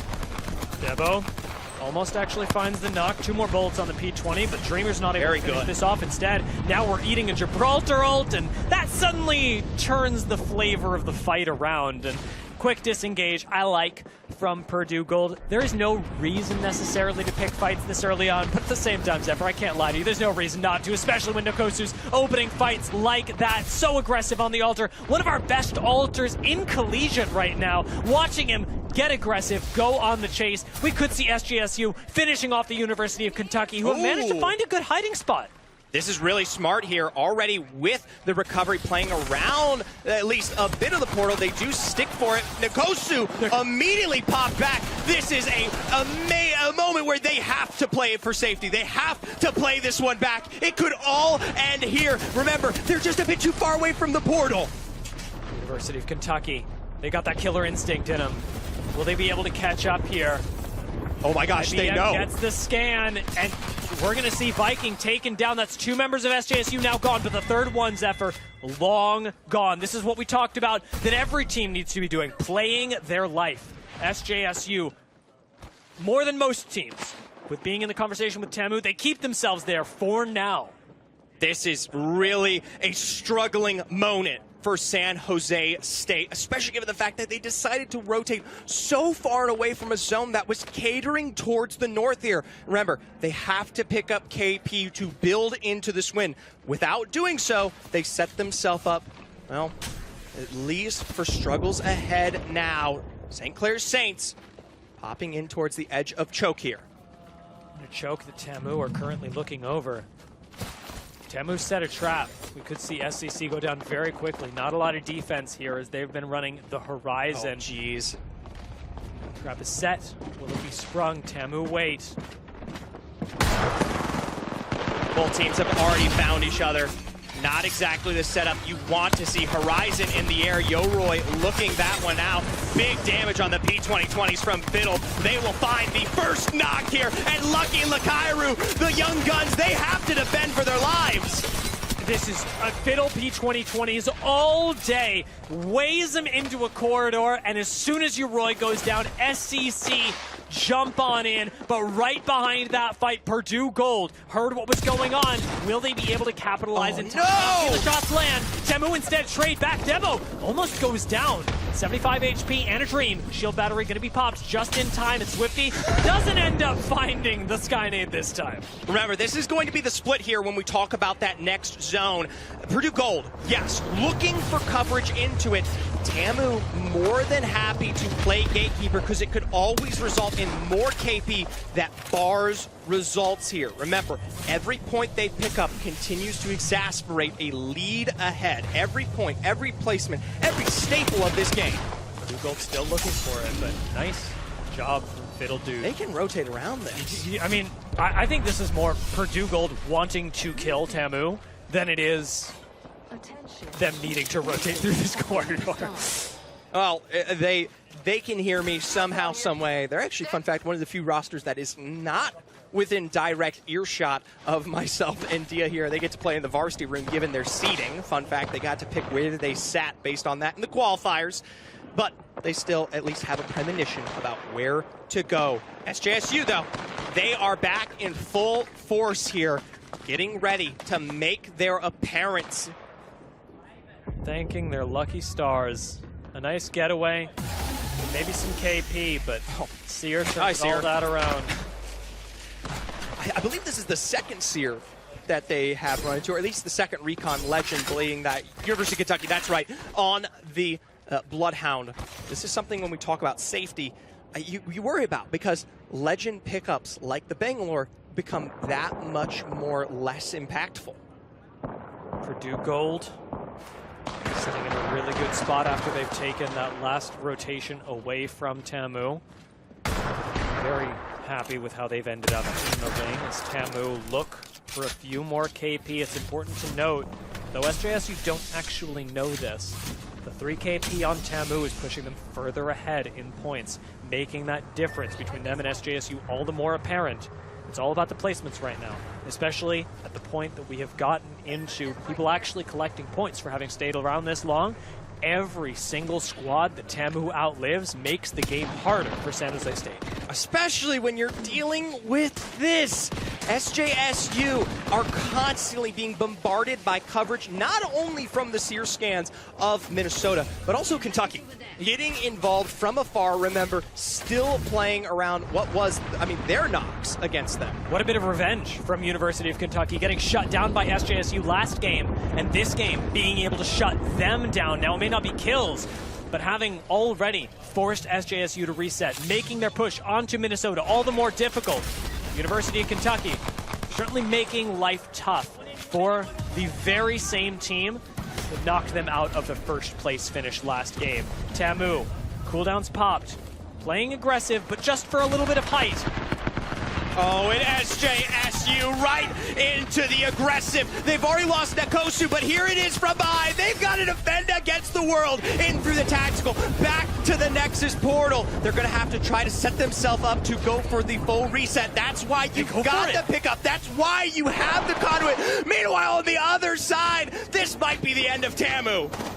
Purdue Gold could do this to him right now. Demo, though, goes so low. Purdue Gold also going to take the Void Nexus back to safety. So much value here, but with Fiddle Dude down, it's a trade. Demo does fall as well. Natita actually helping out from Florida International, keeping Tamu alive, keeping him in the conversation. SJSU have full reset on the other side, but this fight, Florida International and Purdue Gold still going on as Tamu are down to just a solo. Look at SJSU, though. They do not slow down. They've got full reset, and they're here for revenge, Dia. Pushing up onto the University of Kentucky. Yeah, they got shut down by them before, but they're willing to try their luck again. Shields up. Radiance is huge. IBM goes down again, and SJSU clean up another squad. University of Kentucky are down. They continue to rack up points as Texas A&M aren't out of it just yet. They are happy to pin it, to pull it, to put themselves back up when we talk about revives. Now, is this a comeback? Is this Tamu getting back into it? Will they be able to make the recovery? Right now, sitting in the center of Energy Bank, I tell you what's ever, they've got SJSU coming up behind them in Energy Bank. These two teams will go head-to-head. Meanwhile, Purdue Gold, they finally meet their end. Florida International have been so happy to get aggressive, to play the absolute thorn in the sides of these teams. SJSU on the cusp of zone here, now facing their own issues with UT so far and away, pinning them, sniper support, and revives ahead. Tammy want to take advantage of the numbers advantage. They're going straight for this. Florida International, they've got a nice spot to play as well. Unfortunately, Tamu have extended out into the open. Not a lot of other teams looking at them, but Swifty loses all their shields. It's got to be the Radiance to make him come back into this. And with Revenant, with Florida losing two, Tamu have only lost one, and it's going to be Bendy that goes down. Florida International do fall. Top three for Tamu and San Jose State. They are on the chase, but they're a little late. This is something that they need to take advantage now if they're going to come out on top. The Revenant lead from across definitely puts them in a tough spot. We don't know if they got all their health back into it in the final moment, but that building is going to make it so hard for them to compete against. And meanwhile, against it all, even though they have been so quiet in these final moments, the University of Texas also arrives. Will they find their third win? Will that be their Pyrrhic victory of today? It just may be, Zephyr. The most wins on the day, still massive. Right now, Texas A&M still lead the lobby, still lead against SJSU by 10 points. This is another situation where every kill has to belong to San Jose State if they want to take first. UT here. This is the question for everybody. Already setting up on the outside. SJSU on height. Texas A&M out below. UT have just about everything here. UT really keeping the question going, right? I mean, if they're able to win this, 3 wins on the day, it would be a massive difference between them and every other squad. And yet, to have first place just evade their grasp. What kind of questions does that set up about the collegiate scene?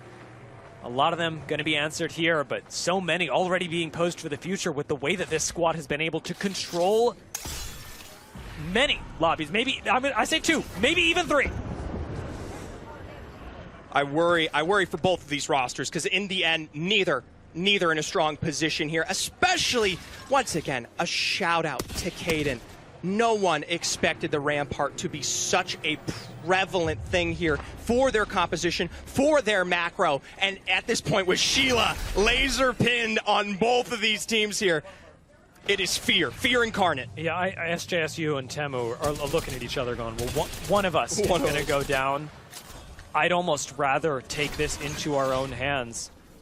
And I'm not sure what they're going to do. I mean, when the pressure is on like this, do you pick a fight? Do you let the pressure get to you? Do you gamble with U of T and maybe release some of your own control over the game? It's hard to find the right answer, and that's what makes these end games of Apex so exciting, so tense, so scary. The SJSU are already looking for a way out of the building, and it doesn't seem like Tamu are really going to be wanting to or able to disrupt them. No, straight on the bottom here. They've got every single moment ahead. It looks like utility in play. Once again, another dodge out on the tack. One of those with the tightening of space. It'll hit. 4 seconds left, and both San Jose State and Tamu are going to lose what little cover they still have. Med's going to be starting to run low for San Jose State as they have been eating Maggie Drill after Maggie Drill. Viking Cap doesn't even make it out the door. It's not even close. Now San Jose State do largely make it out, and with Shmup calling in the barrage behind them, they may be able to get Viking Cap back into this thing. Around the bend. Speaking of, Tamu have made it out of this thing. They're up on high ground with UT. They've at least split space with what looks to be the Conduit ultimate. That Forged Shadows coming to an end here soon. All 3 teams back in full force, but it has yet to end. Tamu, very cooldown dependent. Now that the Forged Shadows expires, now they've got no Conduit ultimate, now they've got no Radiant Transfer. What are TAMU going to be able to do up against UT? UT have backed up. They still want SJSU and TAMU to fight, which is absolutely the right call. The thing is, SJSU, they don't seem that bothered about it. They are sending it right onto TAMU, and Viking Cap does a lot of damage, opening things up for Schwab. It's 1, it's 2, it's 3 kills for SJSU. TAMU are out, but in come U of T immediately, having seen that second place finish tick down. They know UT, they are here for the triple win of the Alienware Collegiate Clash. Almost on top of the world here, the University of Texas for the 3rd win overall, but you can tell from those cameras, you can tell from those points here, it has been a demanding day. UT, they fought strong, they fought hard, but I love Pear turning around. He sees the camera, and he knows it was enough. All the work that TAMU were able to put into this, the very first Collegiate LAN in Apex to have ever happened. And TAMU, despite winning, as you said, Zephyr, only one game. Only one game. Only one game. I know my roster, man. I know my roster. We'll talk about this one once again here. Texas A&M, yes, they are your winners of the Alienware Collegiate Clash there, down in the final moments. It was incredibly tough, but it comes down to, well, the University of Texas. It's crazy that the Aggies have the Longhorns to thank here in the end, but San Jose, they get aggressive, and no matter who they pick out, it either ends up TAMU walking away with 3 KP, finishing 2nd, or losing, going down in 3rd, but the University of Texas coming in to sweep up and clean it. I think that ultimately, knowing that they had to make up points, I got to give sympathy to San Jose State because I think they made the right play. Yes, they had to. It's just so hard to win, and huge credit to UT. I know that they don't come out with the win. They weren't even in the conversation. Just crazy. 3 wins. 3 wins. And still, this evades them by a little bit. I think a lot of it comes down to KP aggression that we saw out of San Jose State, out of TAMU, that what we saw UT be able to put up, I think probably fares better in a slightly different lobby, where they're able to have a lot more teams crowded around them playing zone. I think that's where you see UT really succeed. But what I'm getting is that Texas is a powerhouse of Collegiate Apex. That's what I'm walking away from this with. Hey, respect the SEC, baby. That's all I've got to say. Let's take a look at that final overall leaderboard here for the Collegiate Clash. Just by a hair, Texas A&M University, 63 points on the day, notably an absolutely absurd 46 KP. I mean, if San Jose State had been able, they would have actually tied. If they got all 3 KP, no, Texas A&M would have gone outside. It's okay. I'm doing math. I'm just thinking about crazy scenarios. San Jose State, though, so close. UT Austin, fantastic performance today, and I gotta give love to both Purdue Gold and University of Kentucky. University of Kentucky, one of the teams that was constructed specifically for this event, Alienware Collegiate Clash. They make top 5, and not only that, they do it really well, being able to have multiple top 3, top 4 performances, being a huge team to contend with in zone, wiping out a lot. They almost took out San Jose State in the early game. Purdue Gold opening the inaugural collegiate tournament on their campus with a win. It's a fantastic day for Collegiate Apex. I'll tell you what, Purdue Gold, they at least finished 4th. They're Kentucky below. The Mavericks, the Saints, plenty of work ahead, plenty of futures in stories when we talk about collegiate as a whole, even if today wasn't quite the result they were searching for. Yeah, a lot of our teams, the collegiate scene as a whole has so much space left to grow, and we are very lucky to be starting the room for that space on campuses here at Purdue. It's amazing to see how much Collegiate Apex has flourished over the last couple of months alone, and now it's I want to say it's only the beginning, even though it's crazy that we're getting a LAN already. Yeah, I cannot believe it's one of the first semesters that we've seen Collegiate begin to explode. And once again, a huge shout out to Alienware for helping put on this event and, of course, build the incredible center here at Purdue with the Gaming Lounge. None of this could have been possible without them, and I'm sure you'll hear that plenty as we make our way through the end. Yeah, a wild day, and right now, I know we did have your team walking by, I'm sure on their way to collect the trophy, as I'm sure they're very excited to do. Zephyr, you're walking away with a medal today. I'm very proud of this roster. Yeah. And maybe less tears this time compared to what we saw last week when they won their first match point. But like I said, Texas A&M are hitting their stride at the right time. Yeah. Delivering when it counts. And with how much work they've put in over the last 2 years, I couldn't imagine it happening to a better roster. Zephyr, it has been a fantastic day for Collegiate Apex, for the history of Apex and Collegiate Esports as a whole. Congratulations. Thank you. And it's been a pleasure casting with you. Now, to celebrate our winners, congratulations to Texas A&M. We've got Fallout on board with Texas A&M. Thank you so much, gentlemen, for a great cast as always. And officially, formally, I want to give a massive congratulations to Texas A&M, your champions of the inaugural Alienware Collegiate Clash, and the respect and sportsmanship shown. Let's go ahead and hoist the trophy, boys. Congratulations to y'all. Once again, make some noise in the back here.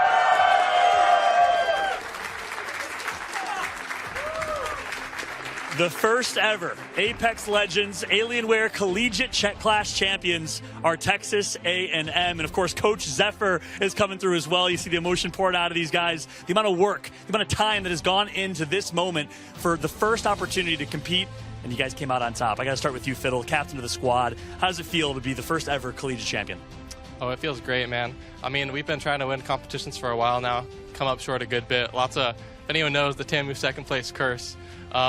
So yeah, we broke that last week, so we had a good feeling coming into today, and yeah, just feels great to finally win something like very notable. Amazing. I got to come all the way over to my man Zephyr real quick. Listen, there's tears pouring down your face right now, man. What is the emotion? Where's it coming from? And then talk to me. What's going on? What's going through your head? I mean, oh man, that's hard.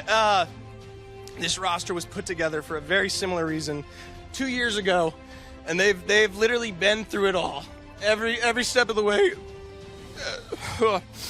Every single game, they've worked so hard. Every single week, every single scrim, and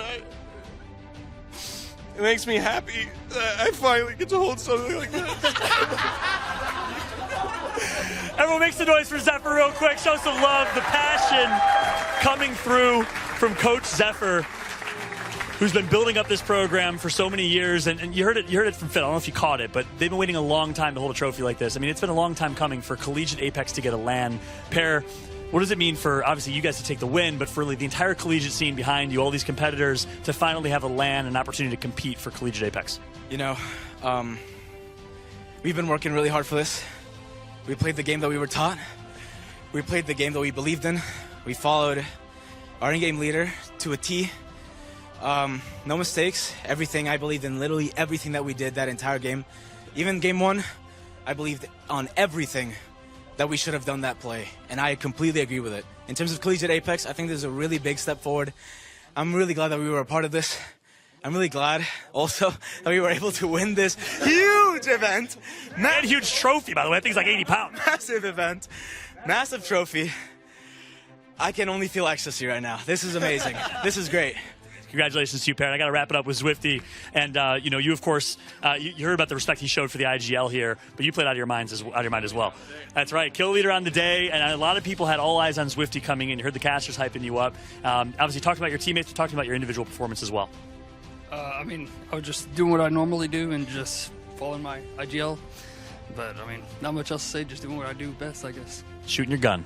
Shooting your gun. He's a shooter, says Coach Fiddle. Well, look, on behalf of the entire team here, one more round of applause for Texas A&M and all of our competitors here today for the first ever Alienware Collegiate Clash. It's time to bring in Christy Tomich to present you the first ever medals. She'll be putting those around your neck. So, of course, get ready as you guys take home not only the trophy, but you're also going to be bringing home the medals as well. And thank you, Christy from Alienware, for presenting the medals. It's been one heck of a day. It's been one heck of a competition. On behalf of myself, I'm Fallout. Our casters who did a brilliant job, Zephyr and Dia right alongside me, with tears streaming down his face. The amount of passion that these two put into Apex is unmatched. And, of course, the entire team. I know a huge team put a lot of work into this event and making it all possible. Of course, the entire Alienware team, Ingrid, Christy, and all of Alienware for making this happen in partnership with Intel, Oversight, Insight, Tempo, Chrono, Atomic, Purdue University, our host with the most. Round of applause for Purdue, by the way, this amazing facility, and being a great host for the first ever Alienware Collegiate Clash. Thank you so much for watching, everybody. We hope you have a great night. This is the first of hopefully many Alienware Collegiate Clash events live from Purdue University. We'll catch you next time. Have a great night, everybody. Fallout signing off.